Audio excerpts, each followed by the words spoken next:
Selamat datang di Universitas PGRI Yogyakarta. Apa aja sih fasilitasnya? Yuk, ikuti aku.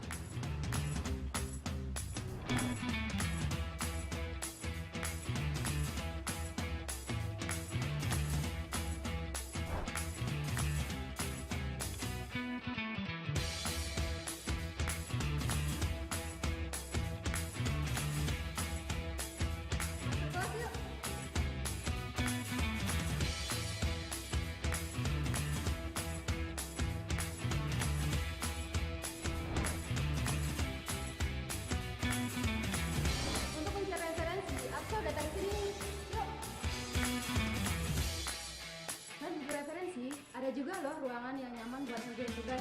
Yuk!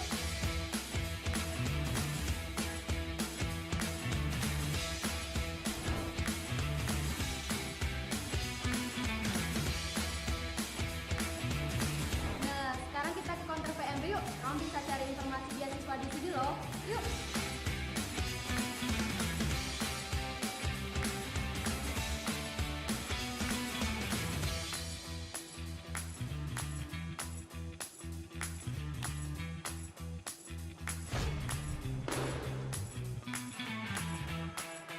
Dalam tubuh yang sehat terdapat jiwa yang kuat.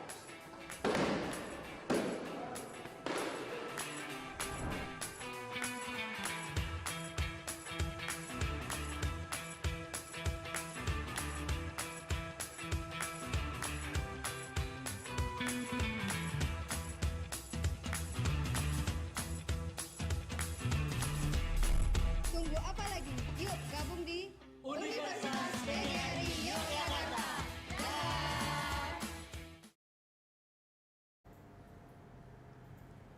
Okay. Well, ladies and gentlemen, may I have your attention, please? Our opening is about to begin. Please have a nice seat and back to your position.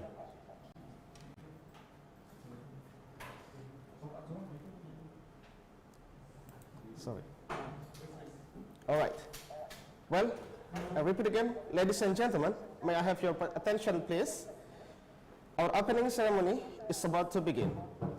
Please have a nice seat and back to your position. Assalamualaikum warahmatullahi wabarakatuh. Good morning, ladies and gentlemen. Welcome to Virtual Room, Yogyakarta, Indonesia.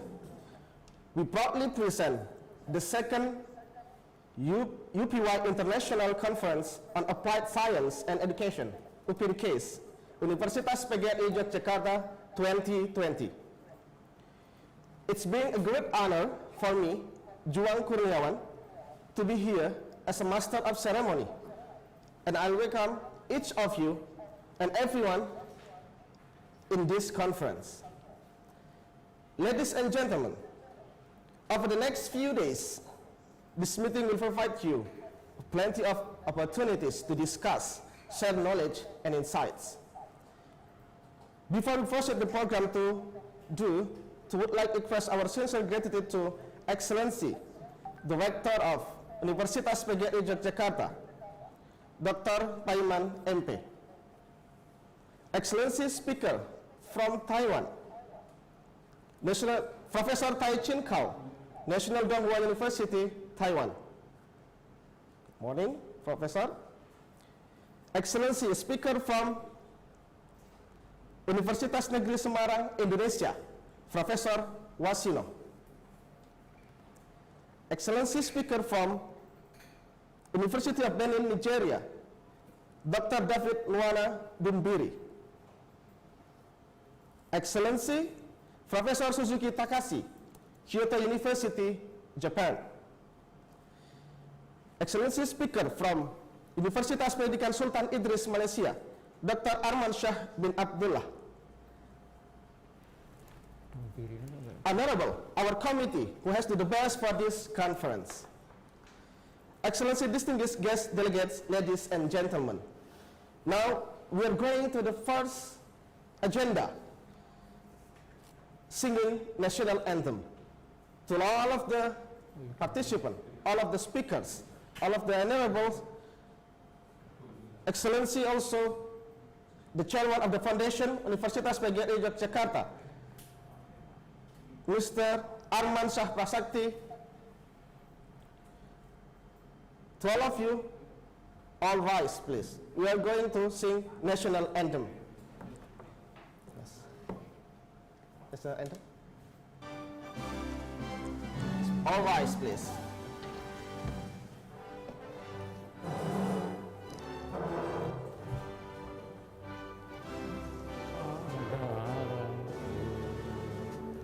Di sanalah aku berdiri, jadi pandu ibuku.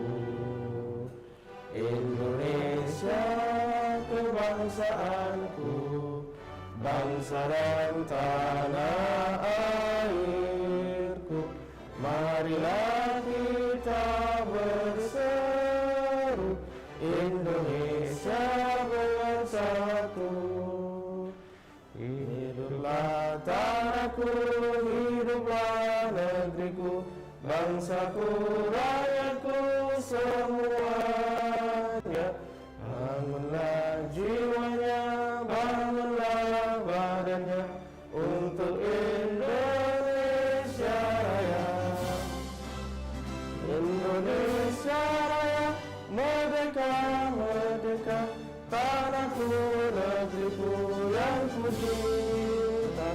Indonesia Raya, merdeka, merdeka, hiduplah Indonesia Raya. Indonesia Raya, merdeka, merdeka, tanahku, negeriku yang ku cinta.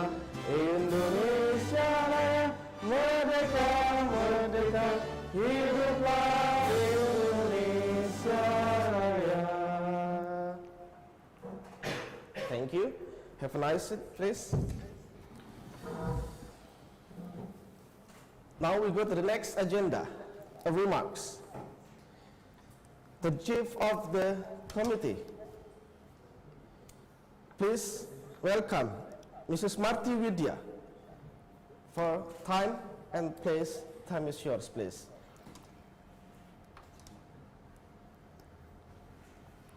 Thank you, Pak Juang. Assalamualaikum Yang Dumbiri, warahmatullahi wabarakatuh. Dumbiri, The Honorable Prof. Dumbiri, Tai-Chen Yang from Dumbiri. National University from Taiwan. Nice to meet you again, Prof, today. Hi. The Honorable Prof. Wasino from Universitas Negeri Semarang, Indonesia. The Honorable Dr. David Nwanna Dumbiri from University of Benin, Nigeria, which will be joined with us later. The Honorable, the Head of Universitas PGRI Yogyakarta Foundation, Mr. Arman Shah Prasakti. The Honorable Rector of Universitas PGRI Yogyakarta, Dr. Insinyur Paiman MP. The Honorable Vice Rector of Universitas PGRI Yogyakarta, Mr. Ahmad Riyadi MCom. The Honorable Steering Committee of the Second UPY International Conference on Applied Science and Education, Rosalia Indriati Saptatiningsih, and all the committee of the Second UPY International Conference on Applied Science and Education, and to all presenters and participants today.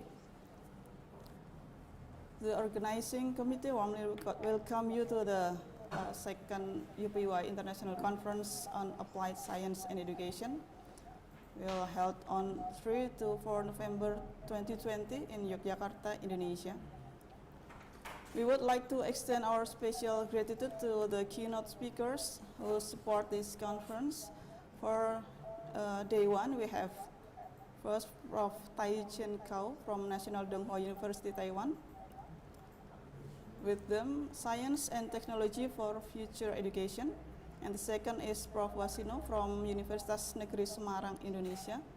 With them, Social Transformation in Society 5.0. Third is Dr. David Nwanna Dumbiri from University of Benin, Nigeria. With them, Information and Technology for Sustainable Development. And for day two, we will have first Prof. Suzuki Takashi from Kobe University, Japan. With them, Business and Services Transformation in Society 5.0. And second is Dr. Arman Shah bin Abdullah from Universiti Pendidikan Sultan Idris, Malaysia, with them Innovation of Educational Technology. And the last is Dr. Paiman from Universitas PGRI Yogyakarta, Indonesia, with them Technology Development to Increase Crop Production. On behalf of the second UPINCASE, we would like to thank to all the authors that contributed to this conference. After the peer review process, the submitted paper were selected on the basis of originality, significance, and clarity for the purpose of the conference. We hope that conference results constitute significant contribution to the knowledge in this up-to-date scientific field. The topics covered in this conference include engineering, information technology, technology for education, applied science, and science education. For this second UPINCASE 2020, there are 168 papers to be presented on day 1 and day 2. And we will inform to all presenters so that after this plenary session to stay in the main session, because later the committee will divide the presenters into their respective rooms. Okay, please enjoy the conference and stay safe and keep healthy, everyone. Thank you. Assalamualaikum warahmatullahi wabarakatuh. Waalaikumsalam warahmatullahi wabarakatuh. Thank you for Mrs. Marti Widya for the welcoming speech. So, ladies and gentlemen, it is now my deep pleasure to introduce you the Rector of Universitas PGRI Yogyakarta, His Excellencies Dr. Paiman MP, to deliver a greeting speech. Dr. Paiman MP, time is yours, please. Thank you. Assalamualaikum warahmatullahi wabarakatuh. Peace be upon all of us. 1. The Honorable Prof. Tai-Chen, National Donghua University, Taiwan, with the title paper, Science and Technology for Future Education. 2. The Honorable Prof. Arman Shah bin Abdullah, UPY, Malaysia, with the title paper, Innovation of Education Technology. 3. The Honorable Prof. Wasino, Universitas Negeri Semarang, Indonesia, with the title paper, Social Transformation in Society 5.0. 4. The Honorable Prof. Suzuki Takashi, Kobe University, Japan, with the title paper, Business and Service Transformation in Society 5.0. 5. Dr. Dumbiri from Negeri. The Honorable all conference participants we are proud of. The Honorable all the members of Committee of the International Conference, praise our gratitude for the presence of God, the Almighty God, who has given His mercy and guidance. Today, we can participate in international conference with the theme of the challenge of science and technology innovation in society 5.0 in Universitas PGRI Yogyakarta, Indonesia, virtually. This international conference is held for 2 days, November 3rd to 4, 2020. I would like to say thank you very much to all keynote speakers who have taken the time and are willing to share the material. To all of conference participants, I congratulate you on attending the conference. Hopefully, This conference activity will give benefit to all of us.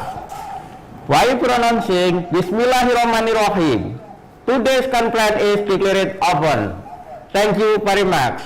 Wassalamualaikum warahmatullahi wabarakatuh. Waalaikumsalam warahmatullahi wabarakatuh. Thank you very much for Dr. Paiman MP, Director of Universitas PGRI Yogyakarta. Well, ladies and gentlemen, please enjoy your snacks and coffee that we have served virtually for all of you. And should we start now, ma'am, for the first speaker? Yeah. Okay, Professor Carl, did you hear me clearly? Can you unmute? Unmute. Okay. Okay, good. Yes, I can hear you clearly. Thank you. All right, ladies and gentlemen, now we come to our main program, plenary session, who will be led by me as a moderator. Yeah. First of all, before we start the main plenary session today, I would like to read the curriculum vitae from our first speaker, Professor Tai-Chen from National Donghua University, Taiwan. Okay, let me try.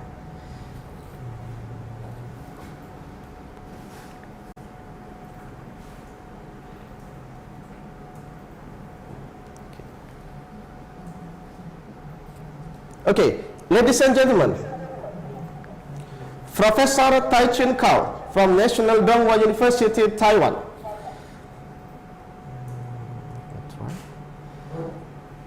Education, PhD in Educational Technology, Purdue University, USA. Areas of specialization, Learning Technology, Information Technology, Integrated Instruction, E-Learning, Mobile Learning. Master and PhD Supervisor, Information Technology, Integrated Instruction in Middle and Elementary Schools.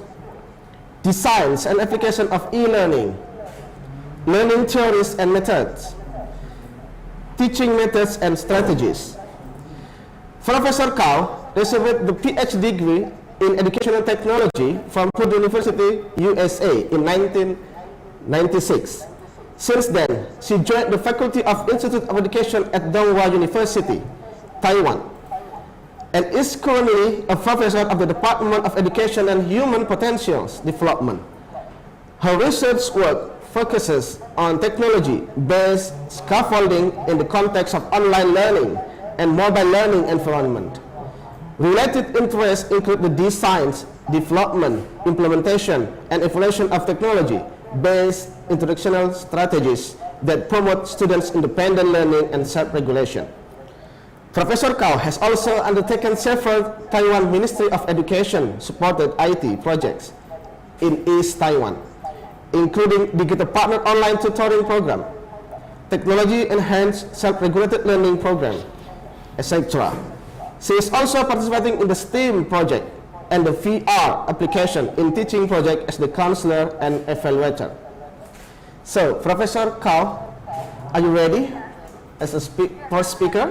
Okay, so ladies and gentlemen, please welcome Professor Tai-Chen from National Donghua University, Taiwan. Time is yours, please. Thank you for the introduction. So I'm going to share my screen, right? Yes, please. We can do it.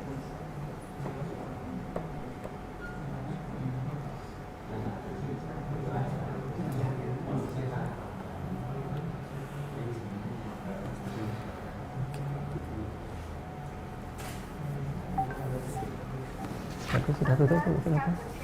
Bapak mau duduk sana silahkan. Sudah selesai lah. Ya.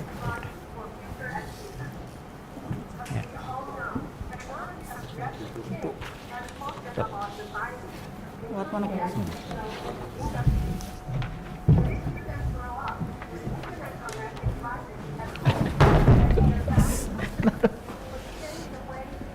Nggak ngerti kalau bahasa.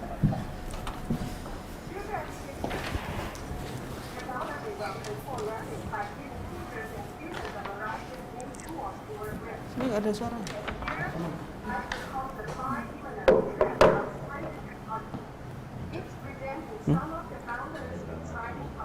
Macam ni. Kurang mati titik. Ya, saya sering mati terus Pak. Pak Yona saya sering mati. Boleh kali mati. Itu mati.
Profesor Wasino sudah hadir belum? Udah hadir. Masuk tak lihat mas. Di halaman 243 gitu.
Adi.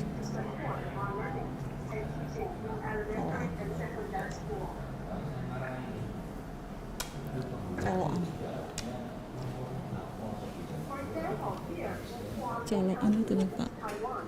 Ahmad, Pak There Virus are gitu.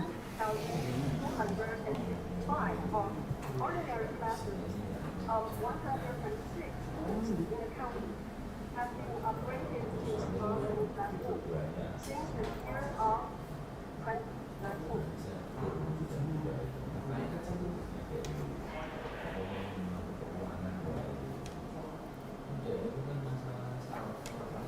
The basic equipment of each smart learning classroom includes a high power projector or large electronic display equipment, a class seat, a TV stick, along with smart robots with software-empowered integrated controller, a notebook or tablet for teacher, and many Chromebooks or tablets with a charging card for students.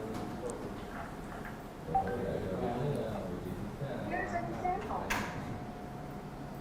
A small learning classroom in Hualien, elementary school. And you can see the students are working together. And the teacher can use a big screen to display the teaching material.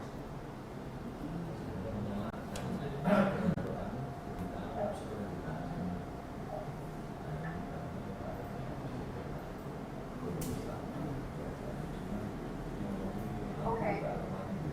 3 levels of small learning classroom application on teaching were specified.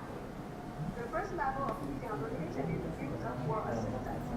At this level, there is only one-way communication from teacher to student. The teaching activity could be lecture, demonstration, or illustration. The example applications are e-books and PowerPoint presentation. The second level is used for interaction. At this level, there are a lot of two-way interaction between teacher and students. The major activities for this level involve discussion, operation, or exercising. The example could be text with Chromebooks or tablets, presentation by mirror projections, and interactive response systems. The third level is used for innovation. At this level, there are a lot of multi-way communication among teacher and students. The teaching activity could be experiment, practice, and cooperation. An example application at this level are project-based learning and maker.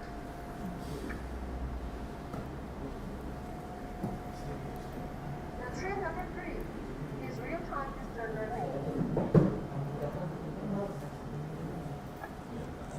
The world online education now more than ever before. In real-time communication in real time from a distance have never been easier, since there are numerous new platforms and applications available free of charge that are easy to use and facilitate seamless communication between geographical Thank you very much, Pak. with Okay. access to smartphone or laptop. Live streaming is a technology to utilize real-time distance learning.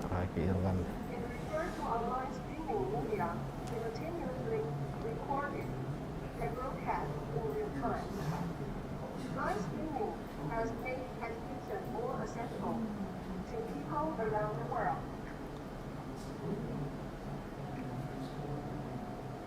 One remarkable live streaming project funded by Taiwan Ministry of Education is especially designed for rural education, the Digital Learning Partner Program.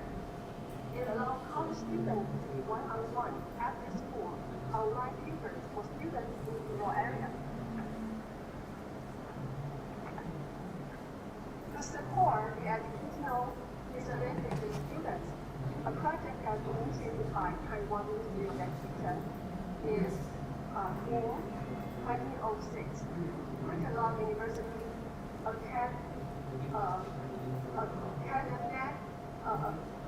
academicians to provide real-time online tutoring service to students in junior high or elementary school in remote areas through a video conferencing platform.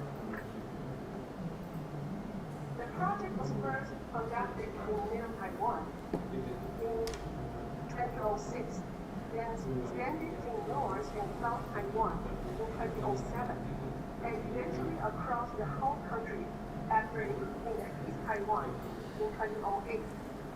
4 online tutoring centers were established. The Digital Learning Progress Center for East Taiwan is undertaken by the College of Education of National Sultan University, that's my university, which includes 5 departments, possesses almost 70 professors, and cultivate over 200 pre-service elementary teachers each year.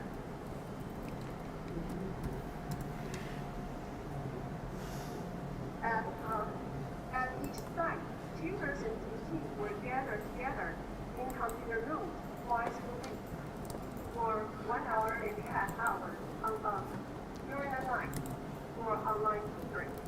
Each tutor or tutee was equipped with a set of earphones, microphone, one camera, and writing board. Here's a screenshot of the online tutoring platform.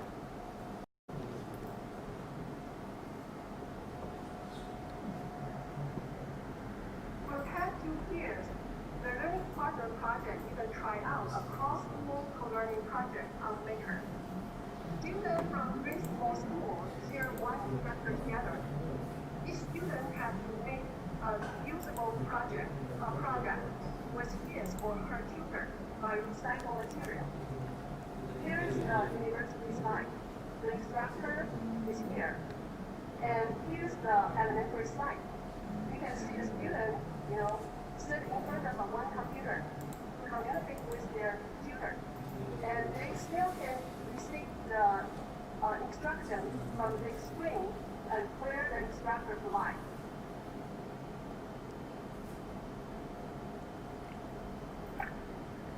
Another interesting live stream project launched by Taiwan Institute for Information Industry, that is Learning Beyond School Aliens.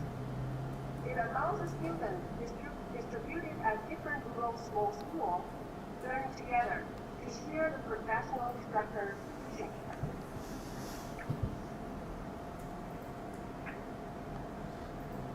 UPINCASE is a cross-school 2-day workshop on learning assembly and control of the quadricorder.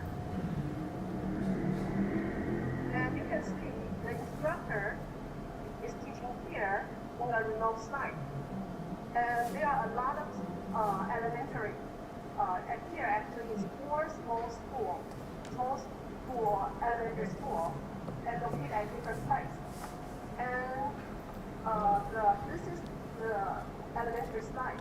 And the students, work together to learn the whole counter assemble and control. And at the end of this activity, a competition and voting activity is held. And you can see 5 students in the classroom, 5 students here in the classroom. Each of them are controlling one home copper, and they are trying to line up the home copper for landing on the ground as a shape. And this is a competition, and they are going to compete with the students apply skill. Other elementary schools. And here, at the end of the workshop, and after the competition, actually, there's a Pagi-pagi wis sumuk ae. Tak pikir ndak datang. Siapa? Pak Ketua Yayasan. Dia kelewat deh. Ya? Kelewatan. Siapa, Bu? Kelewatan. Kesebut sih cuma dari akhir tadi. Itu loh tadi tuh marah masalah AC-nya. Ya, biar tahu sendiri. Aduh.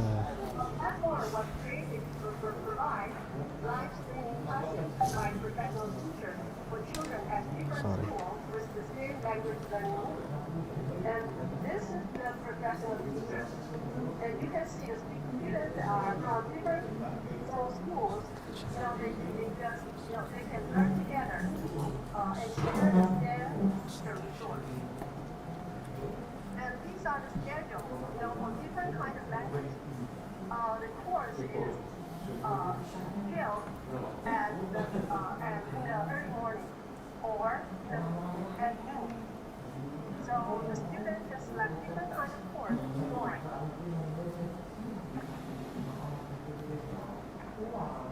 Okay, the third is adaptive learning.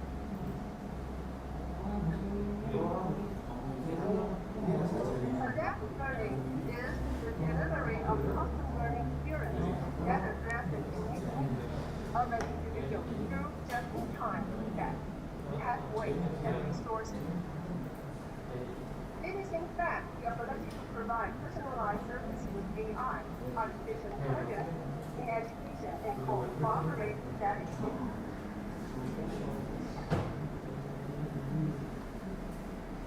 The adaptive learning platform use computer algorithms such as artificial intelligence and are trained to understand the strengths, Pak Jang, learning style, mau buka diskusi nggak? Open discussion nggak? I don't know, up to you. Hah? Up to you. Standarnya biasanya Keynote kan nggak? Yeah. Ditawarkan Prof tahu Pak ya?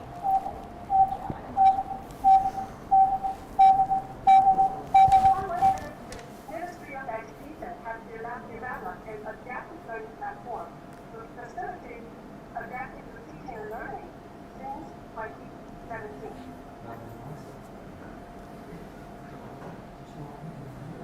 There is a web page of the platform.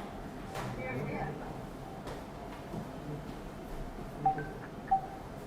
I'm going to introduce the two main parts.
The teacher could check on students' video watching progress and performance on the class report. And with different with the different color, the depth of the color, and you can see the student, if the student complete the video or not, or how many times one specific student spent on that specific video.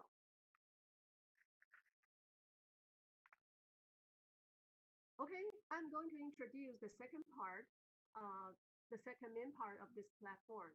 That's intelligent adaptive diagnosis.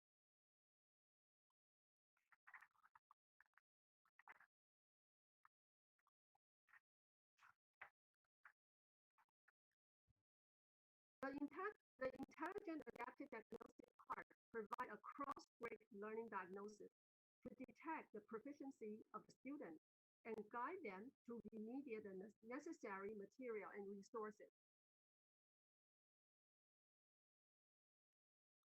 Every student could get his or her personal diagnostic report. So they can see which concept they still do not understand. And so they can get more teaching resource from here and for remediation.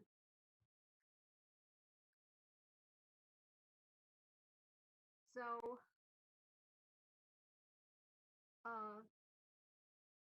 so you can see the student A and student B actually their master concept node are different. For student A, for student A, he has to catch up from the very early grade. So this is for grade number 2, and that student is already on grade 5. So the student have to remediate from grade 2, the concept of grade 2. And for student B, all the misunderstanding concept are at grade 5. So this platform can provide a learning path for remediation for each individual.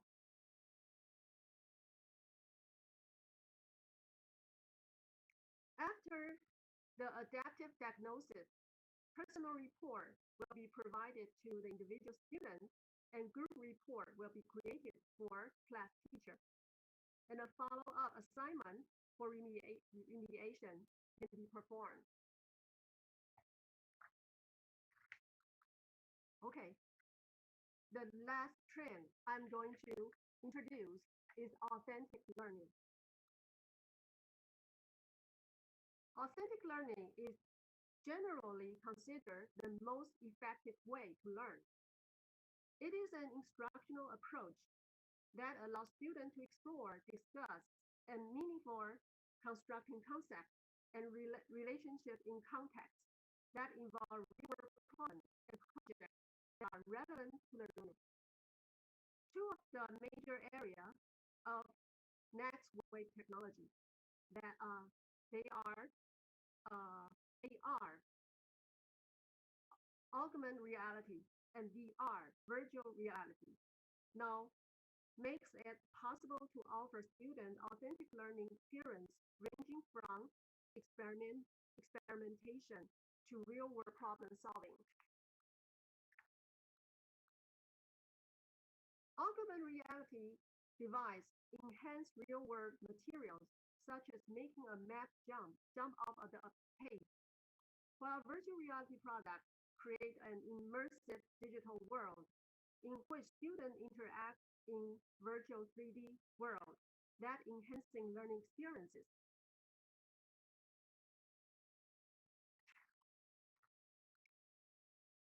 In Taiwan, a recent research project adopts AR technology to facilitate concept understanding lab experiment of chemistry and physics. It allows students to interact with AR and physical objects and explore the relationship the related science principles. In this case on the screen, that's for learning electronic chemistry. The virtual assistant arrow here you see on the screen shows on the AR system, illustrate the direction of the electronic flow. And you can see the student use a tablet screen and with the AR system. Through the screen, the student will get some virtual support. For example, these instructions and the virtual lines. This is another example. And this case is designed for experiments on physical optics. The virtual system line present on AR system screen helps students to realize how the concave mirror reflects light inward to one focal point. See this line? It just demonstrates the direction of the light. And starting from the source of the light, and the light go through the mirror, and the two lines will join together to a focal point. And it shows different image types depending on the distance between the object and the mirror. So this AR design is going to help students to get more deep understanding to the science discipline.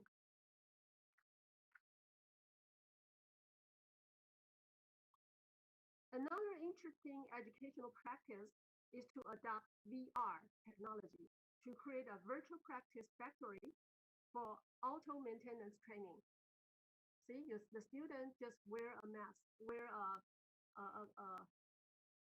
glasses, and use the glasses to interact with the virtual environment. In this case, the student is to deposit the internal internal engine, just like the student can do in a practice factory.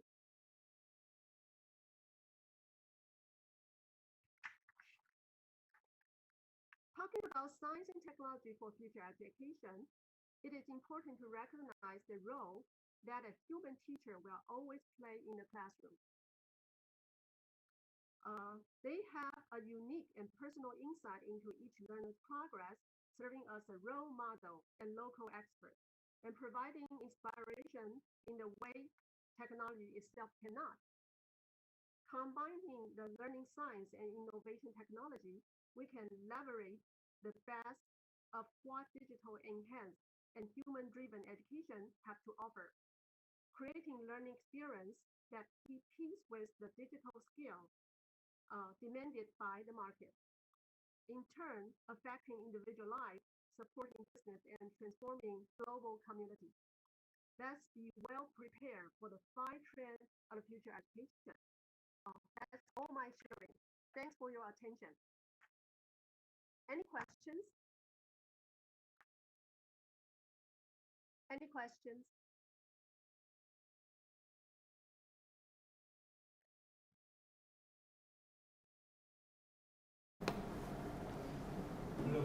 No? Okay. Hello, Professor. Can you hear me? Yes. Okay, okay.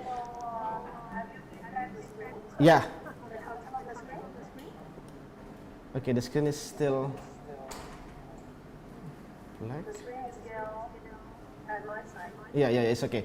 Is it okay we do a discussion right now, Professor? Yes.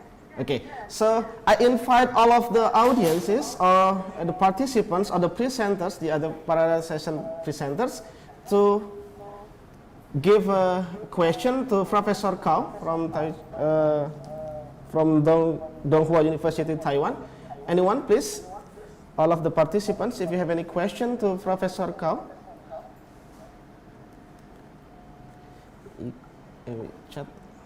You can chat or maybe you can raise your hand. Bisa dilihat nggak Pak Hafid? Okay. Wait a minute, Professor. Yes.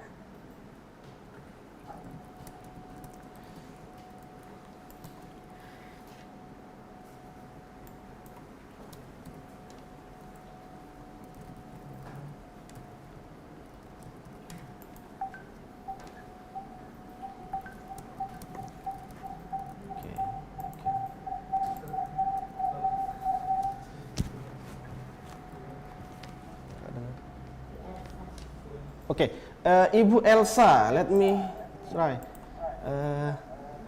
Mr. Hafid, can you try to connect Ibu Dr. Elsa?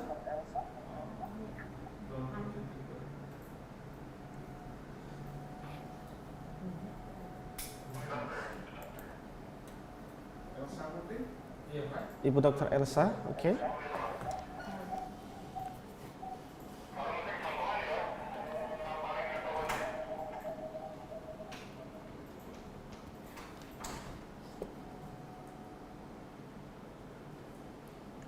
Okay, thank you for the chance. Okay, for me. please. Congratulations to Prof. Tai-Chen for your share. Actually, we know that education, we should also give the student another value about the character, how the science and technology that you have shared to us provided for the character to the student. Actually, what you said to us, it is focused on practical education. What about the character? How can we use the science and technology for future education for the character to the student? Thank you. Character. What do you mean character? Value. Character. A local wisdom, maybe? Character. Oh, sorry. Can you check out the answer? See if it's correct. Correct? Character. Character or local wisdom, maybe, Professor. A local wisdom, maybe, Dr. Elsa, yeah? The value, okay. The education, you should not just transfer of knowledge, but also give Transfer the of value. to the student how the technology. You mean the attitude? Yes. Yeah, something like that, yeah. Yes. Yeah, something like that. Yes. Yeah, that's right. That's right. As for the VR and AR, that's kind of technology. We can put students in that context that they have to immerse in a situation and make decisions. But in that case, they can learn what they should do in one specific situation and make the right decision.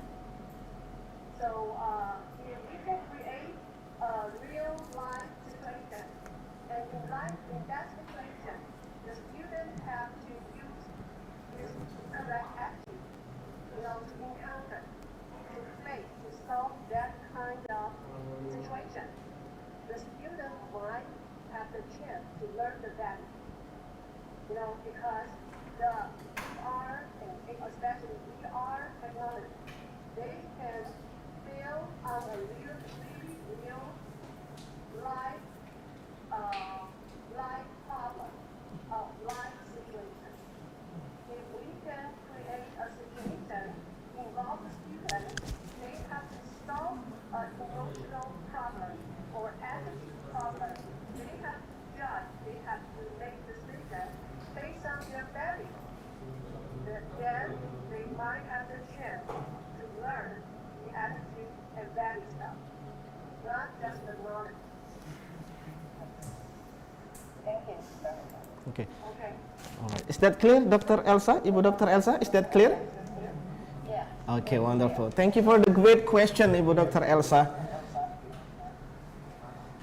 So we have the other question, maybe, from all of the participants today. You may chat or raise your hand if you have any question to Professor Kao.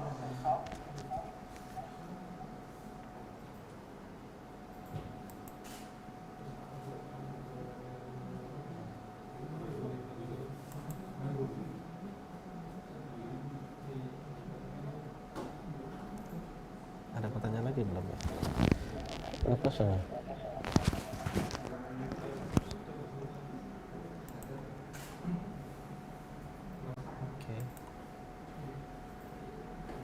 So, ladies and gentlemen, I still invite maybe one more question to Professor Kao. Okay. All right. From Ibu Hesti Wiranota, yeah. Can you? Oh, should I read it for you, Professor? Okay. Okay. Right now, I study in China. However, I'm just stay at home while learning online.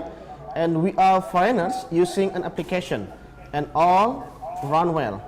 However, there are some drawbacks that we are encountered. like connection and lack of interactions. Professor, any experience of teaching online in Taiwan, and what application do you use? How to encounter the situation so that the students could get the knowledge well? Okay, thank you very much for Ibu Hesti Wiranota. Professor, do you get the question? Do you get the point of the question? Let me make sure the question. It means that online teaching is still a very big challenge for the teacher. And the teacher has to teach online, and we have to design a lot of activities to make sure interaction, make sure the participation of the student. Is that right? So, is that a question? How the teacher can design good online teaching? Is that right? Yeah, that's right, Professor. Okay. You know, since in my experience, we already do online tutoring project for more than 10 years. Indeed, we encounter a lot of challenges. If there's any technical problems, it will seriously influence the quality of teaching. That's right. So the first thing have to improve is to make sure the technology is okay. If the technology is okay, and the quality of the transmission is also okay, then the next challenge is only for the teacher. So, for a teacher, especially you are not one-on-one. Now, in my experience, our tutor, our college teacher, only have to teach one specific elementary school online for tutoring, daylight tutoring. But if you have to teach a lot of students online, just like us that are doing right now, it's one to many. You have many students online. That's a great challenge. But you have to raise questions from time to time to make sure every student is listening, is paying attention. Yeah, that's right. So usually I will provide questions in the message box, MSN box, you know, or the chat box. I will always raise questions, and the student has to respond in the chat box. So we can make use a lot of technology function, the function of the platform. And you also can let students take turns to do full presentation. So you are not the only guy giving lecture. It's one way teaching. You can provide a lot of chance. The students have to speak. They have to present. They have to show their work to the other students. So the teacher have to design a lot of learning activities on web, not just giving speech. So I think that's indeed a challenge for the teacher.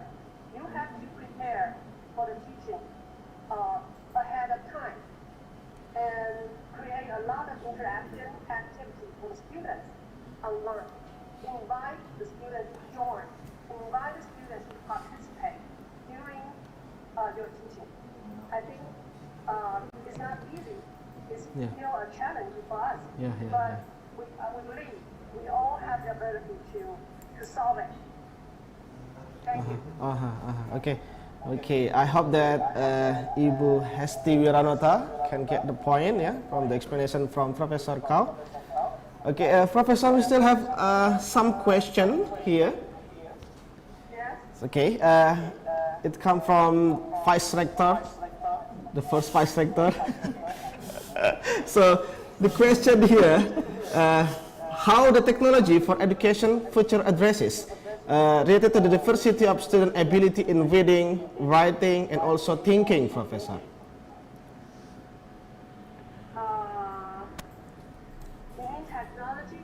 How could technology could enhance writing and thinking? I mean, it's the future education addresses related to the diversity of student ability in reading, writing, and thinking, something like that. I'm not quite sure. Is the question posted on the chat box? Yes, the chat box. Yeah. On the chat box? Yes, that's right, Professor. how the technology for education photo addresses from, and on the right side, can Zoom group chat, can, yeah, how the technology for education photo addresses related to the diversity of student ability in reading and writing and thinking.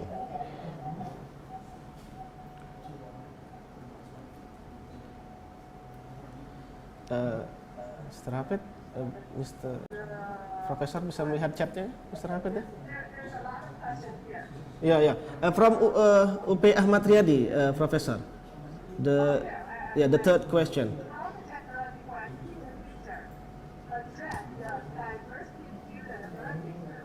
Yeah, yeah.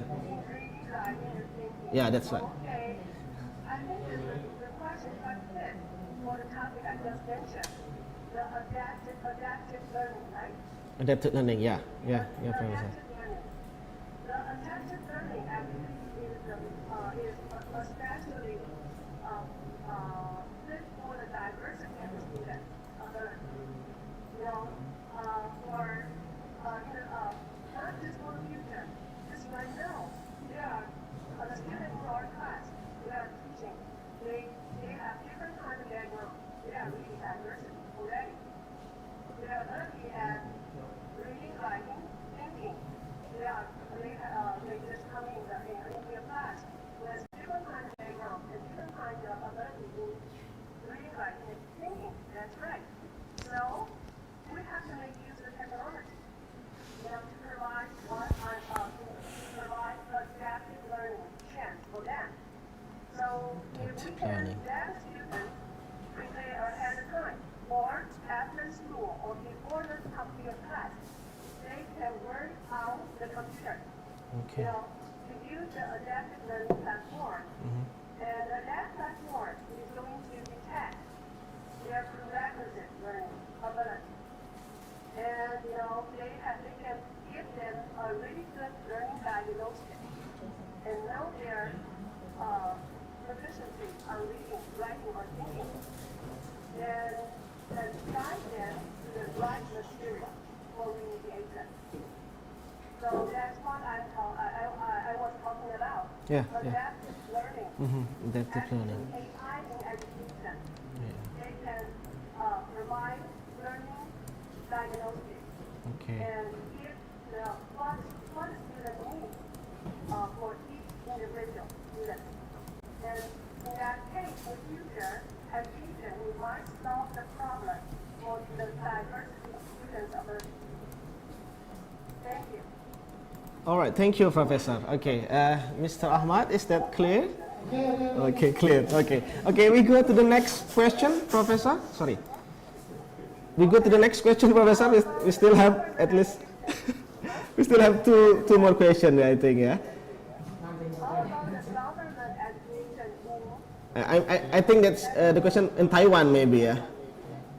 Oh, okay. In Taiwan for special needs students. Government education in Taiwan for Yeah. special needs students. Yeah. Oh, you mean special, just like ADHD? Yeah, something. Yeah, that's right. That's right, Professor. Oh, okay. Yeah, these students are really in special attention, special care. So in Taiwan, we have a lot of tools, especially designed for that kind of special needs students. Okay. But it's not for general students, just for special needs students.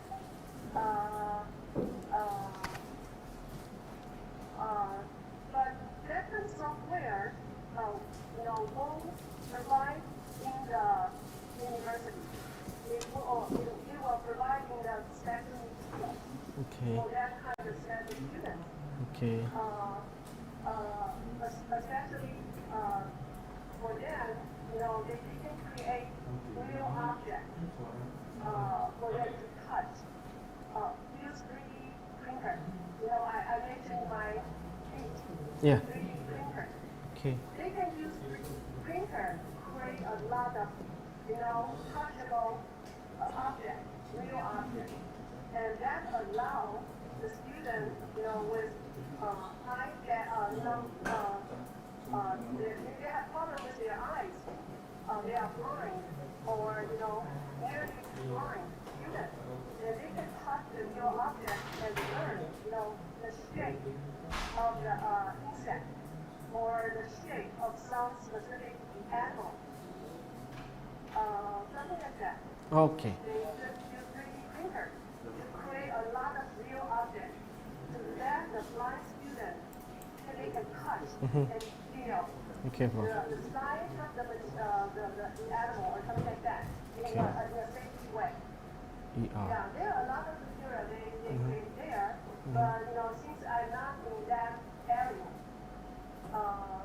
so the information I can provide here might be limited. Okay. But we are really concerned, and I can provide more information later. Yeah. I think, yeah. Okay, Professor. Yeah, it's great explanation, Professor. And we go to the last question, maybe, Professor. That you can see from the chat box. Yeah. And implement this technology. Yeah. What the challenge to implement this technology, for example, country regulation and people have okay. At this moment in Taiwan, actually, the government provide a lot of resource, a lot of funding to support Funding. the innovation technology and use the innovation technology in teaching. We provide a lot of funding. The government already provide a lot of funding. And the project or program I mentioned earlier in my speech, and these are all the effort or funding provided by the government. But for the on-site teacher, it's still a long way to go. For them to make use or take advantage of these technology and really use them in teaching and let students benefit from these technologies is still a long way to go. But what we can do is we can provide a lot of training and provide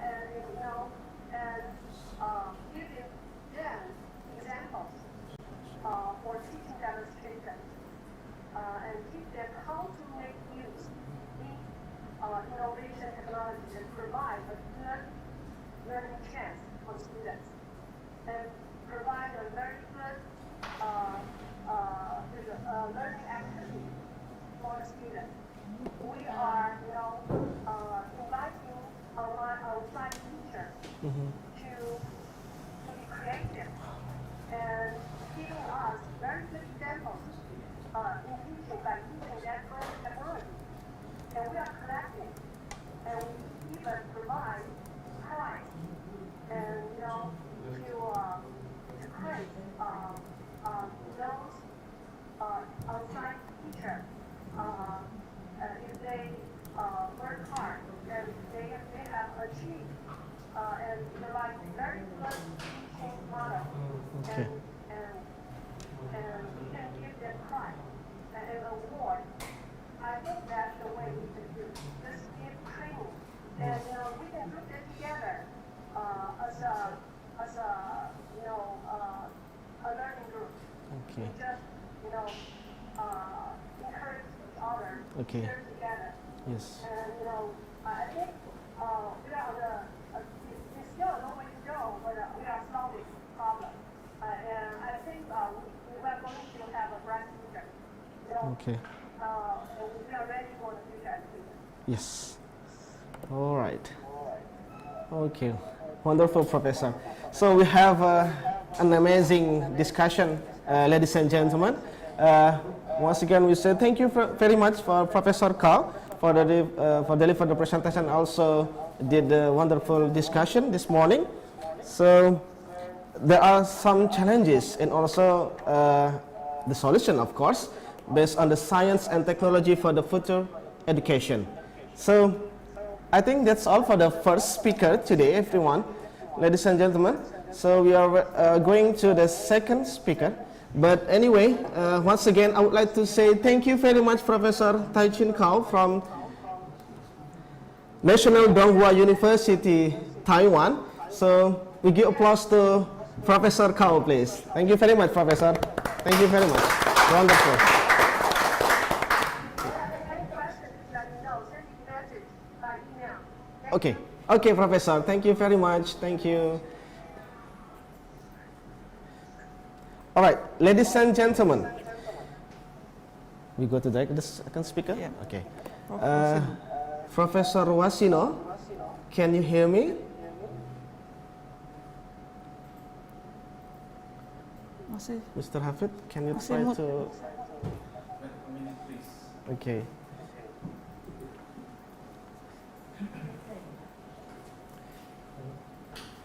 So, ladies and gentlemen, I will remind you, this morning we will have 3 speakers, or the keynote speakers, and tomorrow we have also 3 keynote speakers. So, make sure that tomorrow you also join in this virtual room. And for the second speaker, we have Professor Wasino from Universitas Negeri Semarang, Indonesia. Okay, we are trying to connect it with Professor Wasino, but before it, I will try to read the curriculum vitae of Professor Wasino. Professor Wasino earned Master and his PhD from Faculty of Humanity, Gajah Mada University, and a Professor of Social History, Faculty of Social Science, Semarang State University, Indonesia. He is Vice Dean of Academic Affairs, Faculty of Social Sciences, Universitas Negeri Semarang, or UNES.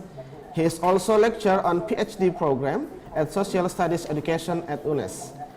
He was born at Wonogiri Regency, Central Java Province, Indonesia, August 5, 1964. He is to be head of editorial boards of Historical Studies Journal, Paramita, which published by History Department. UNES in cooperation with Association of Indonesian Historians, and he's also one of the phenomenal book was Indigenous Capitalism, Societal Change of Mangkunegaran, 1861-1942, published by LKS 2008. Professor Dr. Wasino also introducing some research in social and humanities aspects. From this research has been published several books. For example, Wong Jawa dan Wong Cina, Liku-liku hubungan sosial antara etnis Jawa dan Tionghoa di Surakarta, 2006. Tanah, Desa, dan Penguasa, Sejarah Pemilikan dan Penguasaan Tanah di Pedesaan Jawa, 2006. Another books, Berjuang Menjadi Wirausahaan, Sejarah Kehidupan Kapitalis Bumi Putra Indonesia, 2008. Sejarah dan Keindahan Pahlawanan Kota Magelang, 2009, and many more here, yeah. And also nasionalisasi aset-aset Belanda menjadi aset BUMN Indonesia, 2014, yeah. I will skip that for a lot of books that Professor Wasino has written, and Professor Wasino makes some research and also in history of Indonesia, Malaysia, and Netherlands. Several articles are published in Paramita, Historical Study Journal owned by History Department, Semarang State University, Journal of Humanities, Lembaran Sejarah owned by Faculty of Humanities, Gajah Mada University, and CIGJHAR. Yeah, some of research finding has been published in journals. Yeah, wow, a lot of writing, a lot of books, and also article. Yeah, ladies and gentlemen. So I think that's all from the curriculum vitae of Professor Wasino. So you have to know that Professor Wasino from UNES. Yeah. He is also the Vice Dean of Faculty of Social Science. So, Professor Wasino, are you with me?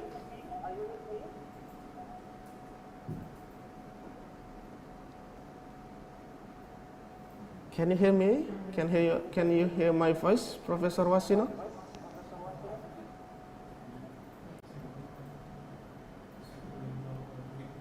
Okay. Can you unmute your audio, Professor Wasino? Sorry. Okay. Yeah. Okay. We have unmute your audio, Professor. You may try to unmute by yourself. at your computer or your laptop? Yeah. Okay, wonderful. All right, I have read your curriculum vitae, Professor. So good morning, Professor. How are you this morning? Okay, wonderful. We are waiting for your presentation, Professor Wasino. Are you ready for your presentation?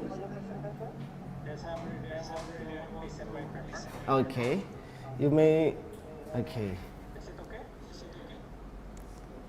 All right, we can see it clearly. Thank you, Professor. Okay, so ladies and gentlemen, now we have Professor Wasino from UNES Semarang. Professor Wasino, time is yours. Okay. Thank you. When we talk the historical perspective of the industrial revolution, from industrial revolution to 5.0 society in Japan. And because I'm historian, my perspective is based on historical perspective and the future prediction. The Industrial Revolution is the human ability to change the world rapidly. Revolution was initiated in the West, I mean Europe, in this 18th to mid-19th century. The Industrial Revolution has entered the fourth stage. We every day talking about the 4.0 Industrial Revolution is the fourth stage of Industrial Revolution, and marked by the birth of digital technology, based information technology. New technology will drive the world economy to be more efficient and environmentally friendly. It is also received criticism from developed countries such as Japan because its visions has marginalized the humankind role, which should be the subject in the implementation of technology. The developed countries have begun to fret due to the emergence of this issue, while developing countries, maybe in Indonesia, is still in the middle between developing countries to developed countries. Such as Indonesia is still adjusting to the destructive changes caused by the Industrial Revolution 4.0. One of the implementation of Industry 4.0 is the use of internet in all aspects of human activities. And we can make a conference because internet is help me for all the world now.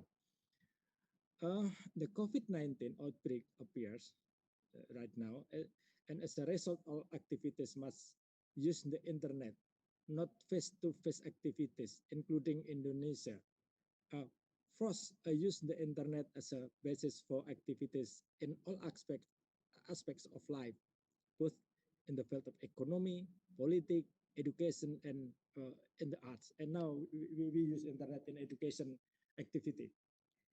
Based on the historical data, every phase of the industrial revolution has given birth of human adaptation to technology processes and has implication for social change in society. Thus, with the birth of Industrial Revolution 4.0, it has given birth of human adaptation to the present of the Industrial Revolution. Japan, which had already entered the Industrial Revolution 4.0, makes an adaptation by creating a society 4.0. Industrial Revolution and capitalism of development and the impact on Indonesia. The first Industrial Revolution began in Britain in 1760 until 1840. The Industrial Revolution is new synthesis of the dialectic result between the Middle Ages and Renaissance. We know that's the development of science and technology is firstly from Europe. The Middle Ages, from 7th to 15th centuries, emphasize the religion as the driving force for human life. For several centuries, that Europe and that the human life is driven by religion, by dogma. And Renaissance at 15th and 16th century emphasizes the role of human as driving force of life. that is a new life of Europe from religious perspective to human being perspective, anthropomorpha. The emphasis on human as in the center of life gives birth of the Aufklärung era in 17th and 18th century, which suppresses the excellence of thinking. And human brain developed freely so that the regenerates discovery in science and technology, and freely of thinking. This is change in paradigm gives birth to application finding in science and form of rapid technological discovery. The Industrial Revolution is marked by change in human activities made easier by the presence of new technologies such as machines to replace jobs previously done by humans and animals. The Industrial Revolution has changed the fabric of society. Before, a feudalistic society become an industrial relationship between capital owners, and in Europe is the name bourgeois, and sekarang in Indonesia is conglomerate, orang kaya, and labor owners, and the workers, buruh. The birth of the bourgeois has led to the birth of democratization of European countries that have entered the Industrial Revolution. The Industrial Revolution has given birth to the new system from feudalism to capitalism. Capitalism replaced feudalism and mercantilism. The traditional system before mercantilism with feudalism is changed to capitalism, from states to the private sector.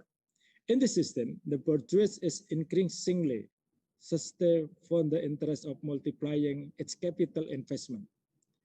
Meanwhile, in the of materials, market problem, and there is a meanwhile in industrialized countries, Europe has been full of burden due to lack of supply of raw materials, market problem, and labor.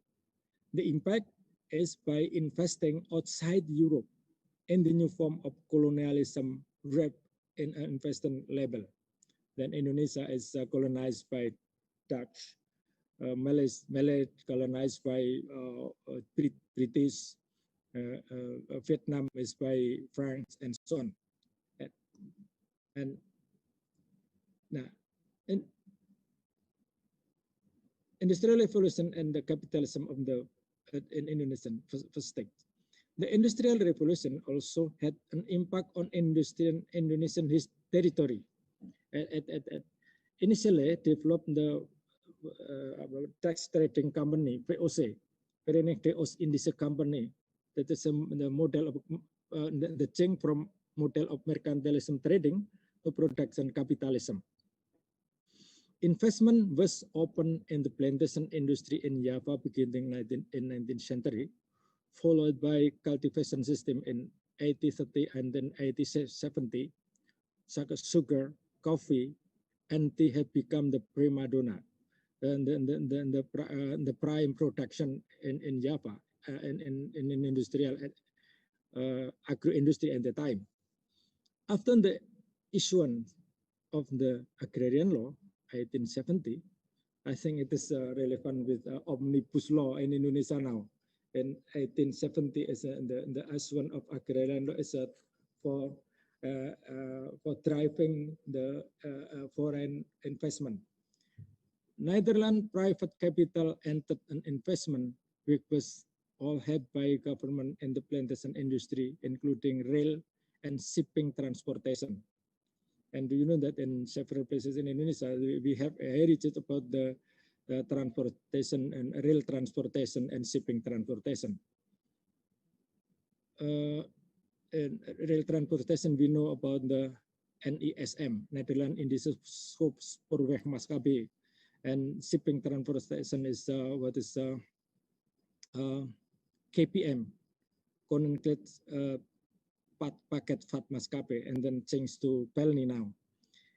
In line with the development of the second stage of industrialization in Europe and the end of 19th century marked the invention of motorized vehicle and the telecommunication device. Thus, the road network and telephone network are also developed in Indonesia. And the bad impact of the second state of Indonesian exploitation of mining products in colonized countries, including Indonesia. To support the supply of fuel for motorized vehicle need adequate petroleum, not only from Java, but also in Sumatra and Kalimantan. Supporting material for small-scale factories and telecommunication need iron, bauxite, etc.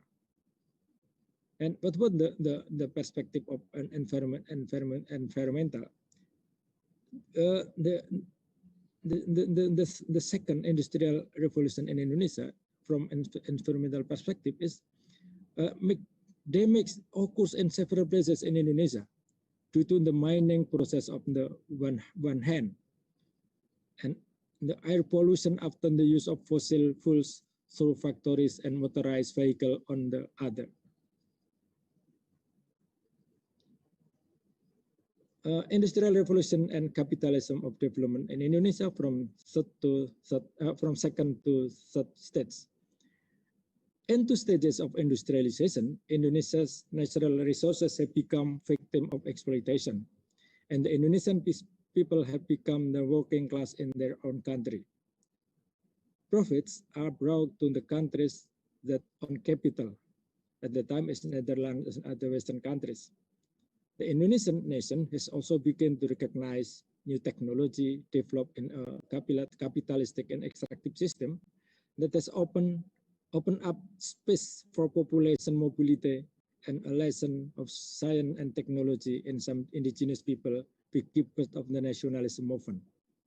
We know that from Java moved to Sumatra, moved to Java, and from Sulawesi moved to Jakarta, and so on. And because of the role of the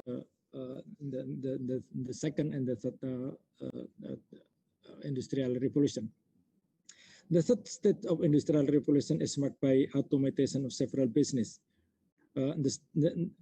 After Indonesian independence, of course, the state industrial revolution 3.0 began in the 70s when computer became the main equipment in human activities. Computers are used in business activities, education, government bureaucracy, and other human activities that facilitate administrative work and data storage. The advent of computer and the cell phone has replaced the traditional typewriters and textual data.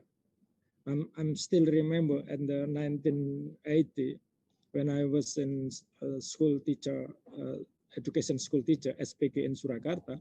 I'm just using the typewriter as a very prominent for type in the time. Thus, in Indonesia now there is no typewriter. Thus, the change performance of education is a typewriter based on computer based. The typewriter industry become closed, which is followed by the dissolution of manual typewriter courses. Likewise, the presence of mobile phone has made communication a very personal. That is from social perspective, that the communication is from paguyuban to patembayan, from gemeenschap to gezelschap, from community to personal individuality. In the following decades, the Industrial Revolution 4.0 is born.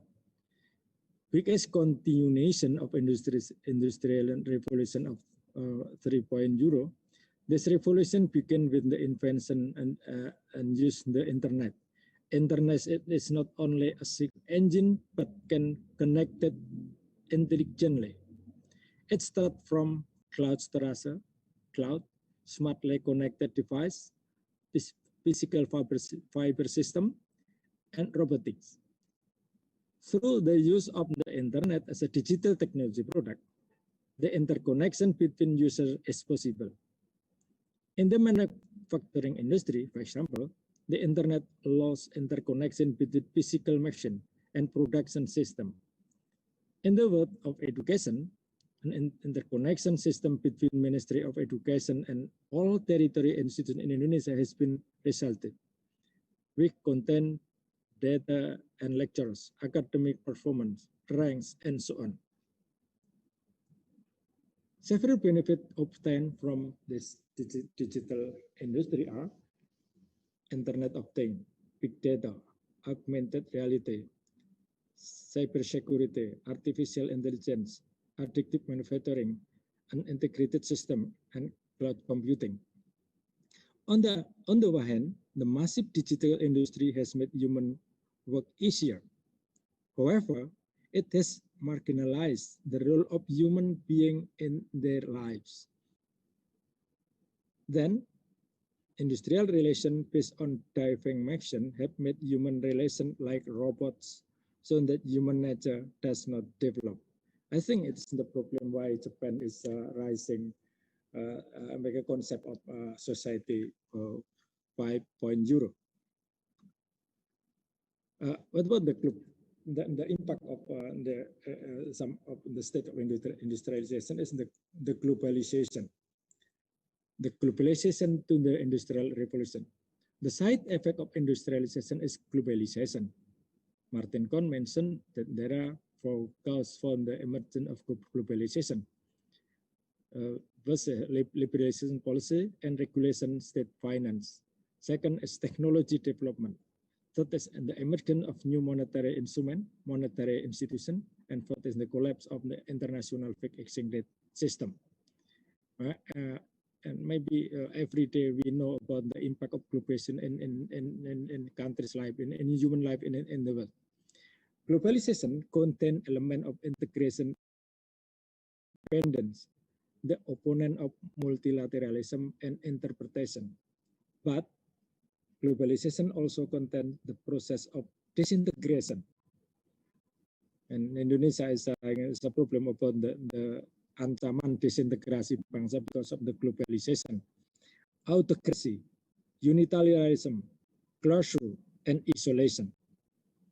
And globalization can also define as a process of growth and development of economic activity across nation and regional boundaries. And I think the problem now is about economic nationalism is a problem because from the globalization perspective, it is impossible. This is shown through the movement of goods, information, service, capital, and labor through the trade investment. Globalization has a positive influence from political aspect, such as open of democratic government. The economic aspect includes opening up international market, increasing job opportunities to increasing foreign exchange. In the social cultural aspect, we can imitate good thinking patterns, such as high work technique and discipline and science and technology from other developed nations. But the globalization and the effect of industrialization is negative aspect. Economic perspective, loss of love for domestic product. Ya, kita tahu bagaimana yang namanya ayam bakar kalah dengan fried chicken. The socio-cultural life, individualism, a crisis of national values, is more connected with the interests of individual or group than on the interests of state or government. Indonesian society, that's what I'm talking about, has gradually turned into the consumer society from the flow of production goods from capitalist countries, maybe from Taiwan, from Japan, from Korea, from America, and from France, from Marcon's own countries, brings new values that can influence the people of nation unconsciously forgetting the ideology of their country. And I think Pancasila is still examined now.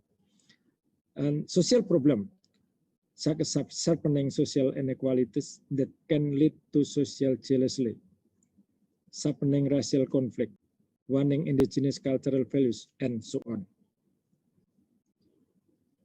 And now we are talking about the last session. Then the Industrial Revolution has changed the face of what from. I want to talk about the diffusion of Revolution 4.0 and its intervention to Society 4.0. The Industrial Revolution has changed the face of what from traditional to modern.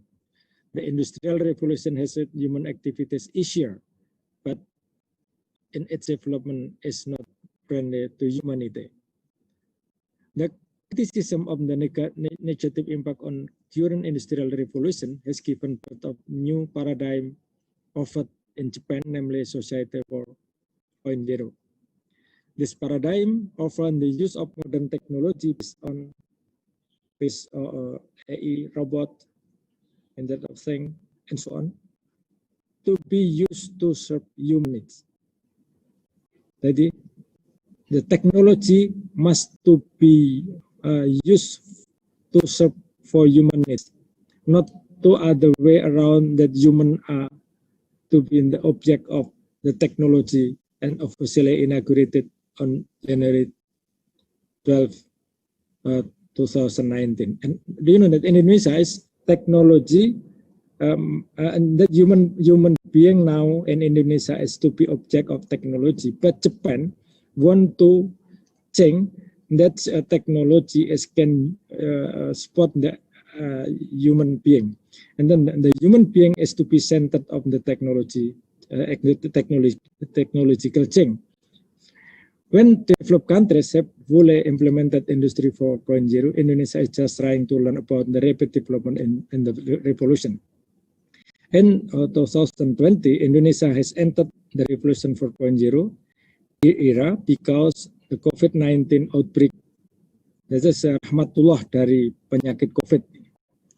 The internet does not necessarily marginalize humankind, but instead revitalizes Indonesian society on part of the previous industry revolution from paguyuban masyarakat yang rukun, communality to the patembayan and community. But in Indonesia is adaptation. Industrial revolution is a WA group, Facebook group, and so on. The acceleration of the use of internet allowed social distance between people to be close at the relatively low cost. Thank you. Even though we are living in the difficult time, our future is still bright. Thank you. Assalamualaikum warahmatullahi wabarakatuh.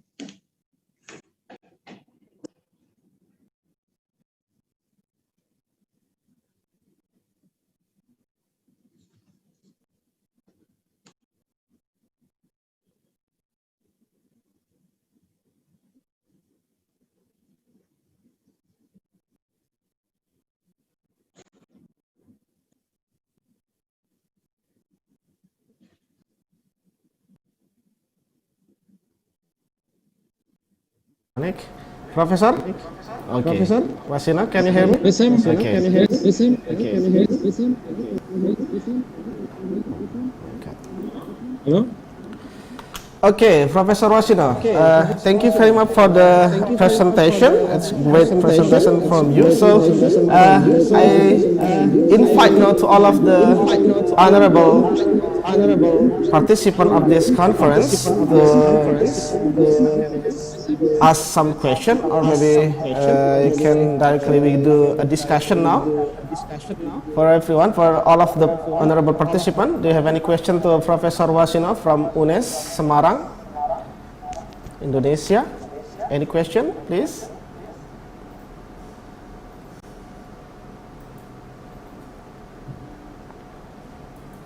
Okay, wait a minute, Professor Wasino. We are waiting for the question, maybe from the honorable participant this morning.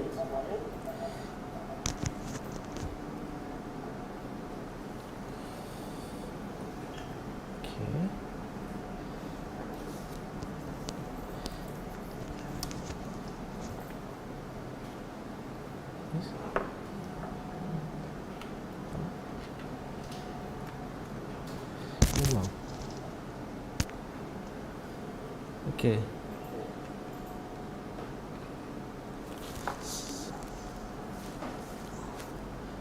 So, Professor Wasino, from your explanation, yeah, maybe I will try to ask a question first. So, related to our history, you also said you also explained some history of our country. Is that right, Professor? Can you hear me, Professor Wasino? Yes. Okay. Oh, okay. It's not clear. Wait. What's wrong? Okay. How about now, Professor? Can you hear me clearly? All right. Okay. We are waiting for the other question. So, maybe this is the first question, Professor Wasino. Maybe it seems just like Professor Kao has explained to us the future education. Yeah, we should not forget about the history of our country, Professor. So, what do you think the challenges for our next generation? Yeah, related the society 4.0, and also how to, just like you explained before, how to raise the nationalism. The next generation of our country. I think on my opinion, the next generation is a problem of nationalism. The concept of nationalism is I think that the government and the intellectual media pendidikan warga negara must Okay. dialog with the new generation of the nationalism is interconnected with the local era. I think it is not good use the traditional nationalism. Okay. Baik buruk adalah negara saya. It is not relevant to the future time. All right. Okay. Okay. Thank you. Okay. Thank you, Professor. All right. So we are still waiting for the other question. Anyone, please, ladies and gentlemen, the honorable participant. If you have any question to Professor Wasino, we are inviting you now, please.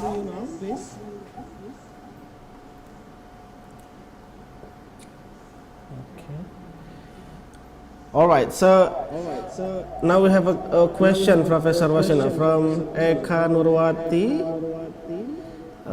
Prof. Wasino, do you think Indonesia is ready to use distance learning, especially in the remote area all over the country? Okay, you can see from the chat group, Professor. Okay, you can read it. Yes, I think I have said before that COVID-19 is a drive Indonesian children, Indonesian people to using internet. Yeah. And from the education perspective, I think that the distance learning is very suitable for Indonesian people, especially from the countries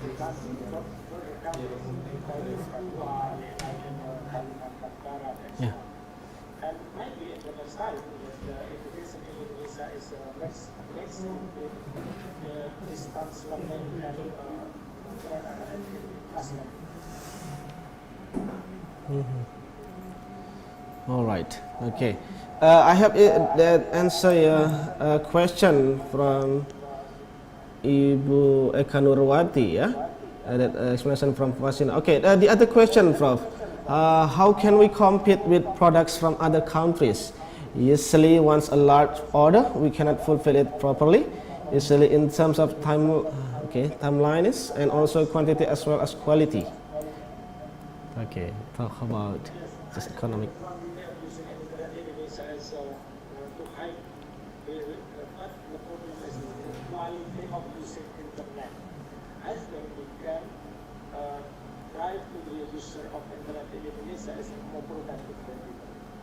Okay, all right. Okay, Ibu Ganul, yeah, I hope that your question answered from the explanation from Prof. Wasino. Okay, we still have time to discussion. The other participant. Okay, now from Ibu Hesti Wiranota again. Thank you for always give.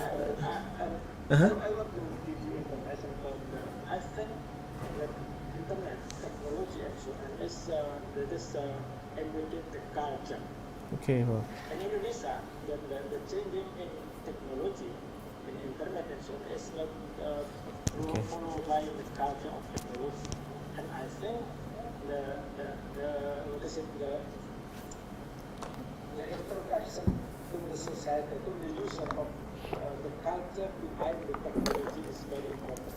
The Okay. culture behind of internet is very important. Okay. All right. Okay, we should not, yeah, we still have to, how we say, raise the local wisdom, something like that, Professor? Yes, not local wisdom, but the global culture of The internet. local culture, okay. Yeah. Okay, I get your point, Professor. Okay, next question, Professor. Hello, Professor. In this digital era, there are a lot of new inventions that will implement in our country, Indonesia. One of them is 5G. Okay, what is your opinion about this product? As I heard that 4G is not sufficient enough to reach remote areas. Do you support 5G will be set in Indonesia? Because I'm moderate in technology, everything is invention is okay in Indonesia. And the problem in Indonesia is about the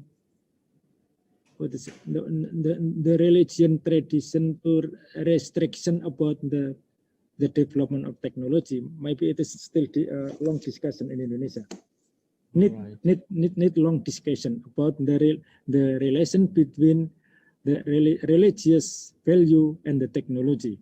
In Europe, there is no religious value to restrict technology. Right. All right. So let's answer from Wasino, Ibu Hesti Wiranota. Yeah.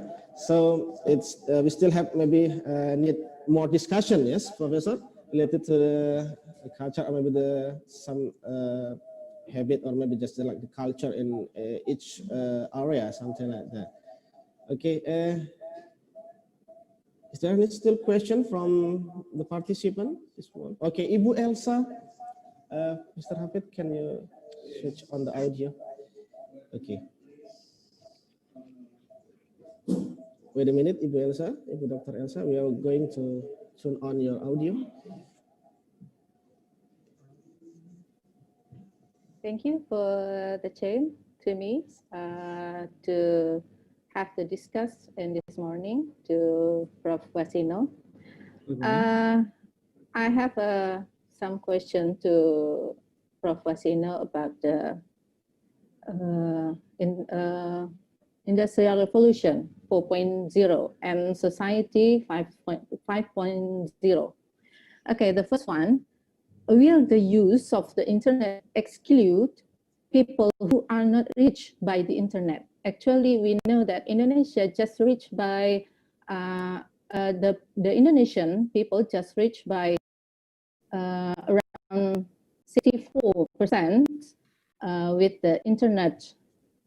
And then the second one, Indonesian society, as we know, is communal community. So I think the communal community not just about the communication like interacting in WhatsApp or like you have said before, but the communal community society is the interaction, social interaction is related to social interaction, not just about the communication. What do you think about it? Because when we use the internet, the social interaction is I think the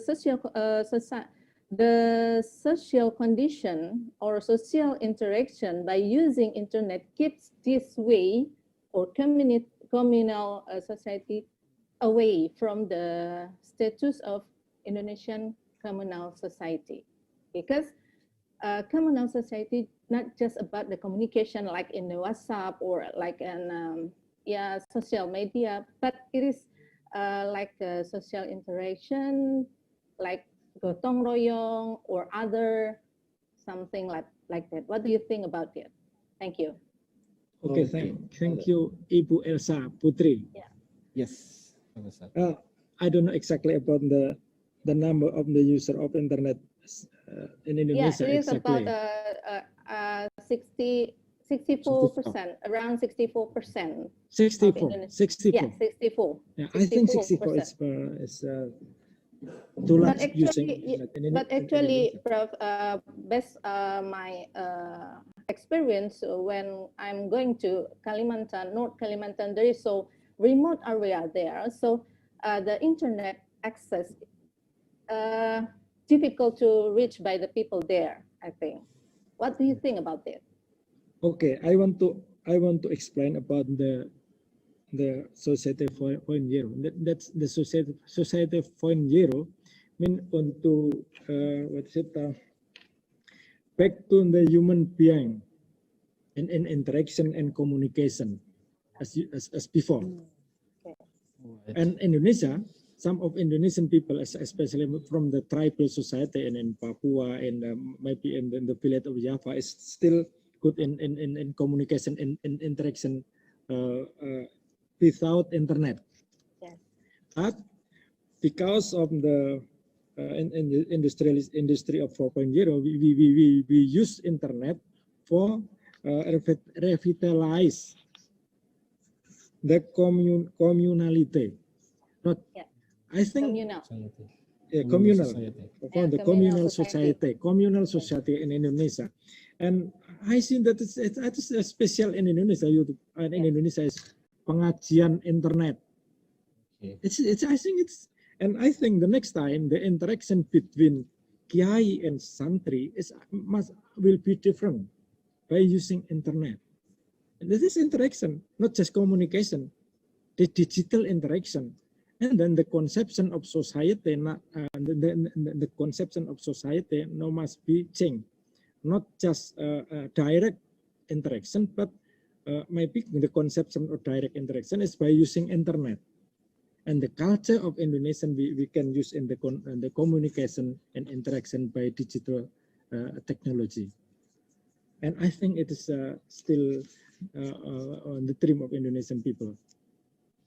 What about the gotong royong or something like that by using the Yes, internet? do you know that the gotong royong at the Stalim is mobilisasi massa directly? But no, gotong royong is by using within in Semarang, you know that about the lumbung pangan. Lumbung pangan is not but using give by internet, by send the money to the account bank and so on. It is gotong royong. Just like open donation. Di Kempot, di Kempot untuk membantu apa? Yes, open donation. And Kompas TV is gotong royong too, I think. That is the interpretation of gotong royong in Indonesia and using technology 4.0, using internet, using television, using social media, and so on. And it is not in the tradition in Western country, because in Western country, some of using internet is for very individual. Do you know that the user of Facebook mostly in Indonesia? Not in English or in Netherlands. In Indonesia, when my friend from Korea, from Japan, from Europe make a conference in Indonesia, we make a WhatsApp group. But after they come to the countries, there is no WhatsApp group again because there is no their culture. But Indonesia WhatsApp group is the Indonesian culture.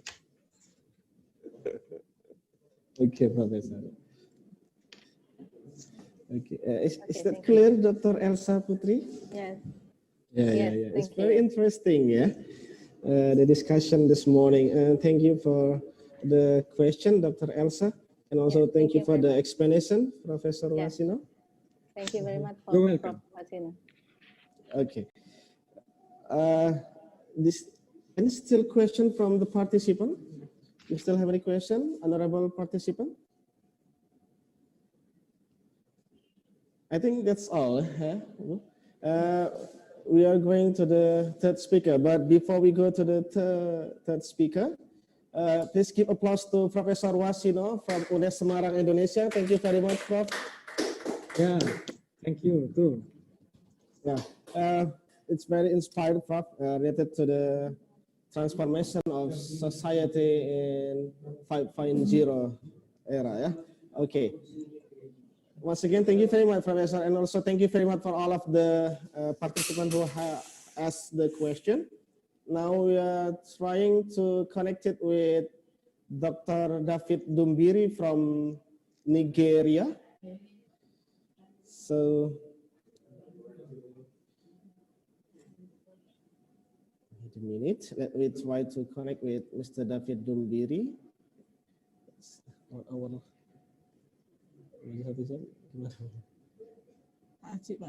Okay.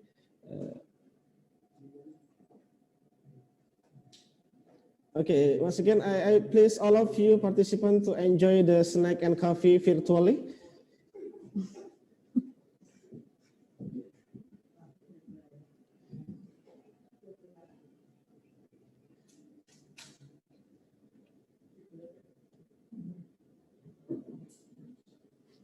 Okay, and also I want to remind all of the participants today for the parallel session. We will start at 1:15, and we hope that you don't leave the virtual room, or maybe you may leave, but make sure that 12:30 you are join again in this virtual room.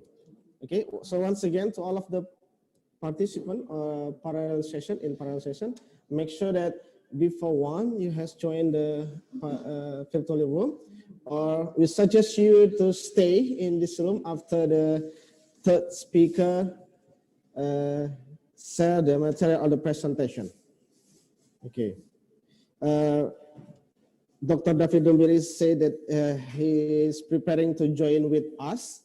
So we are waiting for a moment, ladies and gentlemen, and thank you very much for watching. Also, Professor Ka for the presentation. It's very interesting presentation that opened our mind here to all of the participants today.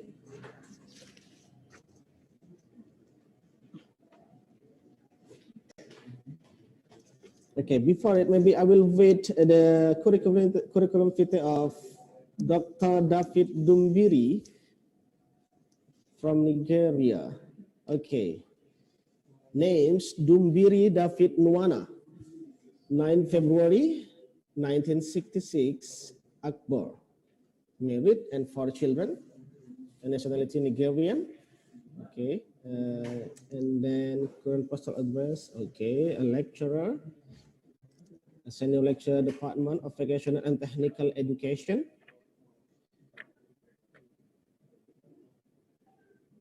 Next is academic qualification, PhD education 2011 of Nigeria in Suka.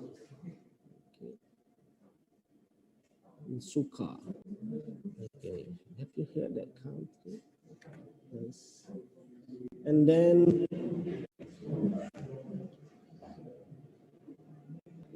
teaching and professional experience, employment, professional experience before appointment in the University of Benin.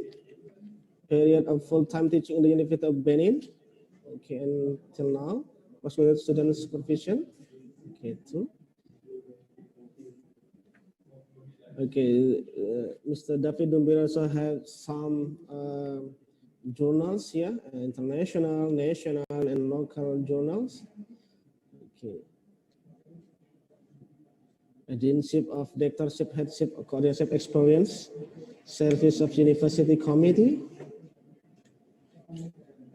and also Examiner West African Examination Council till now. All right, so that's the short curriculum vitae from Dr. David Dumbiri, Nigeria, from University of Benin, Nigeria. Okay, let me try to connect with Dr. David. Dr. David Dumbiri.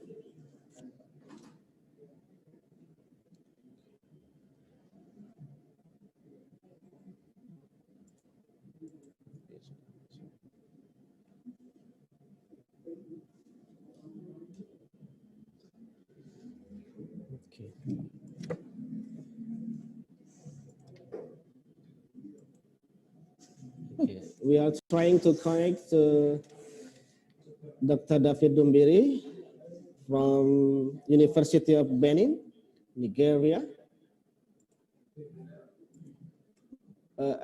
We have to tell you, ladies and gentlemen, the honorable participant, we have 5 hours different time with Nigeria. If in Indonesia now at 10, so in Nigeria now it's at 5 morning. So it's a little bit early in Nigeria. So maybe we are a little bit wait here for the presentation of Dr. David Nwanna Dumbiri, because yeah, it's very early morning in this Nigeria, in Nigeria, I mean. 5 hours different time. Okay.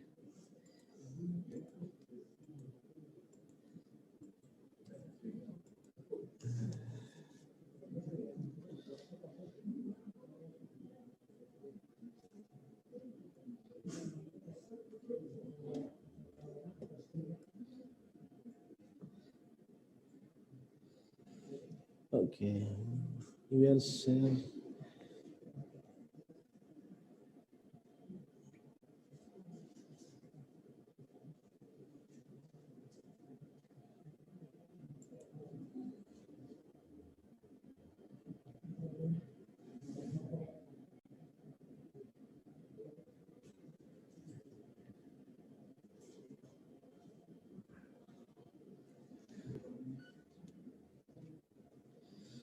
While we are waiting, to all of the participants, we remind you again, tomorrow we still have keynote speakers.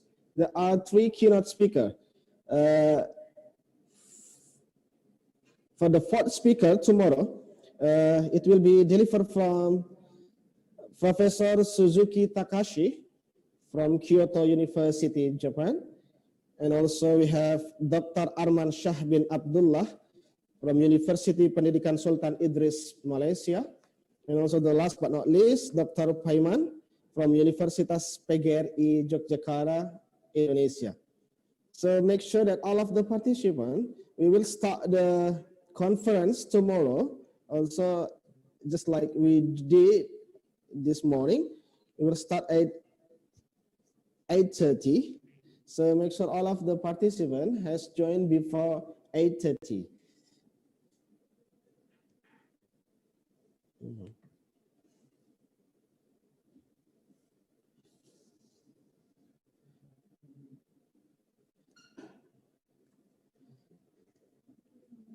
And we will remind also for all of the participants, all the honorable presenters in parallel session, you should send your PowerPoint to the moderator as soon as possible before the parallel session due.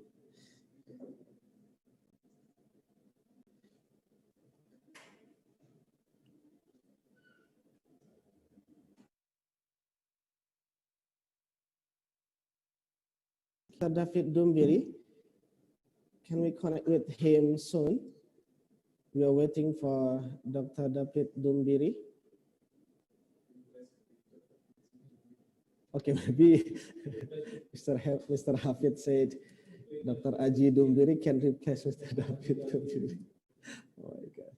Thank you, Mr. Hafid, for the nice idea.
development. Okay, Dr. David Dumbiri.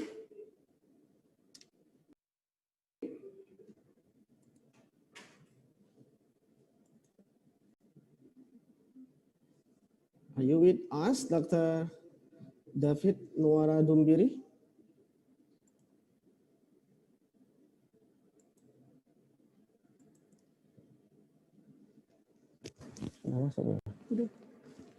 Okay.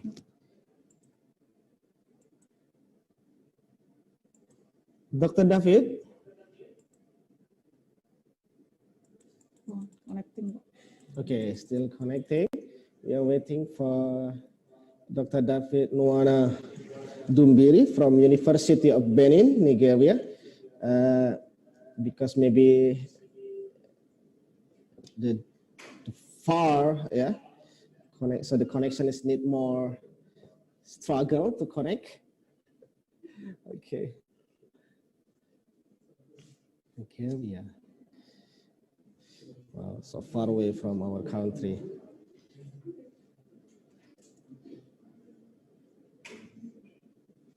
And also, I will remind also all of the participants, the honorable participant, you may prepare your question to Dr. David Dumbiri, so we can do discussion just like before, just like from Professor Kao and also Professor Wasino. We did a great discussion. So, okay, Dr. David Dumbiri from University of Benin, Nigeria. Can you hear me, Doctor? I can hear you well. Okay, wonderful, Dr. David Dumbiri. Finally, we can hear your voice now. All right, Doctor, are you ready for the presentation? I am ready. Wow, okay. So we are waiting for you. We are waiting for your presentation. We give you at least 1 hour to do the presentation. Time is yours. Please, Dr. David Dumbiri from University of Benin, Nigeria. You're still giving me 1 hour? Yes, that's right, Dr. David Dumbiri. All right, which means I am starting in 1 hour. Okay, I should start my presentation now. Yes, please. Okay. And also we have here Professor Kao from Taiwan and also Professor Wasino from Indonesia, Dr. David Dumbiri, as your information. All right, so I want to start.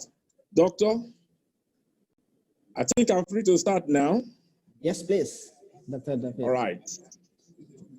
This is the keynote address on the second international conference on applied science and education by Dr. David Dumbiri of the University of Benin, Benin City, Nigeria. And the title of the keynote address is Information Technology for Sustainable Development in Vocational Education. Vocational education, okay. Sorry. The term information technology involves the use of technology to solve problems, create, store, exchange, and use. This will be discussed mainly on the use of information technology, which is IT, for sustainable development of vocational and technical education. This is because IT plays a vital function in removing distance from education and in developing a lifelong learning culture. This Khan 2011 narrated that IT empowered both people and machine with information which is transformed into knowledge and intelligence. He further stressed that appropriate use of the knowledge by both people and machine contributes to sustainable development. This implies that sustainable development may be achieved when IT properly utilized, especially in the area of training an individual to become employable or self-employed. It is generally believed by many that employers of labor do not only seek for potential graduates with good grades in the university, but those with practical knowledge This is because many of them do not have the practical know-how on their area of specialization, which has led to the preference of many organizations paying higher salary to their technicians than university graduates. For this reason, many individuals have engaged themselves with one or two skill acquisition, having known that a skillful person is self-employed and can never go hungry. This implies that a skillful person enjoys benefit of working from home because they are their own bosses and have more benefits than an employed person. Therefore, vocational education comes to play in the process of engaging learners into rigorous training so as to become craftsmen or artisan. Marcus Switch 2007 stated that an education system which aims at equipping people with knowledge, know-how, skill, and competency requires in particular occupation or more broadly on the labor market is known as vocational education.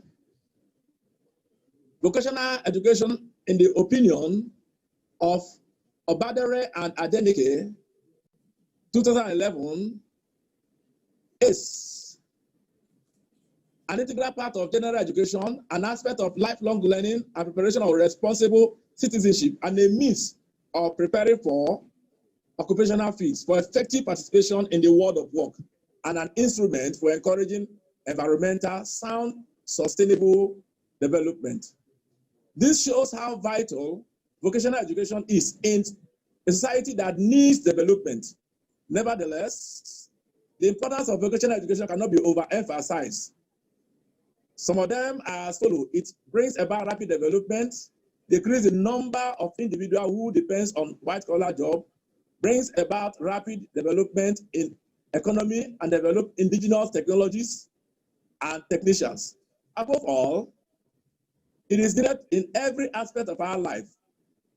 This paper, therefore, discusses IT as it and its role in both developed and developing countries, sustainable development, and challenges of vocational education towards achieving sustainable development. To this end, it will be intelligently prudent to denote the meaning of IT for in-depth understanding of the discourse in the article. What is information technology? Regarding this article, the word information technology will be broken down into its distinct parts so as to aid in the understanding. This means that we will first conceptualize the meaning of information and also that of technology before joining them together for better understanding. According to Vigo 2011, information is derived from the Latin word informare, which means to inform, and can also be seen as that which provides answer to the unknown or to an unanswered question. It implies that information gives form, knowledge, mental stimuli, perception, instruction, and discipline to an individual. On the other hand, technology is the sum of techniques, skills, methods, and processes used in the production of goods or services or in the accomplishment of objectives, such as scientific investigation. This is according to Gregerson 2012. Technology also comes in form of material and immaterial entity for achieving human purpose. From the above definition, we can deduce that information technology means the use of skills, methods, and process towards provision of answer to an unanswered question.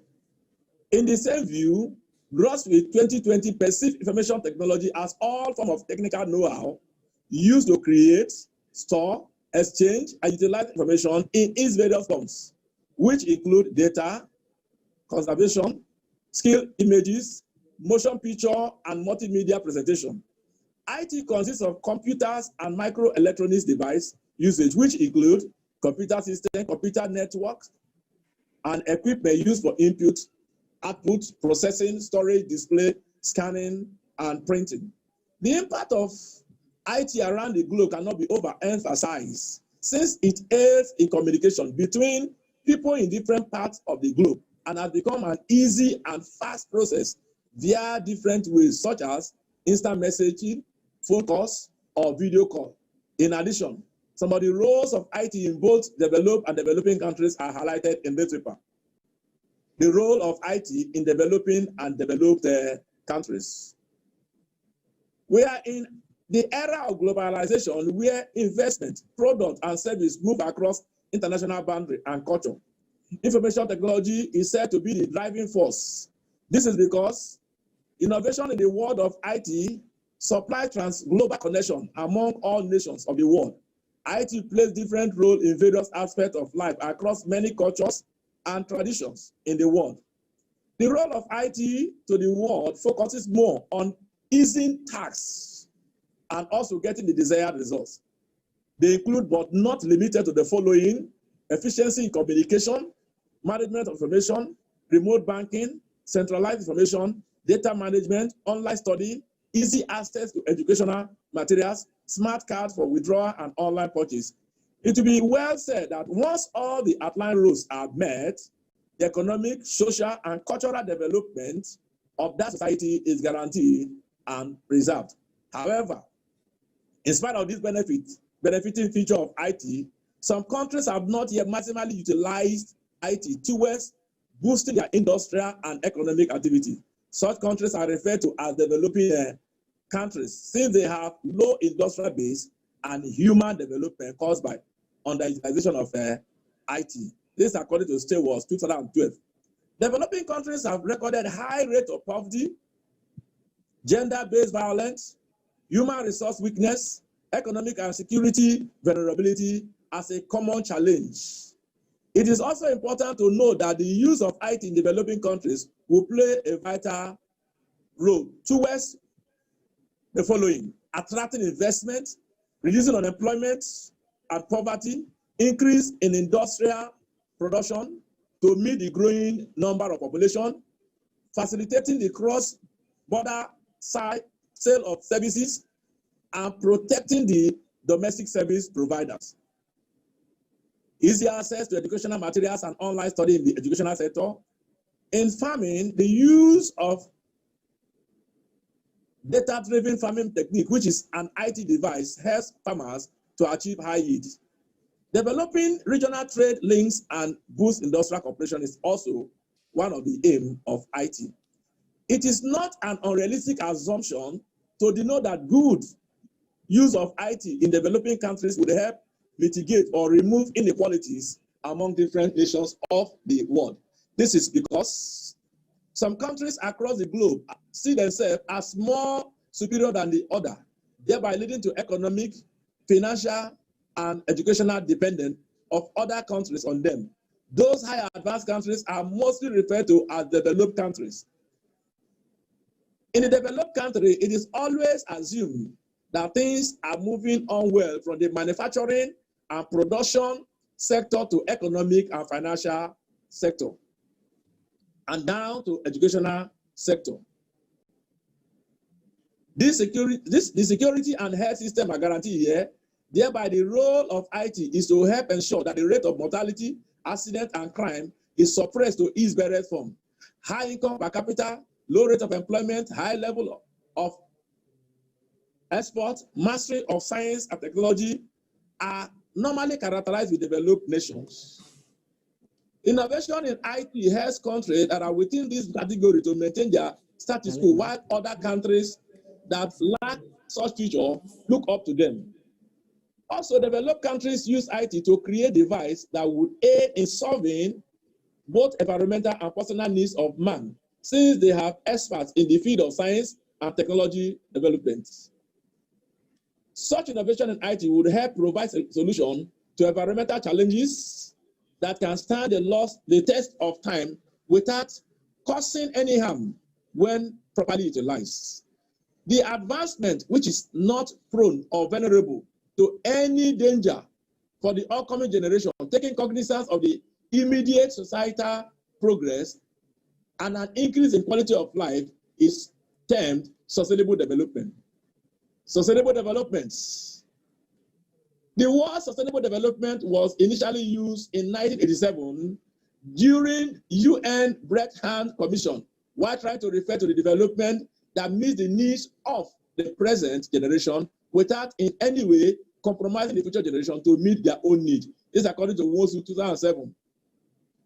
SD has received several definitions from researchers in the field of education. Stator defined SD from the aspect of economic advancement and progress while protecting the long-term value of the environment. He further explained that sustainable development provides a framework for the integration of environmental policies and development strategies.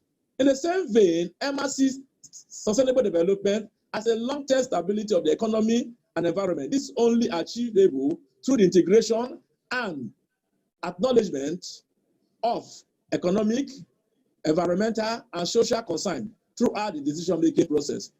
Also, some authors see SD as Vision 2030 agenda proposed by the United Nations Commission on the verge of salvation, environmental degradation, and economic murder, which have led to extreme poverty and hunger.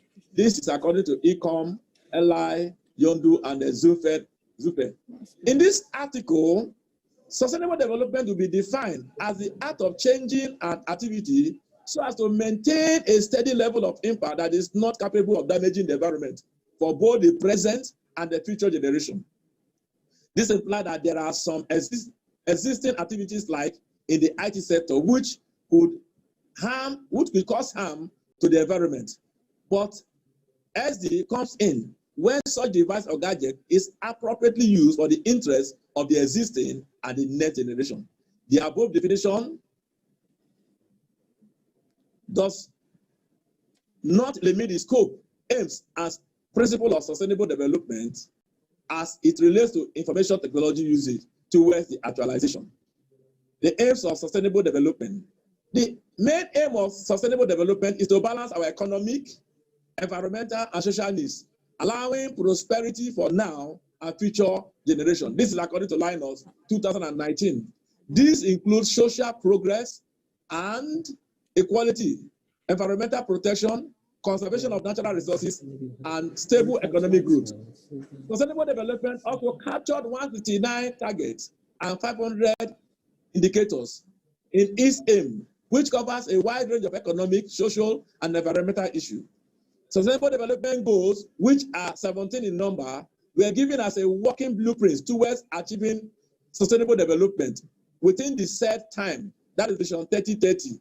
These goals are to end poverty in all forms everywhere, to end hunger, achieve food security and improve nutrition and promote sustainable agriculture, to ensure healthy life and promote well-being for all at all ages, ensure inclusive and equitable quality education and promote lifelong learning opportunity for all, achieve gender equality and empower all women and girls, ensure availability and sustainable management of water and sanitation for all, promote sustained, inclusive, and sustainable economic growth, full and productive employment, and decent work for all, build resilient infrastructure, promote inclusive and sustainable industrialization, and foster innovation, reduce inequality with and among countries, make cities and human settlement inclusive, safe, resilient, and sustainable, ensure sustainable consumption and production patterns, take urgent action to combat climate change and its impacts, to conserve and sustainably use the ocean, seas, and marine resources for sustainable development, to protect, restore, and promote sustainable use of terrestrial ecosystem, sustainably manage forests, combat desertification, and halt and reverse land degradation, and halt biodiversity loss, to promote peaceful and inclusive society for sustainable development, provide access to justice for all, and build effective, accountable, and inclusive institutions at all levels, and to strengthen the means of implementation and revitalize the global partnership for sustainable development. This according to Horozov 2015. However, actualizing or achieving SD is not a rocket science and cannot be futile when a laid down stepwise process is adhered to. Such stepwise procedure are discussed as follows: steps to sustainable development. The United Nations Sustainable Development Summit, which took place in 2000, participating nation, guide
pollution. Nations shall warn one another of natural disaster or activity that may have harmful transboundary impacts.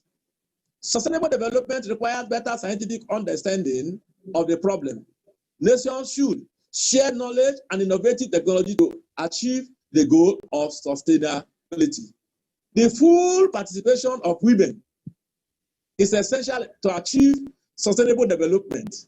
The creativity, ideas, and courage of youth and the knowledge of indigenous people are needed too. Nations should recognize and support the identity, culture, and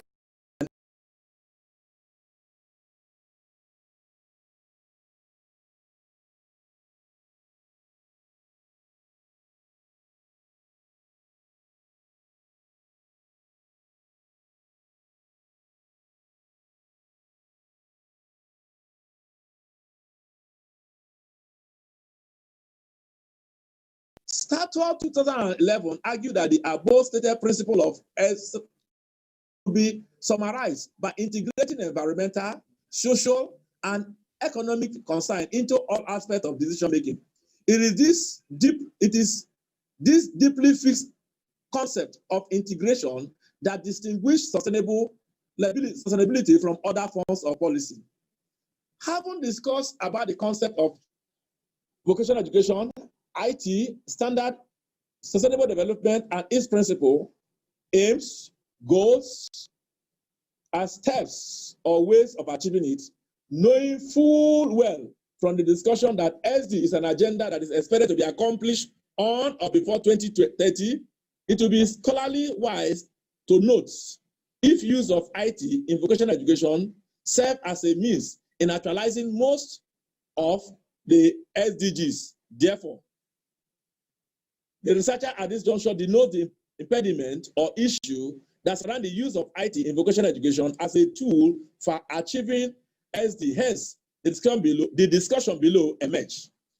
Challenges of IT usage in vocational education towards sustainable development achievements.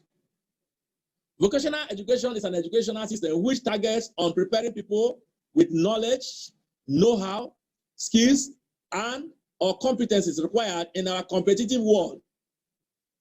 And it could be serve as a tool for achieving sustainable development. This is because when an individual has successfully undergone the processes involved in vocational education with the use of IT and is satisfied, such person has made his or her contribution towards achieving SDGs, especially the goal 1, 2, 4, 5, 8, 9, 10, and 17.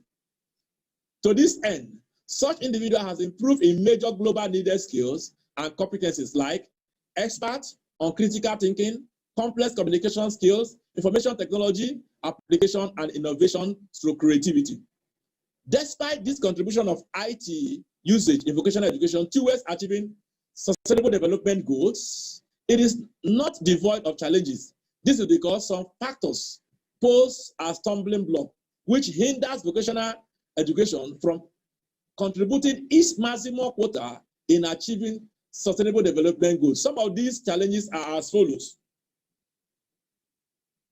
Inadequate training facility and equipment for vocational teachers. Brain drain. This implies acute shortage of vocational teachers in schools caused by movement of quality teachers and lecturers from teaching occupation to other fields. Inadequate funding of vocational education. This occurs as a result of negligence received by vocational teachers towards availability of money or funds for purchase of essential apparatus for swift flow in the teaching and learning process. Poor remuneration of vocational teachers. Vocational teachers are not properly remunerated or motivated by increasing and prompt payment of their salary. This could lead to carefree behavior of teachers to learning activities. Poor public impression and indifference to vocational education. Never to do well course has been the name given to the study of vocational education in the higher institution. Parents talk their children out of choosing such course to study. Poor emphasis on the practical aspect of vocational education, apathy of political leaders and office holders and lawmakers. Loopholes in vocational education curriculum of most developing nations. their curriculums most times are developed based on foreign model, and they are too academic and overloaded. Conclusion and recommendation. Based on the above discussion, we can conclude that information technology play vital role towards sustainable development in vocational education. Having discussed the role of IT in both developed and developing nations, we can infer that IT could serve as a means for ensuring equity among all nations of the world, be it developed or developing nation. Our discourse on sustainable development indicates that it is important. It is a development that revolves around three cardinal points, which are economy, culture, and environment. Integrating environmental, social, and economic concern into all aspects of decision-making is the value projected by sustainable development. Also, from the discussion, despite the laudable contribution of information technology in vocational education towards achieving sustainable development, it is still not devoid of issue. Therefore, the following recommendations were made. Government should improve the remuneration package for vocational education teachers so as to curtail the movement of qualified and skilled teachers from teaching field to other areas of endeavor due to poor motivation. And also, such improvement will help achieve the Sustainable Development Goals 1, 2, 4, and 10. Stakeholders in the field of vocational education should organize sensitization movement for the society, inculcating them with the benefit involved in studying vocational education as it relates to sustainable development. This would address the abnormality of the value system placed on vocational education courses. Government should make available adequate funding for vocational courses since it helps both educated and non-educated citizens to be self-employed as different skills are taught. Negligence should not be noticed on this area since unemployment and underemployment could be averted via this need, hence addressing the sustainable development goals. Curriculum planners should take cognizance of practical activities in vocational education curriculum, as this would help in grooming its learners to the level of expertise. And IT facilitates and equips IT facilities and equipment for proper teaching and learning of vocational education should be made available by the government. This would also aid in achieving sustainable development goals. Thank you for listening, and God bless you. Okay. Dr. David Dumbiri, Matur Nuwun. Do you understand the word? Thank you very much. Dr. Aji has taught you the meaning of Matur Nuwun. Thank you. Oh, thank you. Thank you. Yeah. Okay, Dr. David Dumbiri. Thank you. Now we are going to discussion. Okay. But by the way, would you mind if you turn on the camera or the video so we can see you? Would you mind, Dr. David Dumbiri? Maybe Professor Carl and Professor Wasino want to see you. All right, this one. Dr. David Dumbiri from Nigeria, ladies and gentlemen. So, by the way, Dr. David Dumbiri, what time is it in Nigeria right now?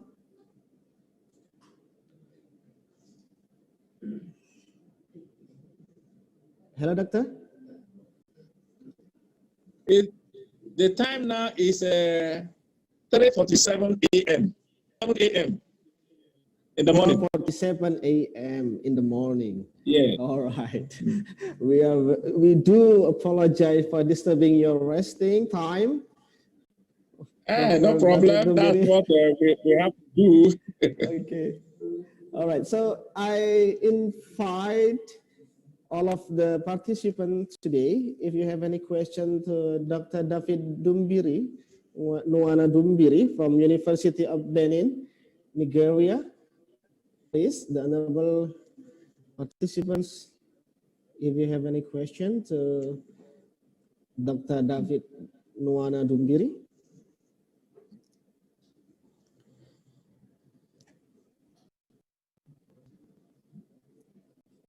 What's it mean?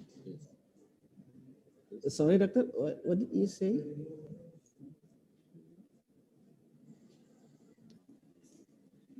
Kameranya nggak nyala. Kameranya nggak nyala. Okay, nyala, but in different position maybe. I mean.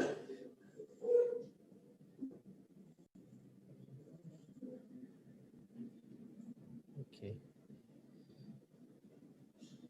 Once again, I invite to all of the honorable participants or the presenters today.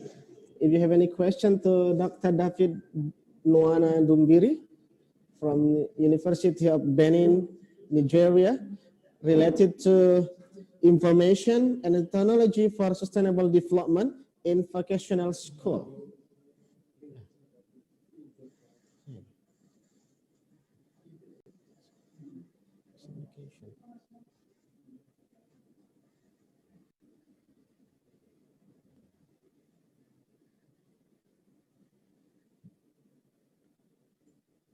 Okay, we are still waiting for the question. Dr. David? Yes. Okay. So, Dr. David, related to your presentation or your paper, information technology for sustainable development in vocational education, right? So, how about in your country, Dr. David Dumbiri? Come again, please. Okay. Related to come again, say what? Paper or your presentation. So how is the condition about your country related to the information and technology for sustainable development in vocational education in your country? Okay. Yeah, so the situation in my country concerning information technology for sustainable development is growing. Just like the paper said, we are part of the developing nation. The problem is that most of the information technology equipment or facilities are not, or some of them are not available. So you'll find out that it is not available for use by all the institutions and persons as they needed it. But we are growing, we are trying, but we cannot say that we have reached a level that can be recommended as satisfactory. So my country, we are still pulling through, especially considering the fact that sometimes the facilities that are available are not adequate for the number of persons that are admitted for the courses. All right. So the challenges is about the facilities, doctor, yeah? Is that right? Yes. The facilities. Okay. Hello? Yes, doctor. One of the challenging of the development sustainable is about the facilities, yeah? Yeah, the facilities are not always available. So it becomes a problem in the implementation and usage. Okay, thank you very much, Dr. David. Okay, for the other question, for the next question maybe, I invite again to all of the honorable presenters, participants this morning. Do you have any question related to information and technology for sustainable development in vocational education?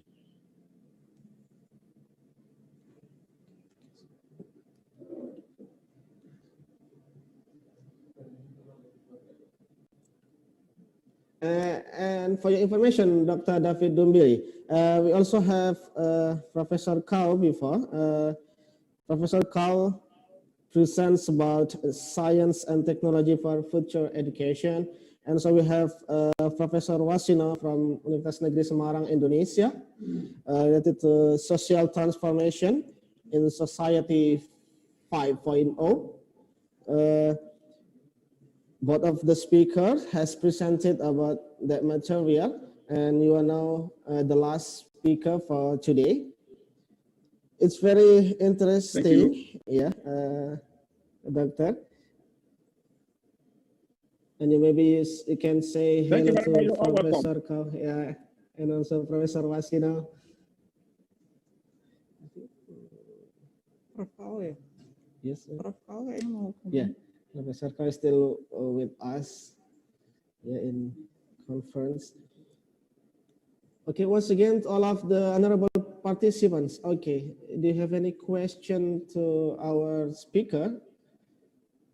Okay, now from Mr. Aziz, UPY Indonesia. What are the problems of vocational schools in Nigeria? Are there any problems employment in the industrial sector for graduates of vocational schools in your country, Doctor? What are the problems of vocational education in Nigeria? Yeah. And what is the second part? Are there any problems with employment in the industrial sector for the graduates from your vocational school in your country? Okay. The problem with vocational education in Nigeria include the issue of brain drain. Most times, those that are competent, that ought to be there, are taken to other sectors because the vocational education system, as it is now, is not giving the place that it ought to have. Our policies are good, but the implementation, the government is not giving it its pride of place. And so it looks like it's many people will see it as a non-do-well job. And so you find that many persons that would have been good in that area will drift to other sector where they will make money. So that is one of the problems. Another thing you find out is that some of the students don't like coming to do vocational education courses. Why? They feel it is education, but they don't do well. Those that are the failures. And so most of them are drifting away because of the impression that parents and the society is giving to it. You equally see that the vocational education system ought to be well equipped. That is, you're supposed to have everything that you need to make it work. And there is supposed to be a synergy between the system and the industry. But that has not been well synergized in such a way that the industry can always come. They used to come for our graduates. But you find out that there is a skill mismatch in the sense that because of lack of equipment, the graduates don't always have the expected skill, especially the world of IT that is required by the industries. And so we know that normally somebody must be trained again when he's employed. So that is the mismatch. So the graduates are not properly trained due to the fact that the state-of-the-art equipment and facilities needed for training them are not always available at the training center. Noting that the equipment for training ought to be the same with the equipment they will meet at the workplace. And I think this has been a problem too in the country. And that is why the graduates of vocational education, even while they are in the labor market, we find out that they need to be retrained. And equally, some of them graduate, the vocational education is supposed to make you practically become an entrepreneur. But because the skill has not been acquired so much so in the system, they find it difficult venturing to become entrepreneurs and establishing or practicing what they have learned, becoming their master on their own. These are some of the challenges. All right. Okay. Thank you, Professor. Okay. I hope that the explanation from Dr. David Dumbiri, is answer your question, Mr. Aziz. Yeah. Okay. We still have any question from the participant, please? Thank you, Mr. Aziz, for the question. It's a very nice question. Okay, maybe we still have one more question, please.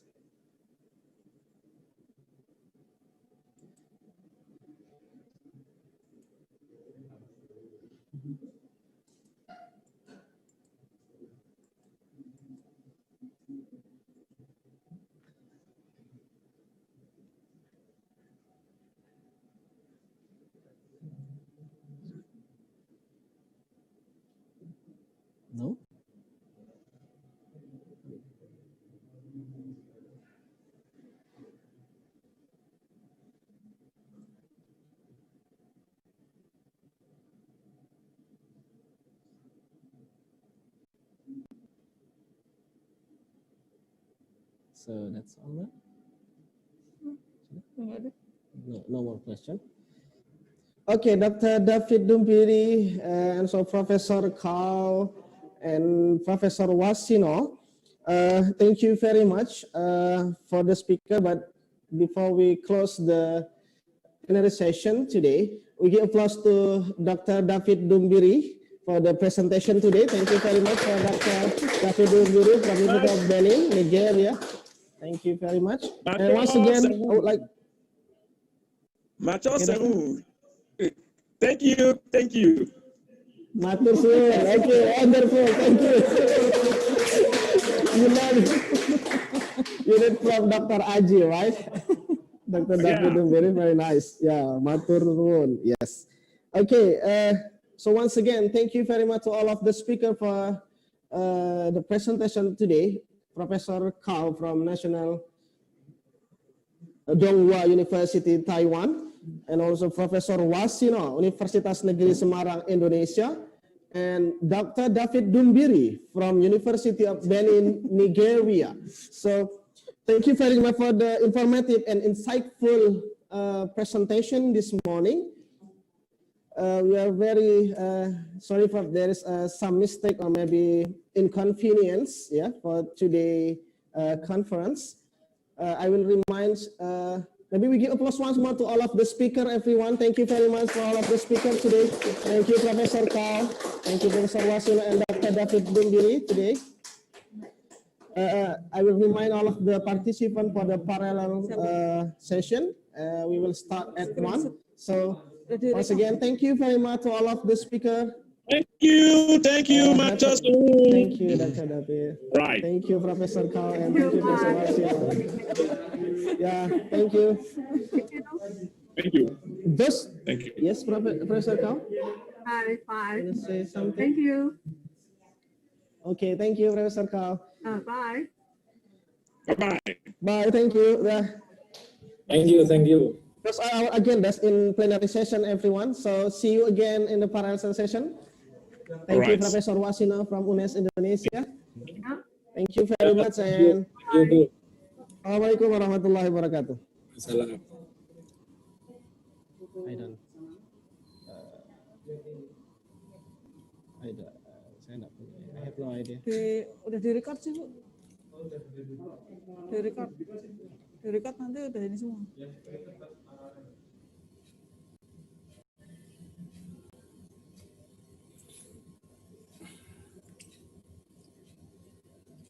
Your agenda, and then all of the participants, once again I remind you, you still have a few hours, so make sure that you will join the parallel session at 12:30. Any question from Ibu Eka Nurnawati? Okay, Pak Hafid. Yes. Bu Eka? Yeah. Eka Nurnawati.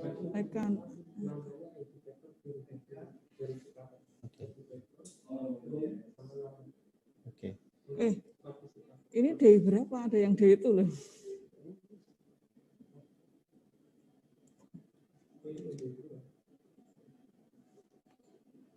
Campur maksudnya. Oke, Ibu Eka. Okay. Thank you very much, committee. I want to ask you, committee, how we could join the parallel session, or we can use this room meeting, or we have another invitation or another room for parallel session. We use the same link or same room, Ibu Eka. The technician will separate the presenter to different room later. Okay, we use breakout room, right? Yep. Okay, so we have to join. So we have to join at 12:30. Yes, 12:30. Okay, thank you. So we can leave now. Okay. Yes, you may leave now and join again at 12:30. Okay, thank you very much. Okay, thank you very much for honorable presenter or participant today. I will connect it again at 12:30. After break and lunch. Okay, thank you. Bye. Thank you very much. Thank you for the question, Ibu Eka. That's nice.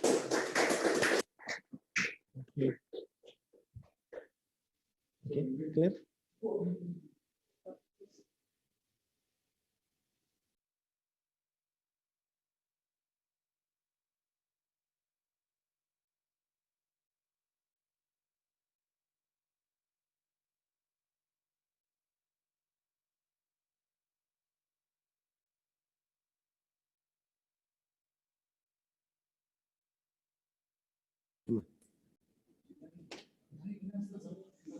Sekali lagi kami sampaikan kepada para presenters, kita akan mulai parallel sessionnya at 1, but make sure that you join the link, the same link, join link yang sama di jam 12.30 atau setengah 1. Ibu Suripah dari Kudus, bisa didengar ya, Bu? Jadi nanti dengan presenter yang lain bisa join lagi di jam 12.30, 12:30. Sekarang bisa leave dulu, nanti bisa join lagi dengan link yang sama di jam 12.30 atau setengah 1. Thank you. Ya, nanti untuk pembagian ruangan, teknisi atau tim panitia yang akan membagi di setiap ruangannya atau setiap roomnya. Virtual roomnya akan dibagi oleh panitia.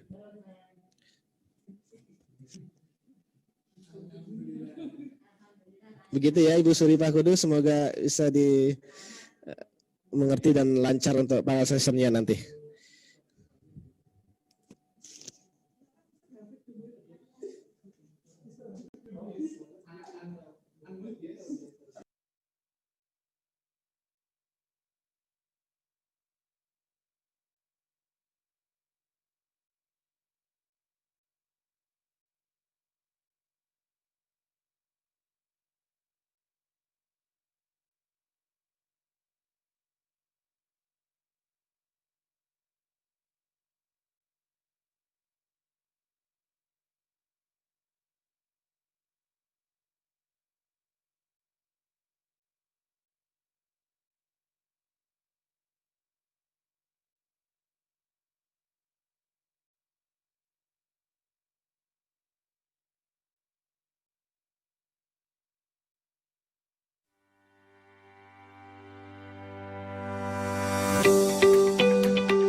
Untuk menemukan kebenaran, untuk menjalin pertemanan, untuk meraih kesuksesan, untuk beradaptasi, untuk membuat dunia menjadi lebih baik.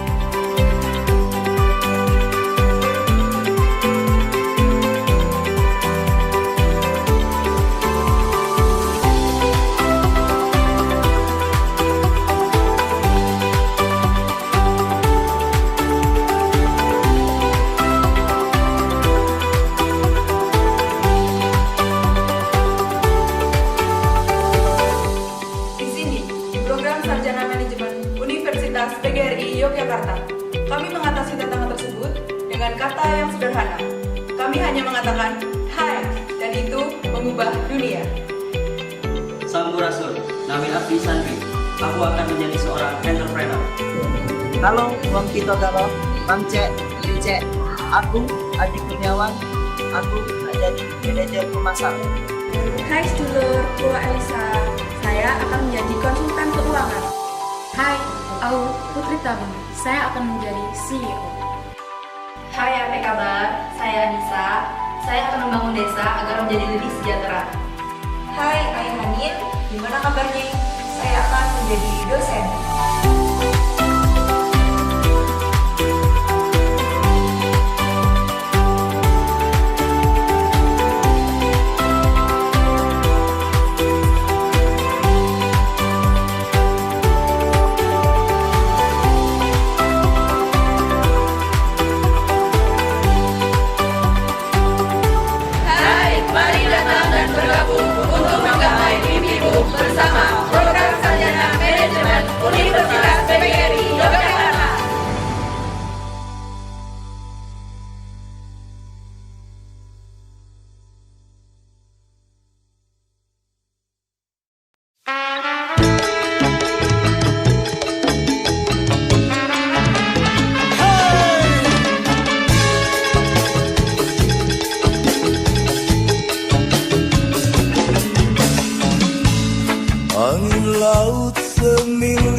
sih? Tunggu apa lagi? Ayo buruan daftar. Universitas PGRI Yogyakarta, gerbang sukses masa depan.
Universitas PGRI Yogyakarta. Apa aja sih fasilitasnya?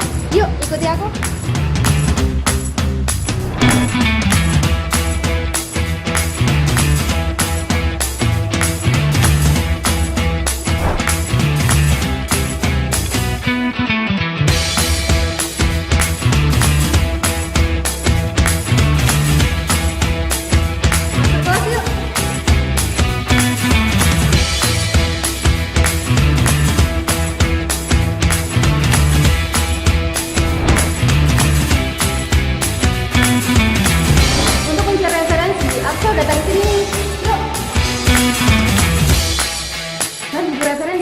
Ada juga loh ruangan yang nyaman buat ngerjain tugas.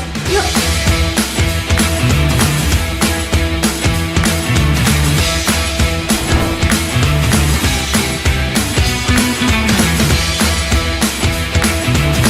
Nah, sekarang kita ke counter PMB yuk. Kamu bisa cari informasi beasiswa di sini loh. Yuk!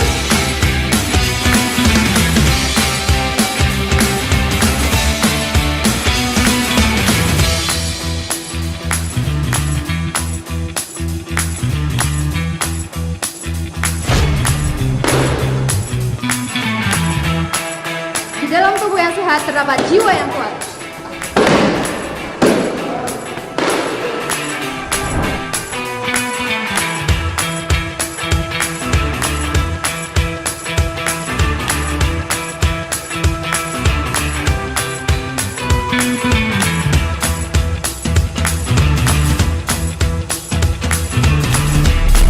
Tunggu apa lagi? Yuk gabung di Universitas PGRI Yogyakarta.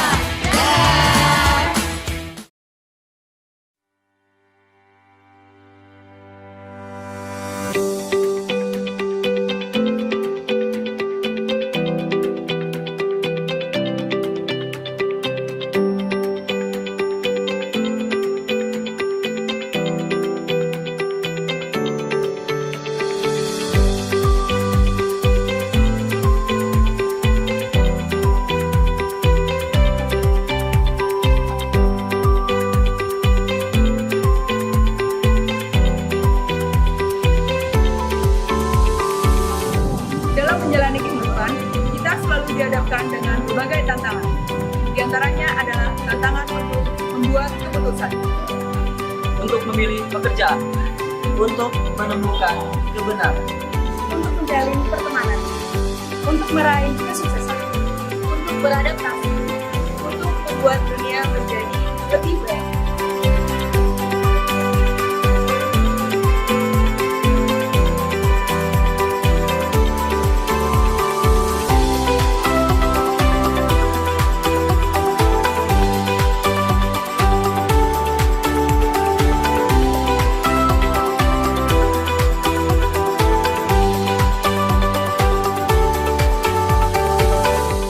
Di sini, program Sarjana Manajemen Universitas PGRI Yogyakarta. Kami mengatasi tantangan tersebut dengan kata yang sederhana. Kami hanya mengatakan, hai, dan itu mengubah dunia. Sampurasun, nami Abdi Sandri. Aku akan menjadi seorang entrepreneur. Halo, Bang Tito Galo, Bang Cek, Cek. Aku Adi Kurniawan. Aku jadi manajer pemasaran. Hai sedulur, Gua Elisa. Saya akan menjadi konsultan keuangan. Hai, aku Putri Tabung. Saya akan menjadi CEO. Hai, apa kabar? Saya Anissa. Saya akan membangun desa agar menjadi lebih sejahtera. Hai, Ayah Hanin. Gimana kabarnya? Saya akan menjadi dosen.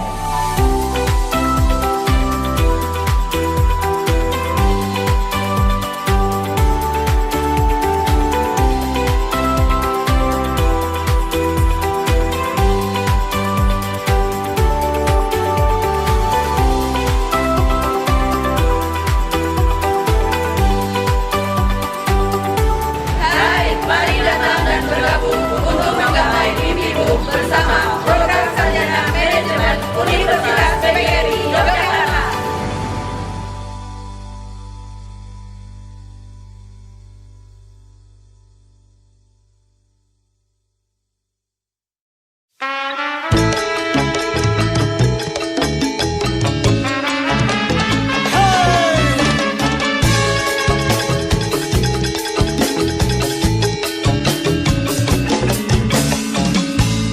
Angin laut semilir bertiup. Selamat datang di PGRI UPY.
inilah Universitas PGRI Yogyakarta, salah satu dari 10 universitas terbesar di Yogyakarta.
Tunggu apa lagi? Ayo buruan daftar. Universitas PGRI Yogyakarta, gerbang sukses masa depan.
Ada juga loh ruangan yang nyaman buat ngerjain tugas. Yuk!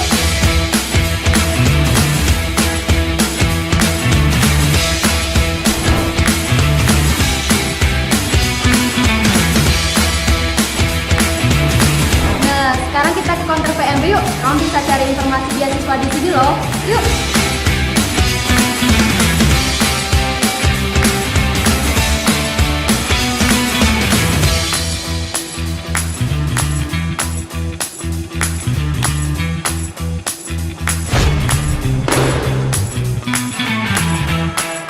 Di dalam tubuh yang sehat terdapat jiwa yang kuat.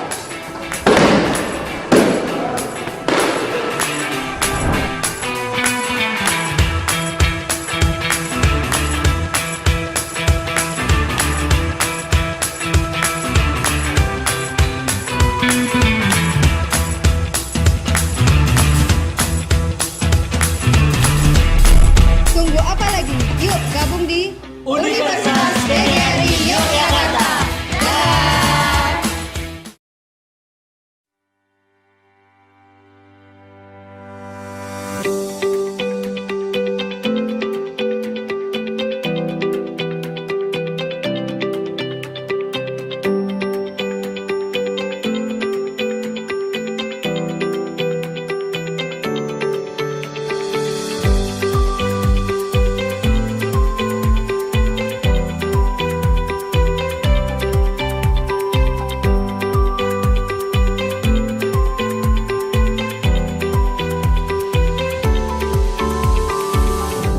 Dalam menjalani kehidupan, kita selalu dihadapkan dengan berbagai tantangan. Di antaranya adalah tantangan untuk membuat keputusan, Untuk memilih pekerjaan, untuk menemukan kebenaran, Untuk menjalin pertemanan, untuk meraih kesuksesan, untuk beradaptasi, untuk membuat dunia menjadi lebih baik.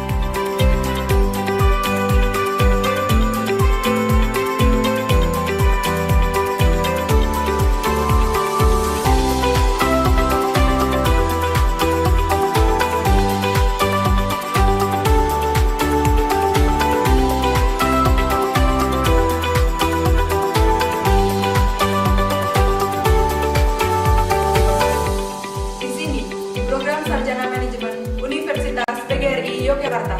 Kami mengatasi tantangan tersebut dengan kata yang sederhana. Kami hanya mengatakan, hai, dan itu mengubah dunia. Sampurasun, nami Abdi Sandri. Aku akan menjadi seorang entrepreneur. Halo, Bang Tito Galo, Bang Cek, Cek. Aku Adi Kurniawan. Aku jadi manajer pemasaran. Hai sedulur, gua Elisa. Saya akan menjadi konsultan keuangan. Hai, aku Putri Tabung. Saya akan menjadi CEO. Hai, apa kabar? Saya Anissa.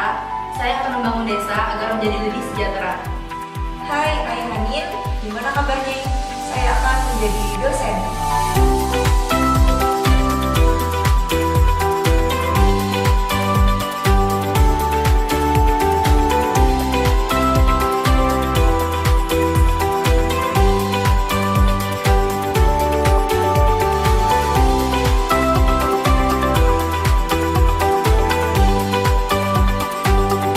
Hai, mari datang dan bergabung untuk menggapai mimpimu bersama program Sarjana Manajemen Universitas PGRI Yogyakarta.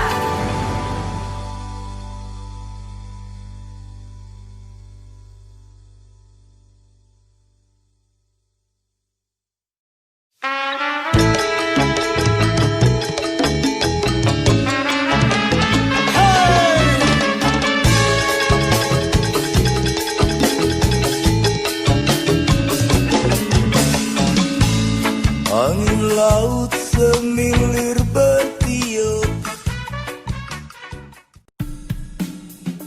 Selamat datang di PGRI UPY.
Tunggu apa lagi? Ayo buruan daftar. Universitas PGRI Yogyakarta, gerbang sukses masa depan.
Universitas PGRI Yogyakarta. Apa aja sih fasilitasnya?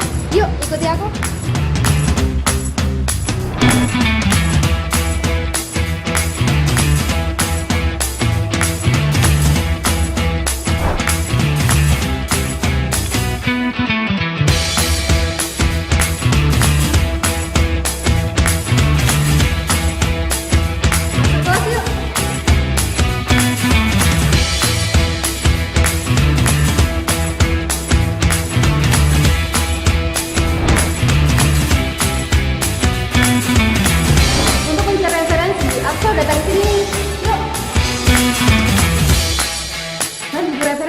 Ada juga loh ruangan yang nyaman buat ngerjain tugas. Yuk!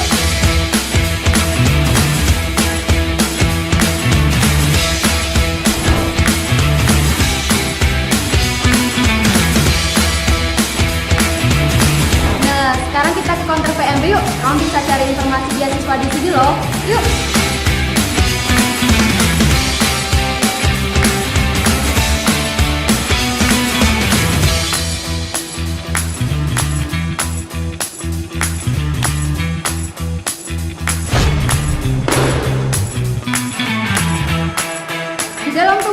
harus terdapat jiwa yang kuat.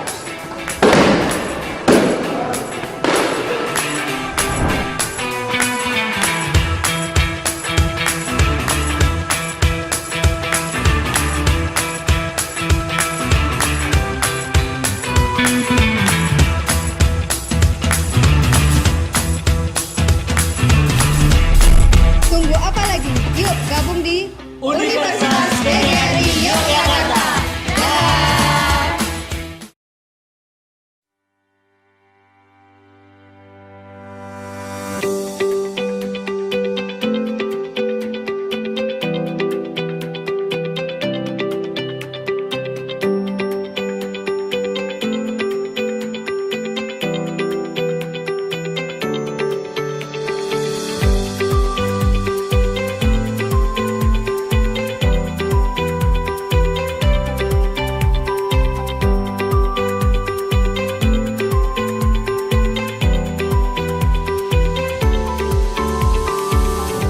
Dalam menjalani kehidupan, kita selalu dihadapkan dengan berbagai tantangan.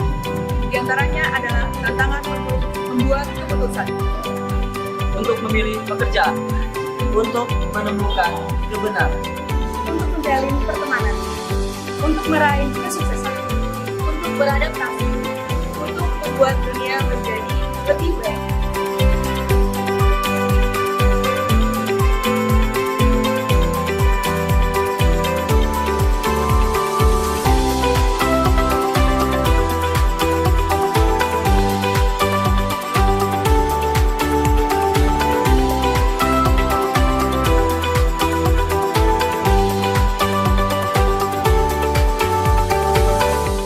Di sini, program Sarjana Manajemen Universitas PGRI Yogyakarta.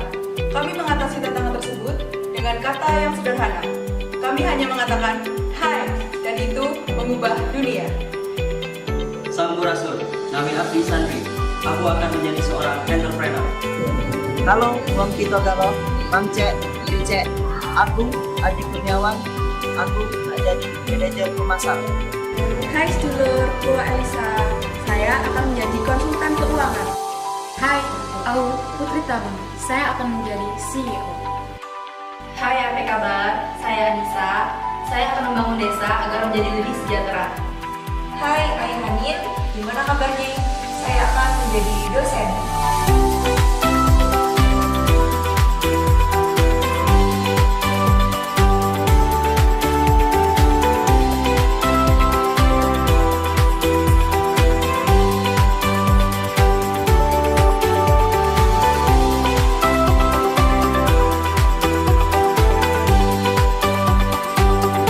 Hai, mari datang dan bergabung untuk menggapai mimpimu bersama program Sarjana Manajemen Universitas PGRI Yogyakarta.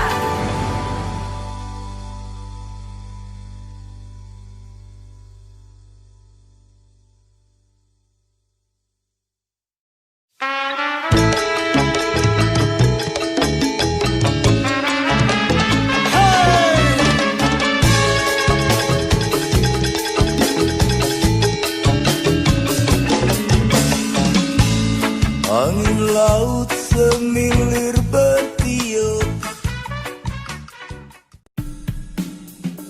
Selamat datang di PGRI UPY.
Tunggu apa lagi? Ayo buruan daftar. Universitas PGRI Yogyakarta, gerbang sukses masa depan.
Universitas PGRI Yogyakarta.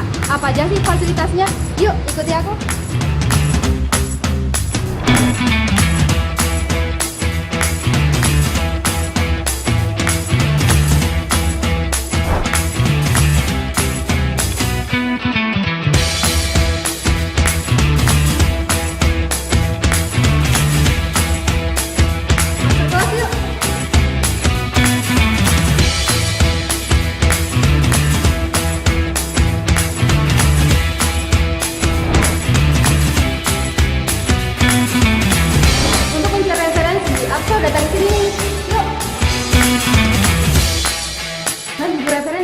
Ada juga loh ruangan yang nyaman buat ngerjain tugas.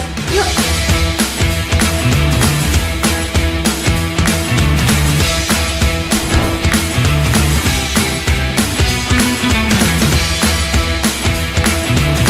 Nah, sekarang kita ke counter PMB yuk. Kamu bisa cari informasi beasiswa di sini loh.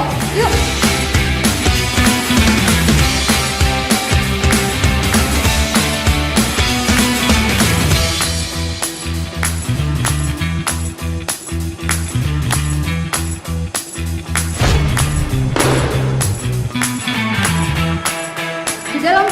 melihat terdapat jiwa yang kuat.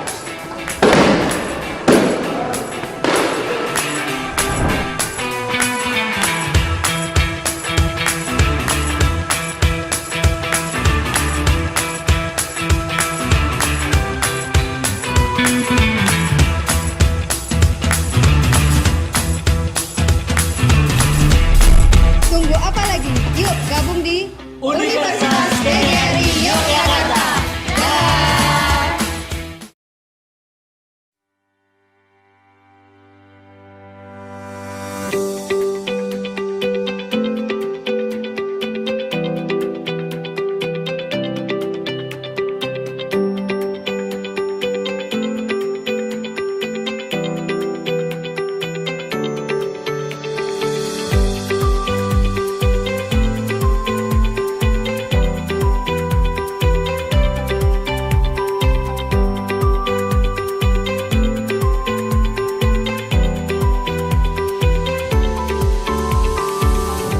Dalam menjalani kehidupan, kita selalu dihadapkan dengan berbagai tantangan. Di antaranya adalah tantangan untuk membuat keputusan, Untuk memilih pekerjaan, untuk menemukan kebenaran, Untuk menjalin pertemanan, untuk meraih kesuksesan, untuk beradaptasi, untuk membuat dunia menjadi lebih baik.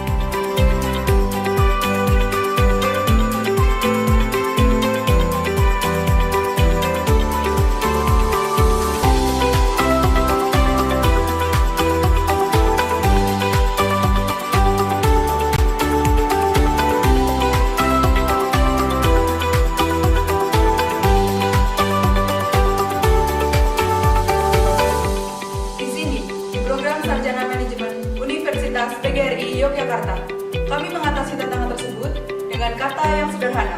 Kami hanya mengatakan, hai, dan itu mengubah dunia. Sampurasun, Nabi Abdi Sandri. Aku akan menjadi seorang entrepreneur. Halo, Bang Tito Galo, Bang Cek, Cek. Aku Adi Kurniawan. Aku jadi manajer pemasaran. Hai sedulur, Gua Elisa. Saya akan menjadi konsultan keuangan. Hai, aku Putri Tabung. Saya akan menjadi CEO. Hai, apa kabar? Saya Anissa. Saya akan membangun desa agar menjadi lebih sejahtera. Hai, Ayah Hanin. Gimana kabarnya? Saya akan menjadi dosen.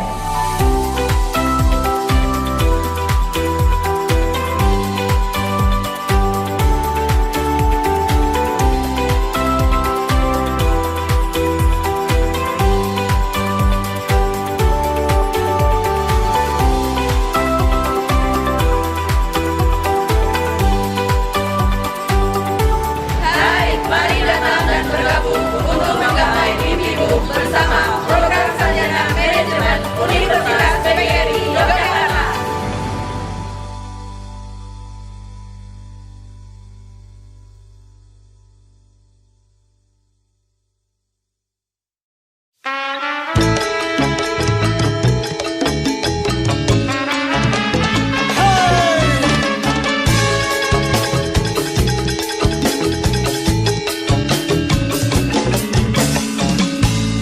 Angin laut semilir bertiup. Selamat datang di PGRI UPY.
PGRI Yogyakarta.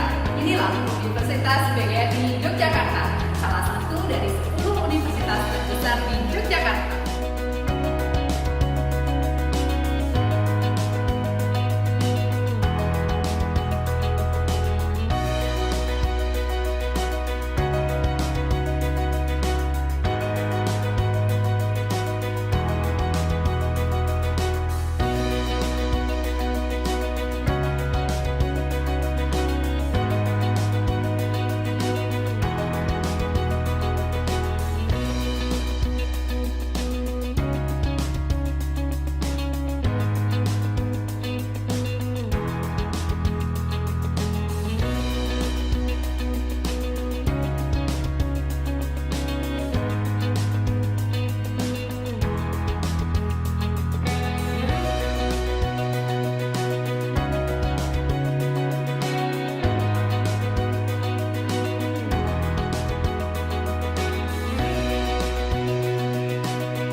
Tunggu apa lagi? Ayo buruan daftar.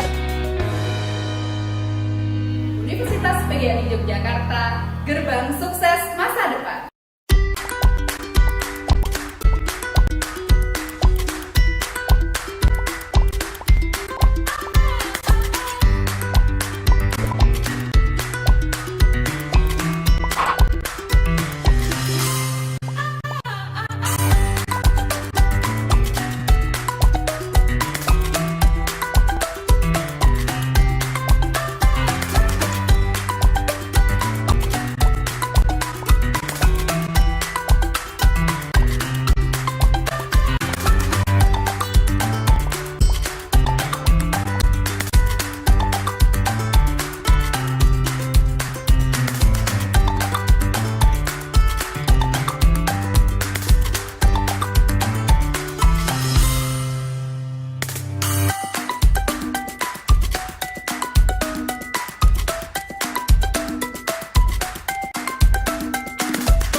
Apa aja sih fasilitasnya? Yuk, ikuti aku.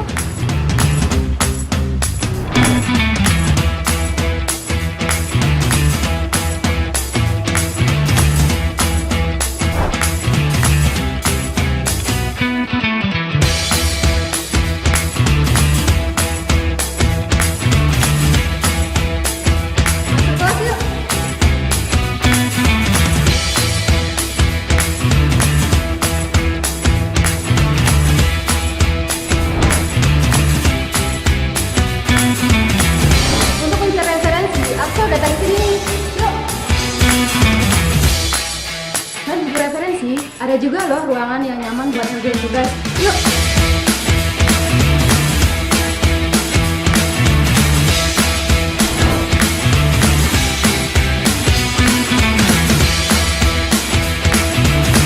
Nah, sekarang kita ke counter PMB yuk. Kamu bisa cari informasi beasiswa di sini loh. Yuk!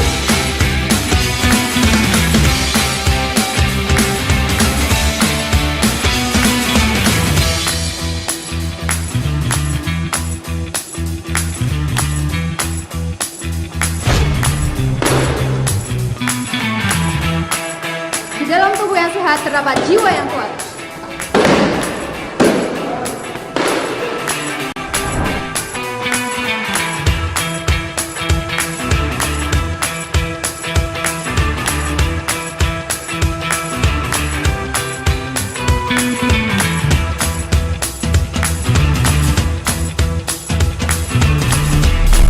Tunggu apa lagi? Yuk gabung di Universitas PGRI Yogyakarta.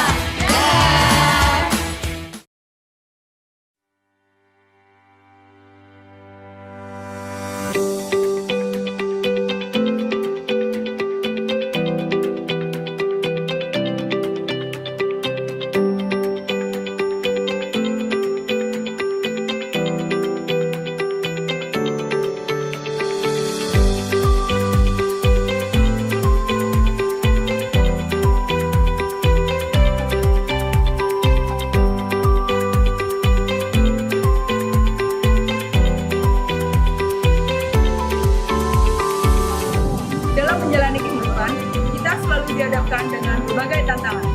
Di antaranya adalah tantangan untuk membuat keputusan, untuk memilih pekerjaan, untuk menemukan kebenaran, untuk menjalin pertemanan, untuk meraih kesuksesan, untuk beradaptasi, untuk membuat dunia menjadi lebih baik.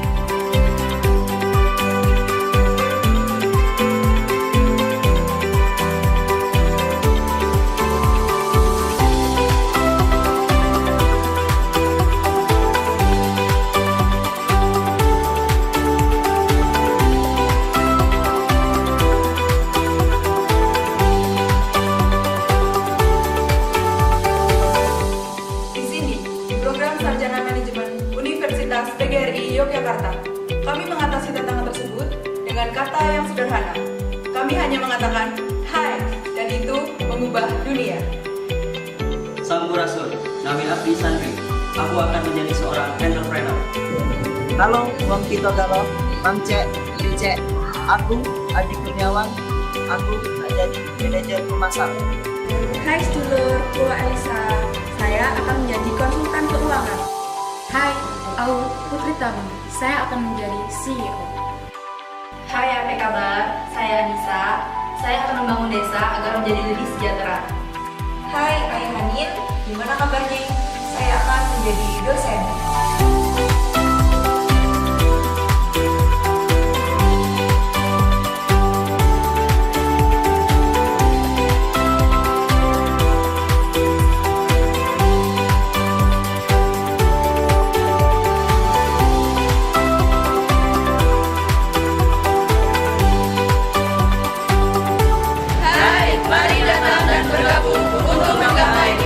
Bersama program sarjana manajemen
apa lagi? Ayo buruan daftar. Universitas PGRI Yogyakarta, gerbang sukses masa depan.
Universitas PGRI Yogyakarta. Apa aja sih fasilitasnya?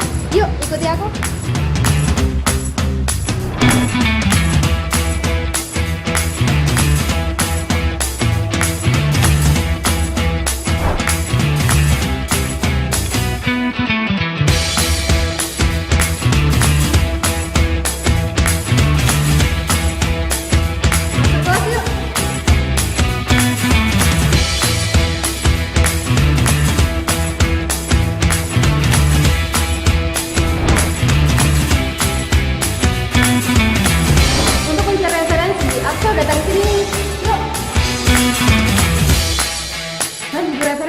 Ada juga loh ruangan yang nyaman buat ngerjain tugas. Yuk!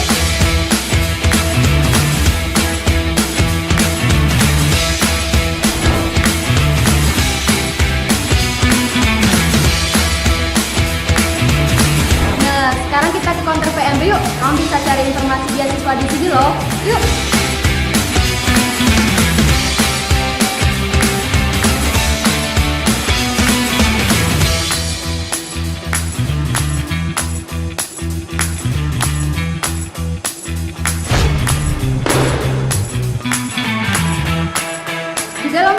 sehat terdapat jiwa yang kuat.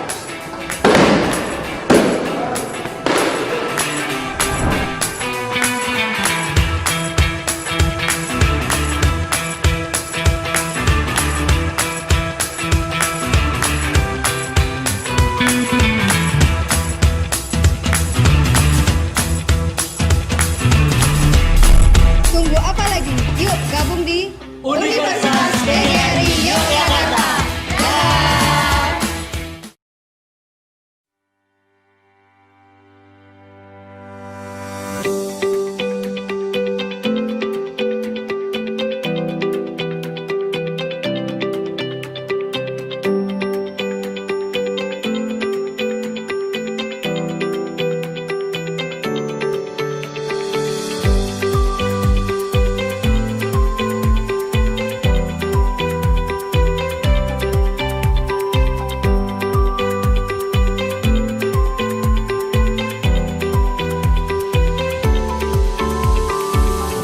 Dalam menjalani kehidupan, kita selalu dihadapkan dengan berbagai tantangan.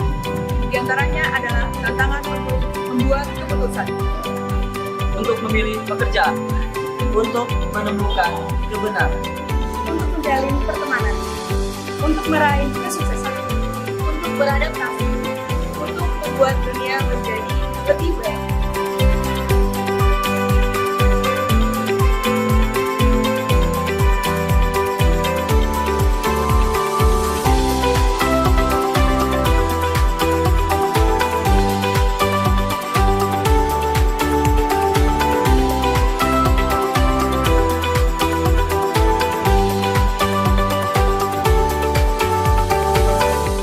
Di sini, di program Sarjana Manajemen Universitas PGRI Yogyakarta, kami mengatasi tantangan tersebut dengan kata yang sederhana.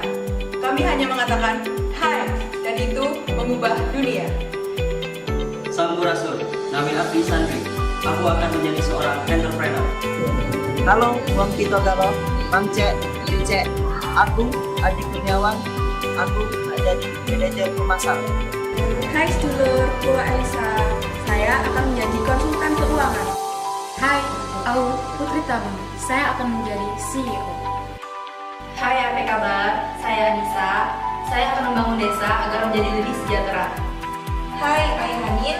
Gimana kabarnya? Saya akan menjadi dosen.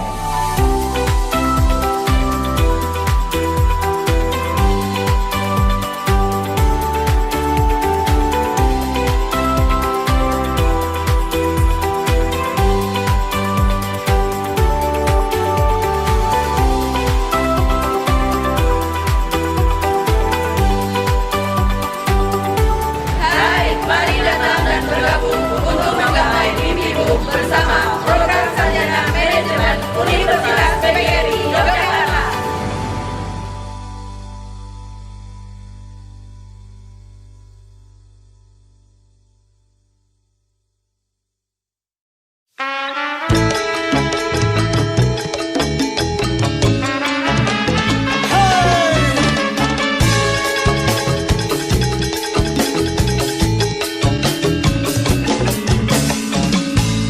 Angin laut semilir bertiup.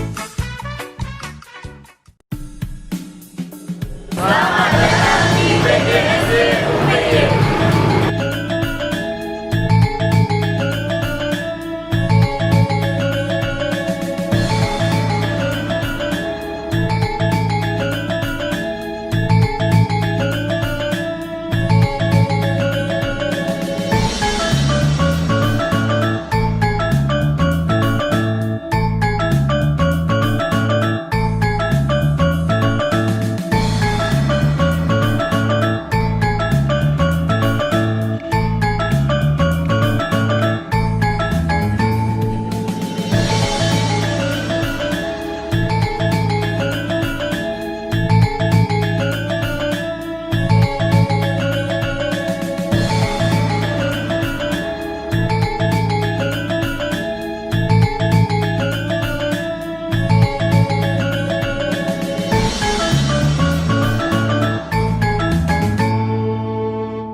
inilah Universitas PGRI Yogyakarta, salah satu dari 10 universitas terbesar di Yogyakarta.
Tunggu apa lagi? Ayo buruan daftar. Universitas PGRI Yogyakarta, gerbang sukses masa depan.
aja sih fasilitasnya?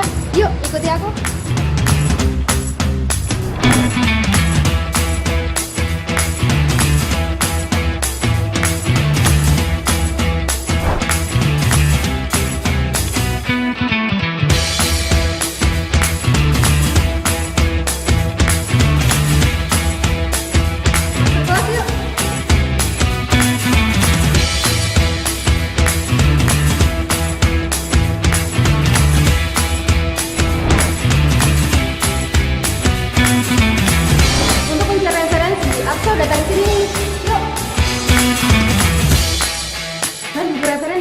Ada juga loh ruangan yang nyaman buat ngerjain tugas. Yuk!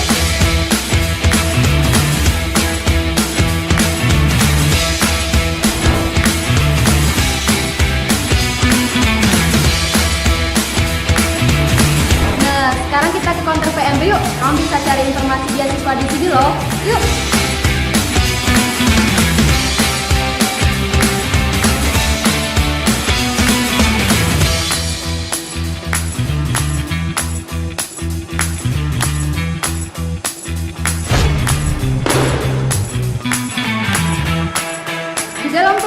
Terdapat jiwa yang kuat.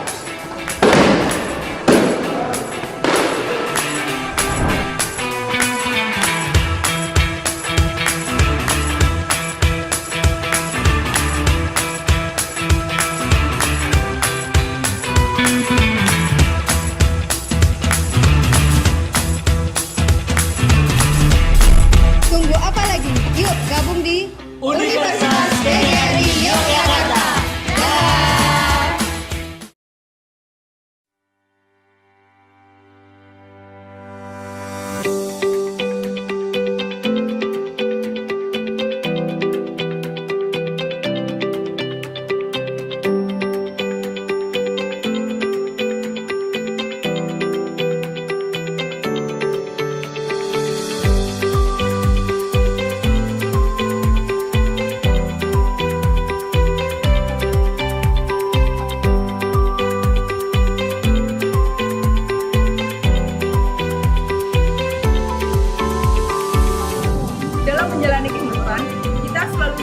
dengan berbagai tantangan. Di antaranya adalah tantangan untuk membuat keputusan, untuk memilih pekerjaan, untuk menemukan kebenaran, untuk menjalin pertemanan, untuk meraih kesuksesan, untuk beradaptasi, untuk membuat dunia menjadi lebih baik.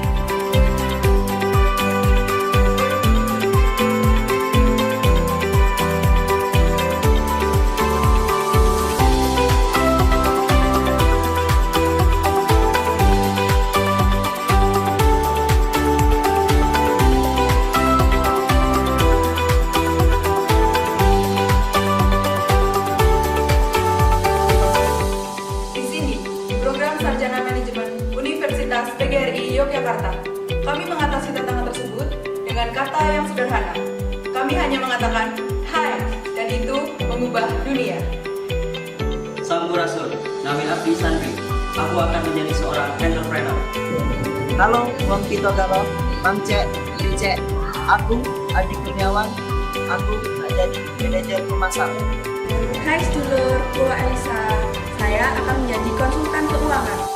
Hai, aku Putri Tabung. Saya akan menjadi CEO.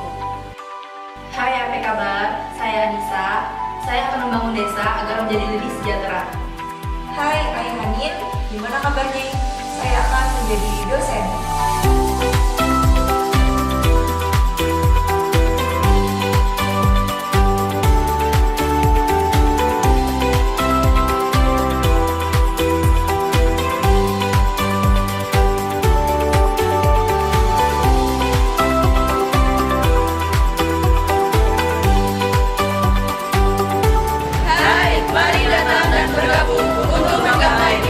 Bersama program sarjana manajemen Universitas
Untuk informasi lebih lanjut, kalian bisa lihat di pmb.upy.ac.id atau kalian juga bisa lihat di sosial media kami dan kalian juga bisa menghubungi di hotline di sini. Jadi, tunggu apa lagi? Ayo buruan daftar. Universitas PGRI Yogyakarta, gerbang sukses masa depan.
Hello.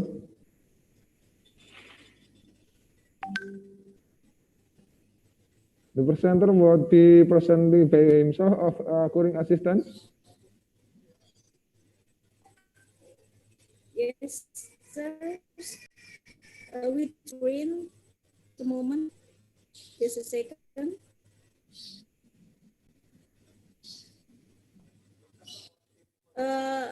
I will present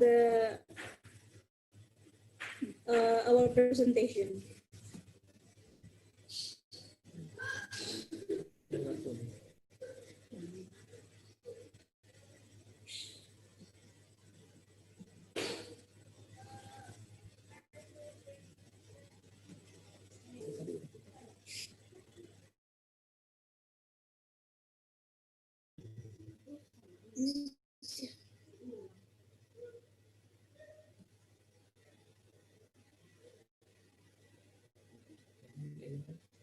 Tadi ini aja ya, next ke ini selanjutnya dulu ya.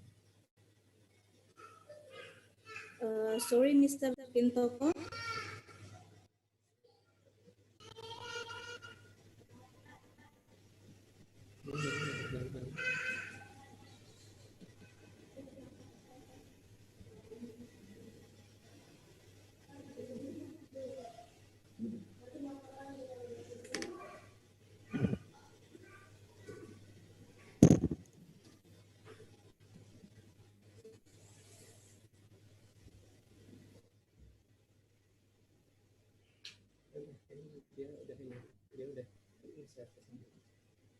Okay, may I start our presentation?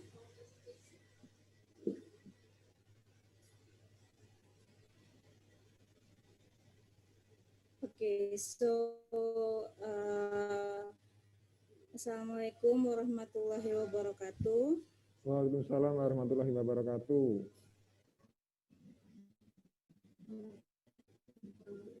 And sorry because there is some error of our techniques here.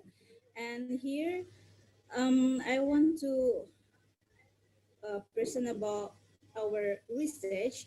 There are three researchers, Mr. Eko, Mrs. Nurjana, and me, myself, Ms. Fitria Lapele. We conduct our research in our institution, that is the Islamic Institute of Ambon, or we say at Yayan Ambon. By the title is Content Validity of Multicultural Learning System Instruments at Yayan Ambon, Maluku. So here we focus on the content of the validity. Okay, we talk about validity or content validity. First of all, of course, it is related to measurement, or in Indonesia, we say it by test standard. In measurement, there are two aspects that related to it. There are validity and, of course, reliability. And in validity, in this research, we try only focus on the validity only, so not the reliability. So here, we will talk about the validity, especially in content validity. And in validity itself, it is divided into three parts, that is, or three aspects, or three types. There are content validity, construct validity, and then criterion validity. It is according to Wilkerson and then Lang 2007. Okay, so here we focus on content validity. That the content validity itself, of course, talk about two types. First of all is the aspect of the appearance, or we call it as appearance validity. So the validity we can look by how is the, for example, like interview guide, how is the interview guide appearance by the writing of the text, the long of the typing, or the short of the text, just such kind like that. And the second is about logical validity. So it is about the contents of the items. Like we have some items that we try to make each item is logic. Like when we want to tell about multiculturalism, and then of course we have to ask the question in interview that related to multiculturalism, not about mathematics, for example, or not about art, etc. Okay, next is according to Ratnawati 2016, there are 5 types of conducting or verifying the content validity. First of all is combining validator assessment sheets, and then second is presenting the expert assessment as a validator. The third is performing content validity calculations, determining the categorizations of each item, and the last is legibility testing. So based on these steps, based on these 5 tests, according to Rahmawati, and me and my team try to conduct the research about verifying the content validity of our instruments. Okay, so this is our steps when we conduct our content validity about multicultural learning instruments at IAIN Ambon, Maluku. So when we create our instrument, step by step, we write here, and you can see in our slides, we just add first step. So in Ramawati, there are 5 steps, but we add 1 at the first step. That is a multicultural learning system instrument. So we make the instruments, we prepare the instrument, and then the second one, validator assessment sheet, we give it to the sheets of our instrument to the validator to see or to make it, to check it. And then expert validator assessment. Next is content validity, calculating result. Here, in calculating the result of the content validity, we using the icon index. It can be used by Excel or SPSS. And the 5th is about the categorizations of the item. I will explain it next. And then the last is legibility testing to respondents. This is the step 1, here the example of the instruments about multicultural learning systems. Okay, so are some statements, or we call it items. The topic is about multicultural, you can see on the variable, and then for the indicators, there are some aspects related to the multicultural, like menghargai keberagaman, persamaan hak, harmoni, toleransi. So that's indicators, of course, related to the variable that is multicultural. And then di kolom pertanyaan there are some statements, yeah. And next is in column bentuk, there show that this is a positive statement and that is negative statements. So we combine between some positive statements and some others is negative statements. And that is the number of the item. And the second is about the validator assessment sheet. So here we make the column, like column item is the number and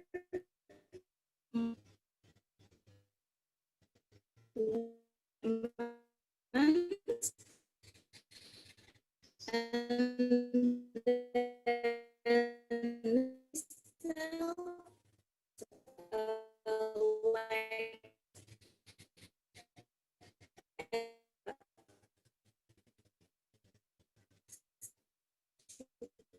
relevant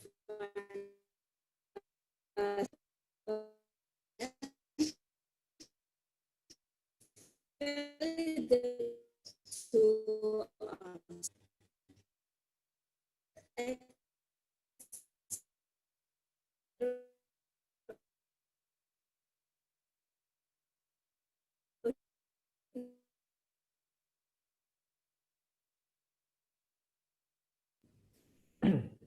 Oke, saya mengalami gangguan dari Ambon.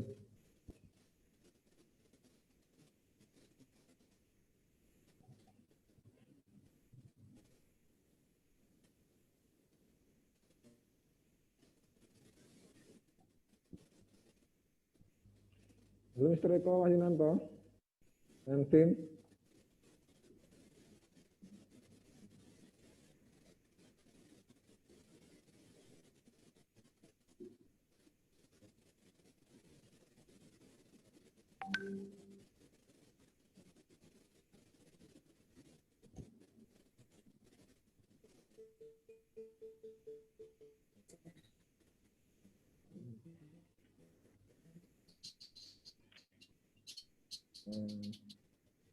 Highlighting Miss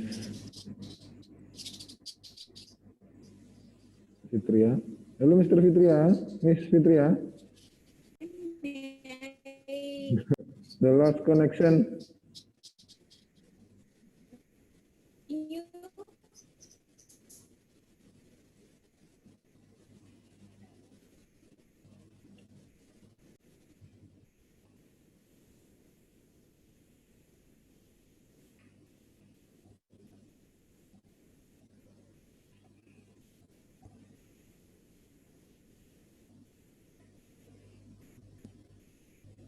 Halo Eko, Miss Fitria and team.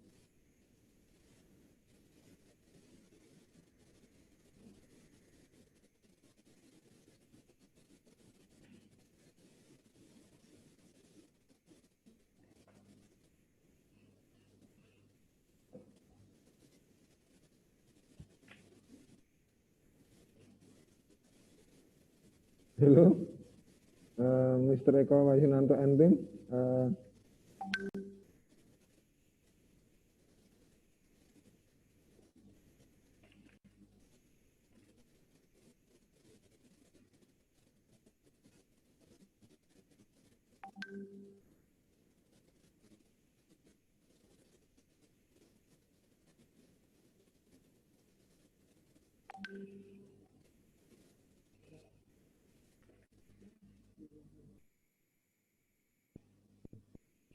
Halo Mr. Eko, continue.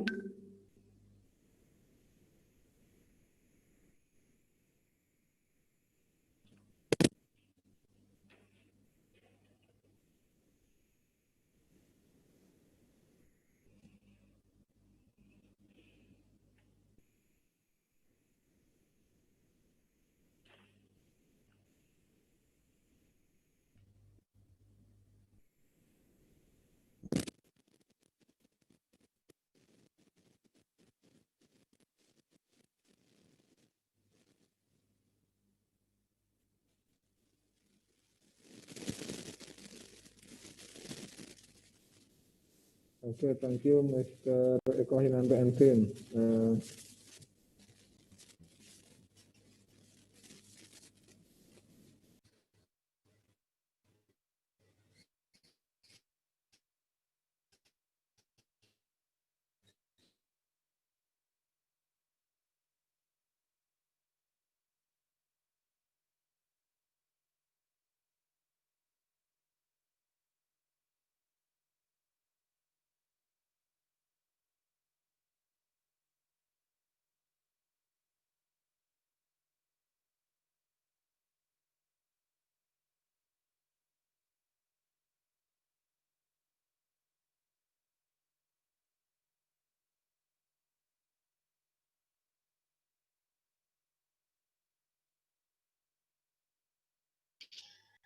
Hello.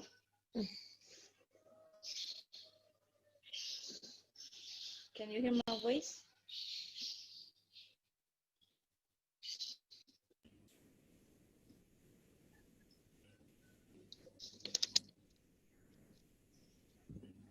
Let me. Hello, next. Okay. I will continue. This is the example of our validator checking our instruments, and then the next is the fourth step is this is the result of the calculations by using index icon.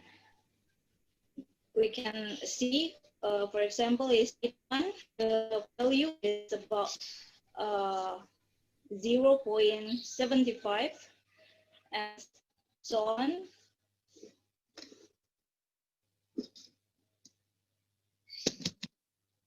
Okay. Next, is, after calculation, we conduct like a categorization.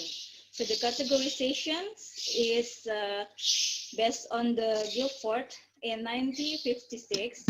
So the point from 0.80 until 1.00. So the categorization is very good and etc. And the very bottom is 0.00 and then 0.20. It is categorized as poor. So in our instruments, the categorization is we have 73% that is categorized as very good, and then the last is good. This from our instrument that we are conducted. So the next step is legibility testing to the respondents. After we have make sure that our instrument is valid from the content, then we give our instruments to the respondents. Okay, so the conclusion is the instrument, then we made it, we created it to know about the multicultural learning system in Ambon is valid in the content, and so we plan to continue it for another research. I think that's all for our presentations, and maybe there are some questions or suggestions. The time we give to our moderator, Mr. Kim Toko, please. Okay, thank you, Ms. Siti Nurjana, our presentation and team. Yes. Next question. Hello? Any question?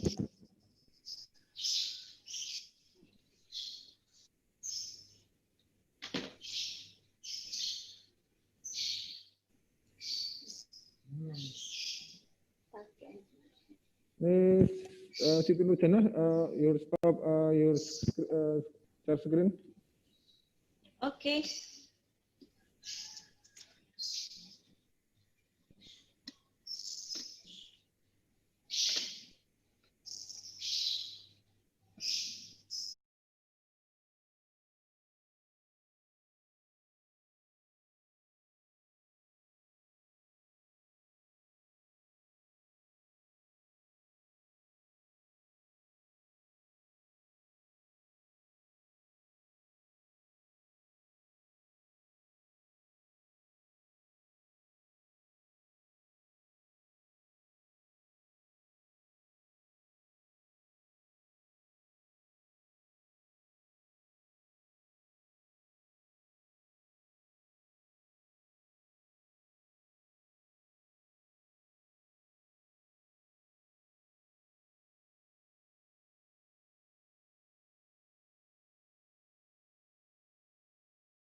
1, decomposition of students' mathematical self-directed learning. That means before treatment and after treatment in experimental class and control class. Means is in tabel. And we can conclude the student who take part in learning using the more method as a student mathematical self-directed learning, which develop better and amply for student who take direct instruction. And the table 2 describe of improving student mathematical self-directed learning with the normalized kind score in experiment class and the other one control class. That's it means and standard deviation. And we use a main Whitney U test. We conclude that increase in students mathematical self-regulated learning using modified more methods of learning is better than the increase in students mathematical self-learning using direct instruction. Benefit from the average or main student mathematical self-regulated learning, student will take modified more learning are better than student will take direct instruction. And conclusion, the result of the study is the performance of the student mathematical self-regulated learning with modified more method is better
initial and final data analysis.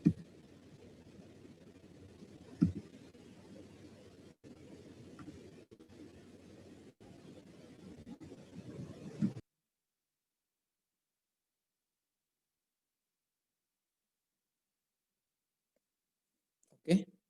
Hello, Ms. Rihayati. Do you get trouble again your connection? Yeah, hello. Do you get trouble your connection? Okay. Yes. The result of the endgame analysis in table 1 and table 1 above show that the experiment class for an average of 0.5574 with a moderate category. The counter class getting an average score of 0.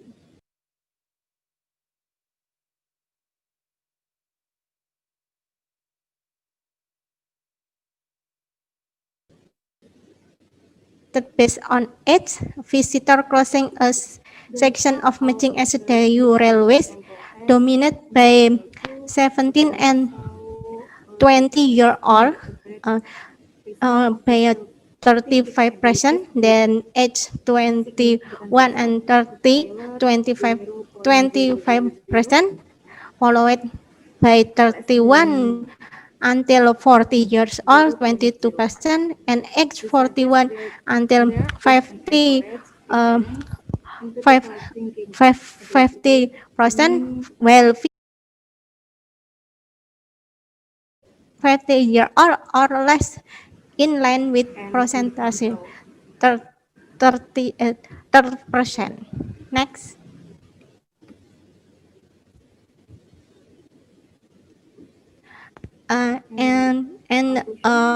Based activity based on it, the present activity that most visitor due to crossing of section of Mejing and Sedayu railway line is eat and buying snack, sitting while locking the passing train, that's 25%, chatting with people or friends, 12%, finding the jail and waiting for the jail to pay, 9%, while the remaining 50% of other activities, among others, sell, walk around, sit back, and take photo on the train.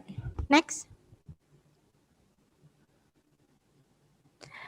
Activity based on the time. During the visit, the crossing of the Mejing and Sedayu railway, the most common in a weekend reaching 40%, those who visit a weekdays 27%, and who visit daily 21%. Next.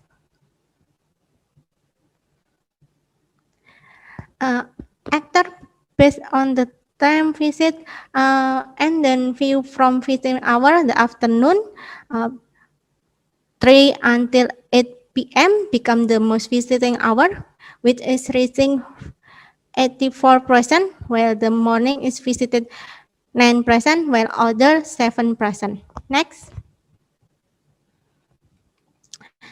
Spatial utility for public activity on weekdays, set of location at Mejing, time 5 until 10 a.m. In the morning, only one seller, sate peddler, had been seen, and visitor activity concentrated on selling buying transaction. No refreshing or relaxing activity had been performed limited time until 10 a.m. One spot had been used, and Sedayu, at the Sedayu, there are no activities between 5 and 10 a.m. Next. Special utility for public activities during workday, set location Mejing 10 a.m. until 3 p.m. No activity found between 10 a.m. and until 3 p.m. And set location Sedayu 10 a.m. until 3 p.m. Activity start after 10 a.m. Active happen in a small permanent food stall parallel to bakso kapita. Visitor come to enjoy culinary food. No direct activity related to public space on crossway. Only one spot use. Next. This activity in next. Special activity for public activity weekday. Location Mejing. Time 8 until 10 p.m. and Dayu time 8 and until 10 p.m. on crossway in Mejing and Dayu at 9 p.m. They are not activity. There is curve caused by lack of street lighting. Next. And then is special result and discussion, special utilization pattern for public activity on weekend. Set location, Mejing, time 5 until 10 a.m. In the morning, only one vendor call be fine. Sate acre visitor activity, 10 to do modern activity and limited as selling by no space with refresh reflecting ambient activity held until 10 a.m. Only one spot use. And in Sedayu, time frame between 5 and 10 until 10 a.m. there is no activity yet. Next. And this is 10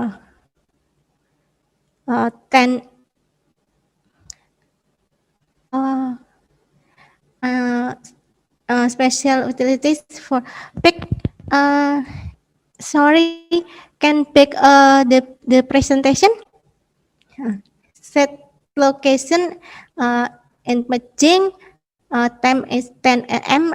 until 3 p.m. And duration between 10 a.m. to 3 p.m. there are no activity yet.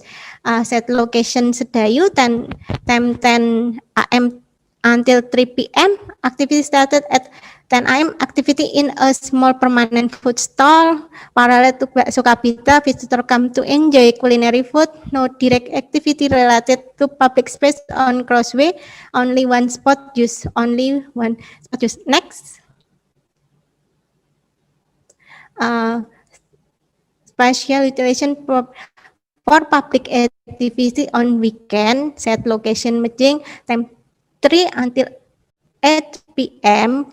Increase of activity the afternoon start 3 p.m. when it's peak between 4 until 5:30 p.m. Activity done by standing or sitting, chatting, watching trend page, enjoy snack, and watching children play. Ride the merry-go-round or running back to from the small field.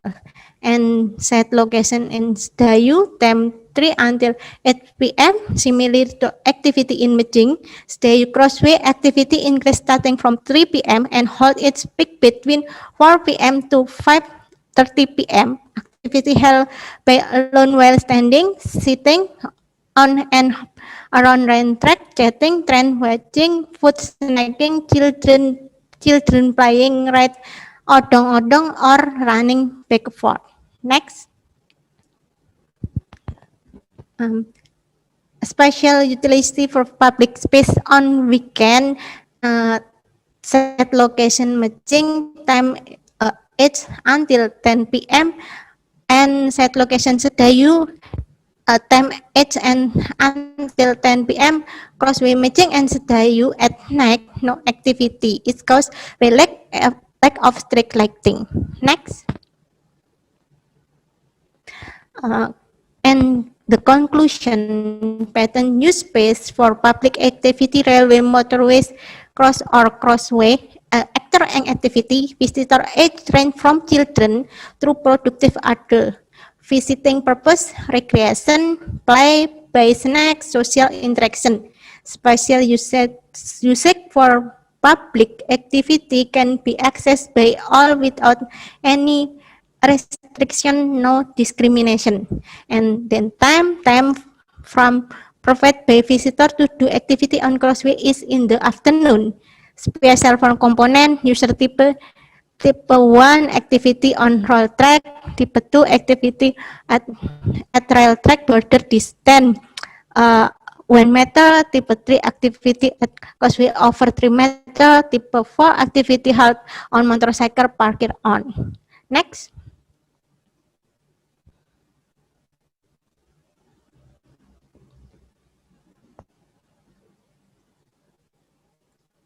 Next.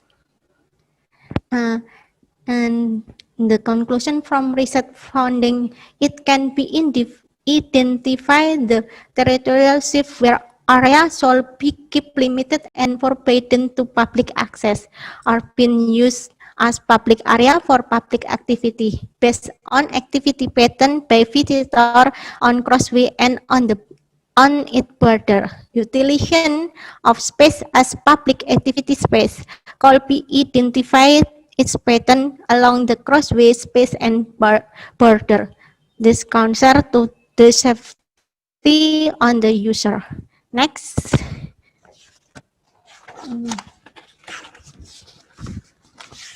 Okay, they are our reference number 1 until number 50, and well, thank you for your attention.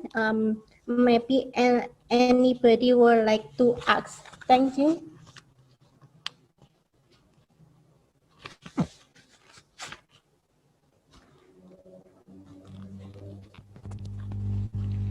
Okay, thank you very much, Miss Eka Widyaningsi, for presentation. Thank you. Any question? Ada yang bertanya, teman-teman?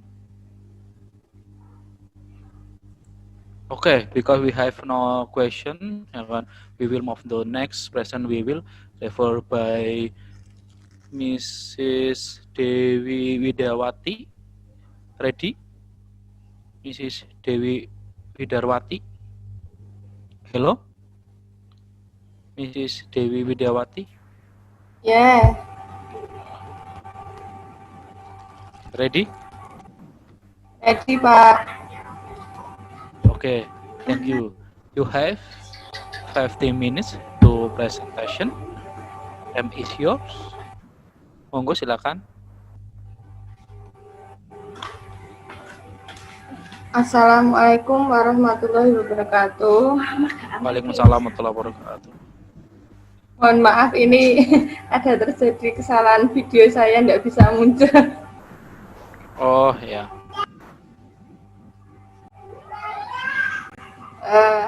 Thanks to Mr. Septian Aji as the moderator for the given time for me. Today, I will present my article entitled Theme Science, Technology, Engineering, Arts, Mathematics, Base Module for Building Student Soft Skill.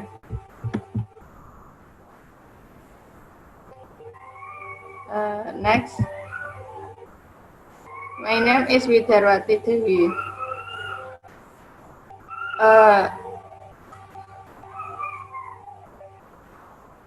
4 points in this PPT. Number 1, introduction. Number 2, research method.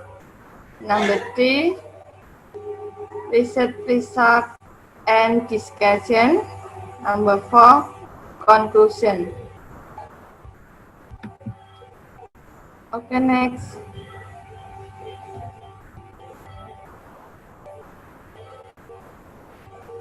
Four point is in the introduction. Number 1, learning science is building curiosity. Number 2, the formulating teacher between components must be able to present fun learning. Number 3, module is effective messenger, increase motivation.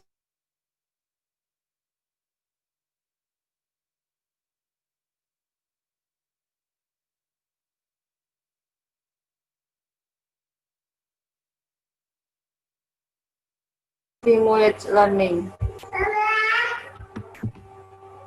Okay, next.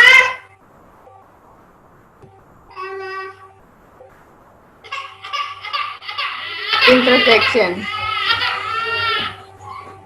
The module is a printed teaching material that students use for learning resources. This module also aims to make students able to learn independently, can be studied anytime and anywhere without any supporting tools. STEAM, Science, Technology, Engineering, Arts, and Mathematics, empower teachers for project-based learning involving 5 disciplines: Science, Technology, Engineering, Arts, and Mathematics, and foster an inclusive learning environment in which all students involved contribute.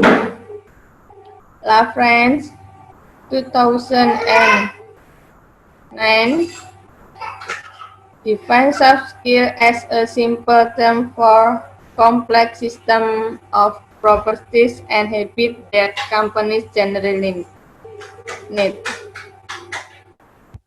Next.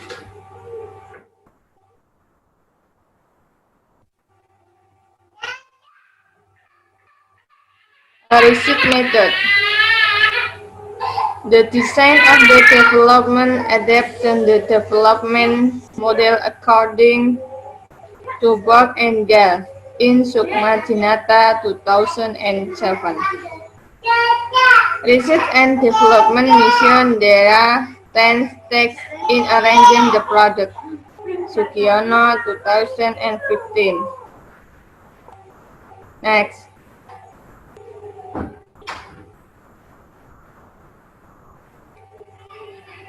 And the number 1, potential problem, and then data collection, design, validation design, product revision, product testing, product revision, trial using, product revision, and then final or bulk product.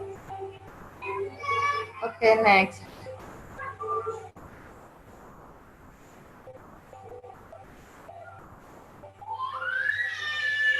Research methods.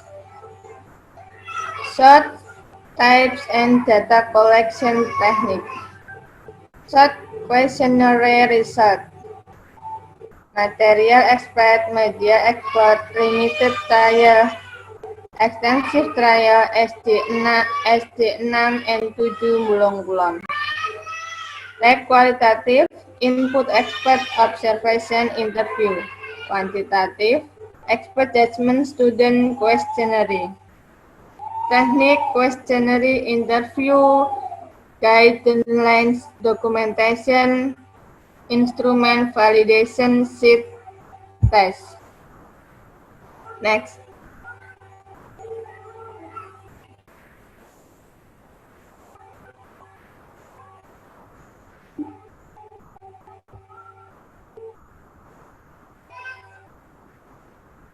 Analisis data.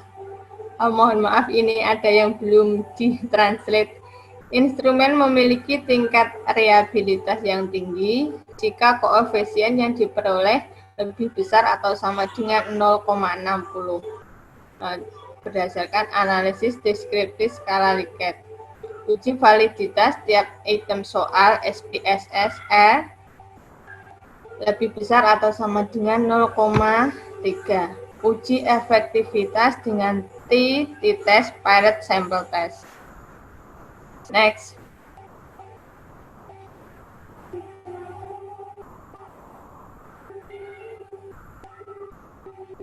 Research result and discussion. Effectiveness of STEM-based learning module. Reliability of STEM-based learning module. Module validity, and then learning module characteristic. Next.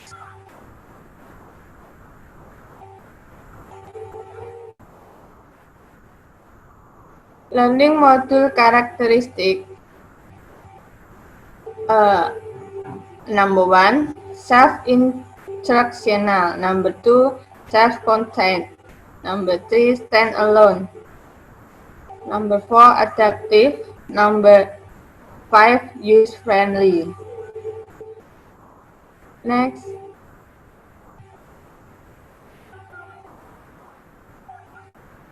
Module validity. Validation of class 4 SD STEAM-based IPA module is performed by 4 validators.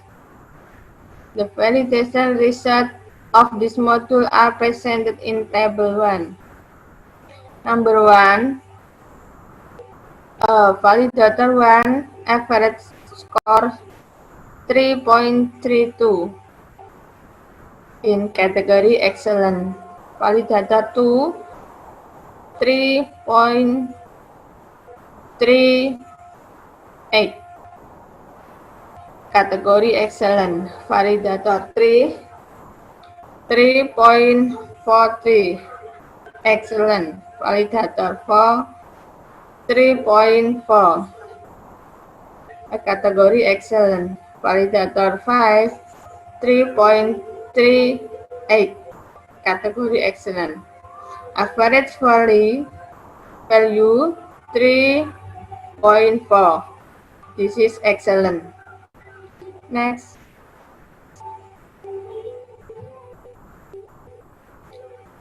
Readability of STEAM-based learning module. Detail of the result of the STEAM-based learning module readability pool can be found in Table 2. Many 3 indicators. Number 1, interest. Number 2, material clarity. Number 3, readability.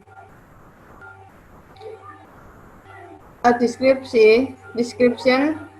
CS is disagree. KS is disagree. S disagree. SS strongly agree. Nah, interest 15% is agree. Materially clarity 18% agree. Readability 7% agree. In this average percentage strongly agree. Interest 85%. Materiality clarity 82%. Readability 83%. Okay, next.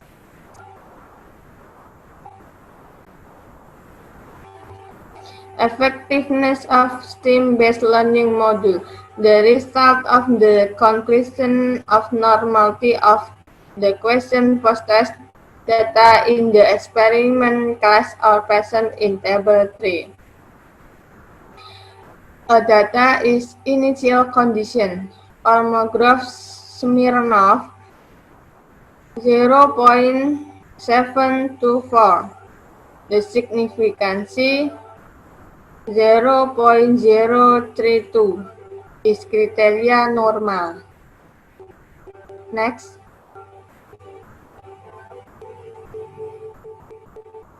The improvement result we measure using a normalized test. Details of individual upgrade result can be found in Table 4. Number 1, category increase height 0.95 is 22 students. Category A 0.68 is 8 students. Category low 0.29 is 2 students. Overall average 0.64 is medium category. Next.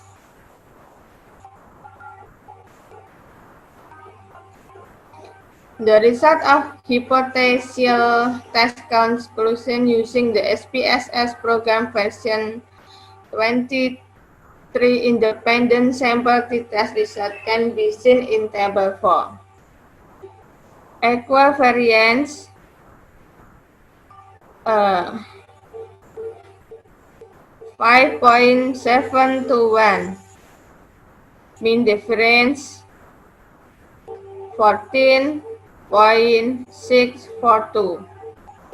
Equivariance assume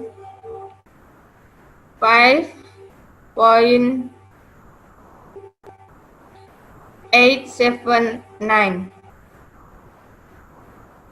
Mean difference 14.642. Next.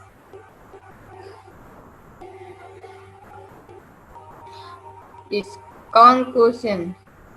Based on the result of the research investigation, it can be concluded that the STEM-based learning module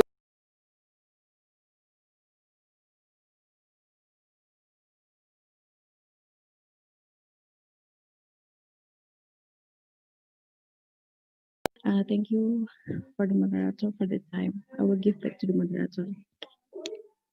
All right. Thank you very much, Ibu Lia Dian Ayuningrum from Alma Ata. Is that right? Alma Ata or Yes. Undani? No, I am in Alma Ata University. Okay, from Alma Ata University. Okay. Thank you very much, Ibu Lia Dian Ayuningrum. Any question? No? Okay, thank you very much. There is no question. No, just kidding. If you have any question, maybe you can send to me now, or all of the presenter. Any question, ladies and gentlemen? All right. I think there is no question. Now we go to the next presenter, Ibu Jayanti Putri Purwaningrum, on the team. Are you with us? I don't know what's going on. Ibu Siti Nurul Fasea? No? Okay. Okay, before we go to the last presenter today, Ahmad Riyadi, I want to ask the team of Ibu Diniati Gularso, who are your partner, Ibu? Can you tell us for the certificate? Yes, Kak Jun.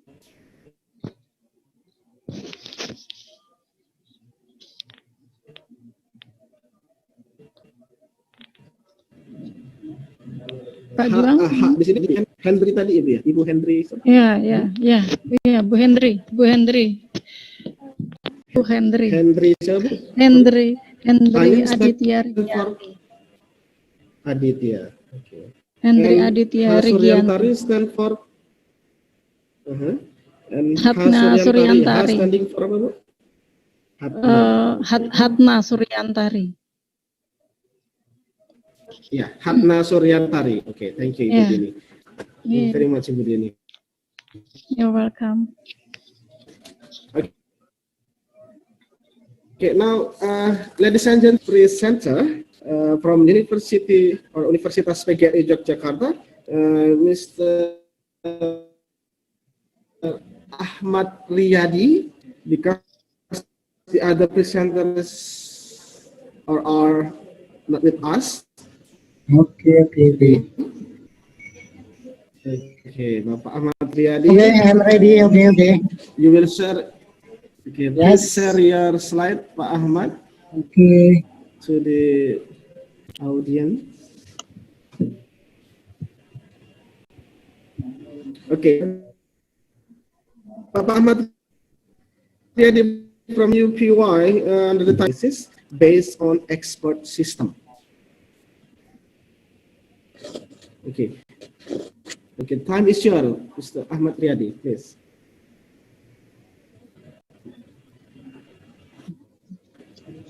The slide is shown? Yes, we can see your slide, sir. Okay. Thank you. Ya, Assalamualaikum warahmatullahi wabarakatuh. Presenters. This is the last presenters. Yeah. materialized design of backward chaining for identification palm oil diseases based on ecosystem. Introduce myself. My name Ahmad Riyadi, Institution Informatics Department, Faculty of Science and Education and Technology, University PGRI Yogyakarta, focus on artificial intelligence. The previous research, palm oil is the most important and highest producer of oil in the world. There are many diseases of palm oil such as Ganoderma, common in Asia, short rot, Latin America, and vessel weight in Africa, which affect growth and reduce oil. Distinguish the diseases that oil palm have been doing as testing in house conditions to determine the effectiveness of the foods. The development of an ecosystem has been used to carry out the oil palm fruit sorting process using the forward chaining algorithm to obtain super rare quality oil palm. This research, compared with previous research, this research will be designed an ecosystem with different methods in the same domain. The method to be used is backward chaining and oil palm disease as in the domain of the research. The method in this research, two methods. The first method in domain. The domain and research is palm oil diseases. The first literature study, analysis domain, and the result knowledge representation. The second method in the research focus. The research focus is acquisition.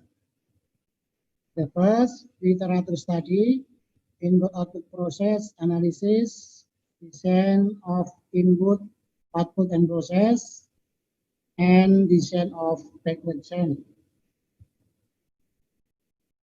The results, the result is table. The basic table is three tables. The one table is table of symptom. The second table of diseases, and table of solution. The table of symptom and table of diseases can be constructed. New table is table of disease symptom. From the table of disease and solution, new table of solution disease.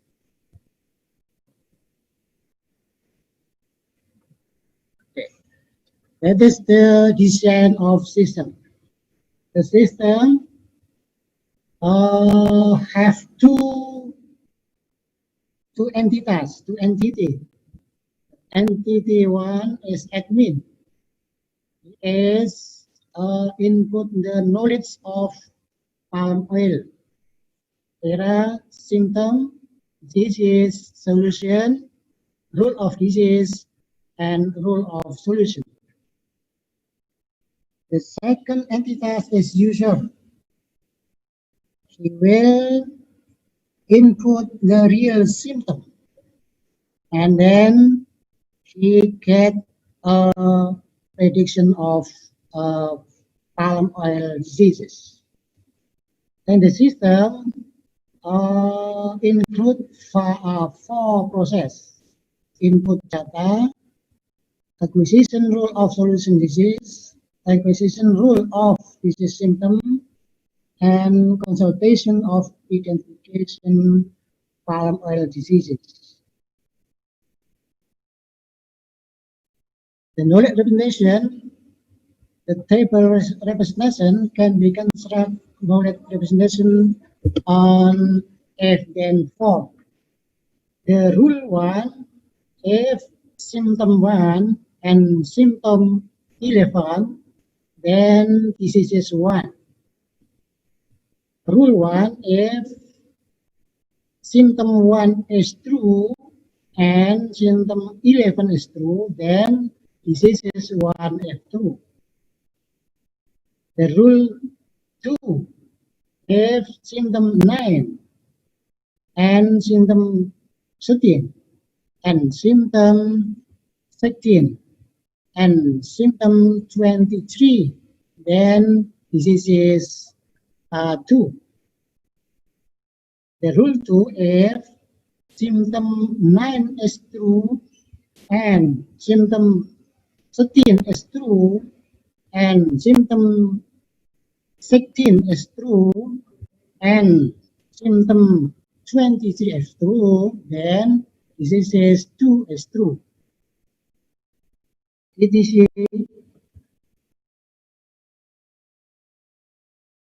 if symptom 24 is true and symptom 7 is true and symptom 10 is true, then disease is 11 is true.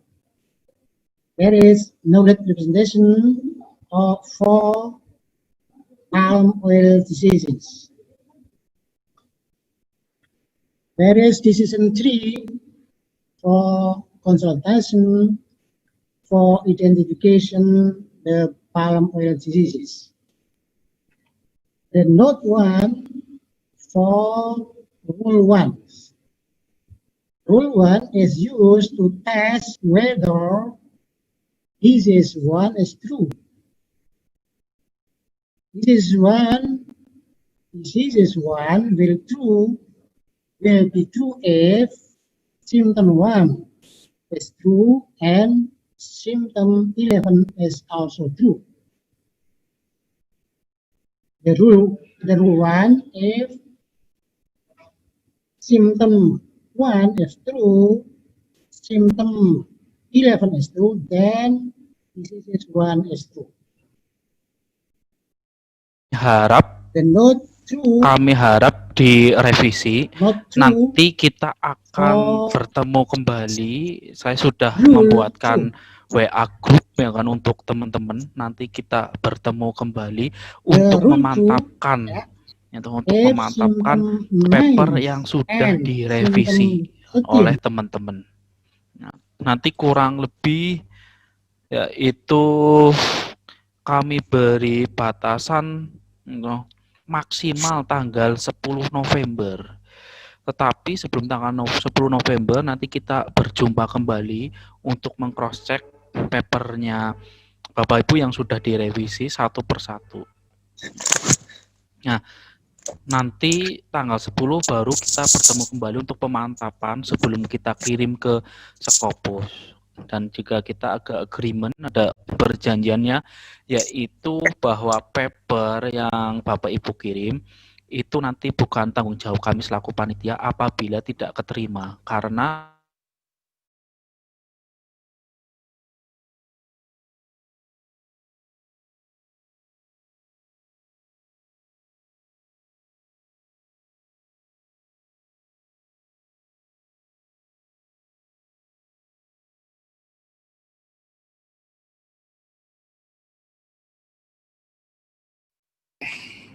Okay, thank you. Silakan Bapak Luki. Yes, Bapak Ibu, we have finished 1, 2, 3, 4, 5, 6 participants with 6 paper. Okay, we are very interesting. Okay, very interesting. All the presenters and audience also. There is any audience? Okay. Sampai berjumpa besok pukul 8 atau 9 ya Pak Padrul? Pak Padrul, besok mulai pukul 8. Okay. Yes. Tomorrow start on 8 p.m. Okay. Thank you Bapak Ibu. Thank you Bapak Ibu. See you tomorrow. Assalamualaikum warahmatullahi wabarakatuh. Waalaikumsalam warahmatullahi wabarakatuh.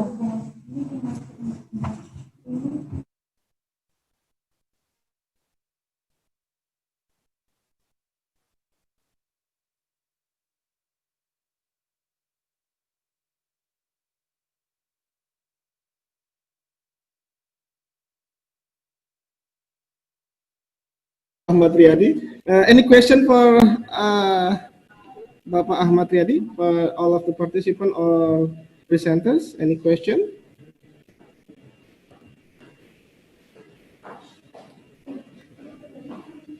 Okay, no question there. Okay, so we go directly to the only one question for this parallel session, yeah, for day one, okay, the first day of parallel session today, from Ibu Nurul Fatimah to Ibu Diniati and team, is related to your presentation, Ibu Dini. Parent, can you categorize or category based on your research related to the parents? Okay, my research was done in April to June 2020. So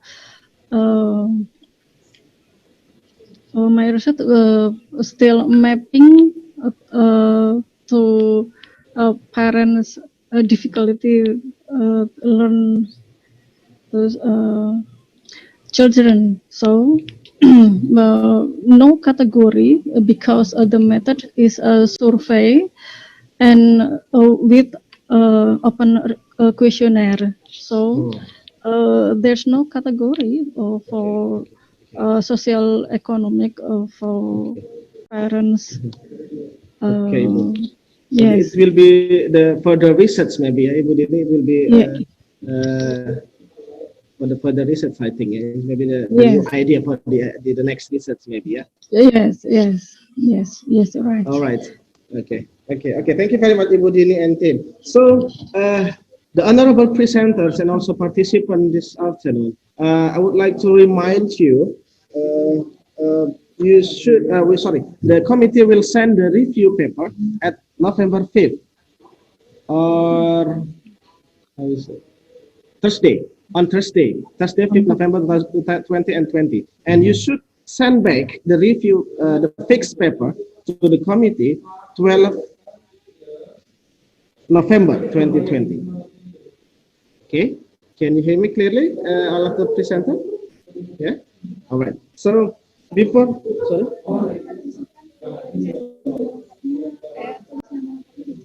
okay, and all of the participants, we need your complete name, and you may chat to the in chat box, yeah, something like that. So everyone, so can we give applause to all of the presenters today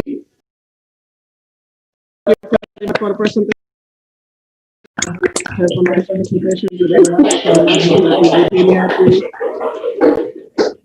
Thank you, Bapak Ahmad Riyadi, Ibu Atika Nur Sarifah, and also Ibu Octaviana from Idris, Ibu Titik Haryati, and all of the Ibu Lia, Ibu Lia Jairingrum from Alma Ata. We are very sorry if there is an inconvenience condition. So we meet again for the next chance. Yeah.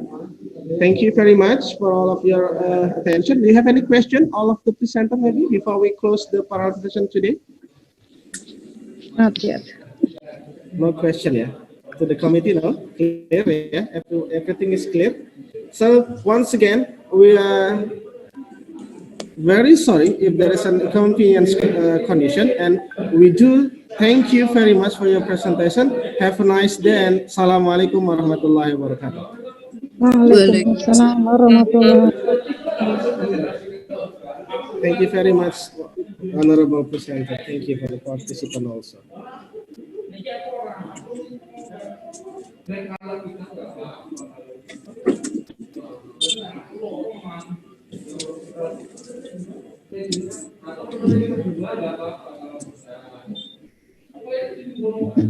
Yang PPT yang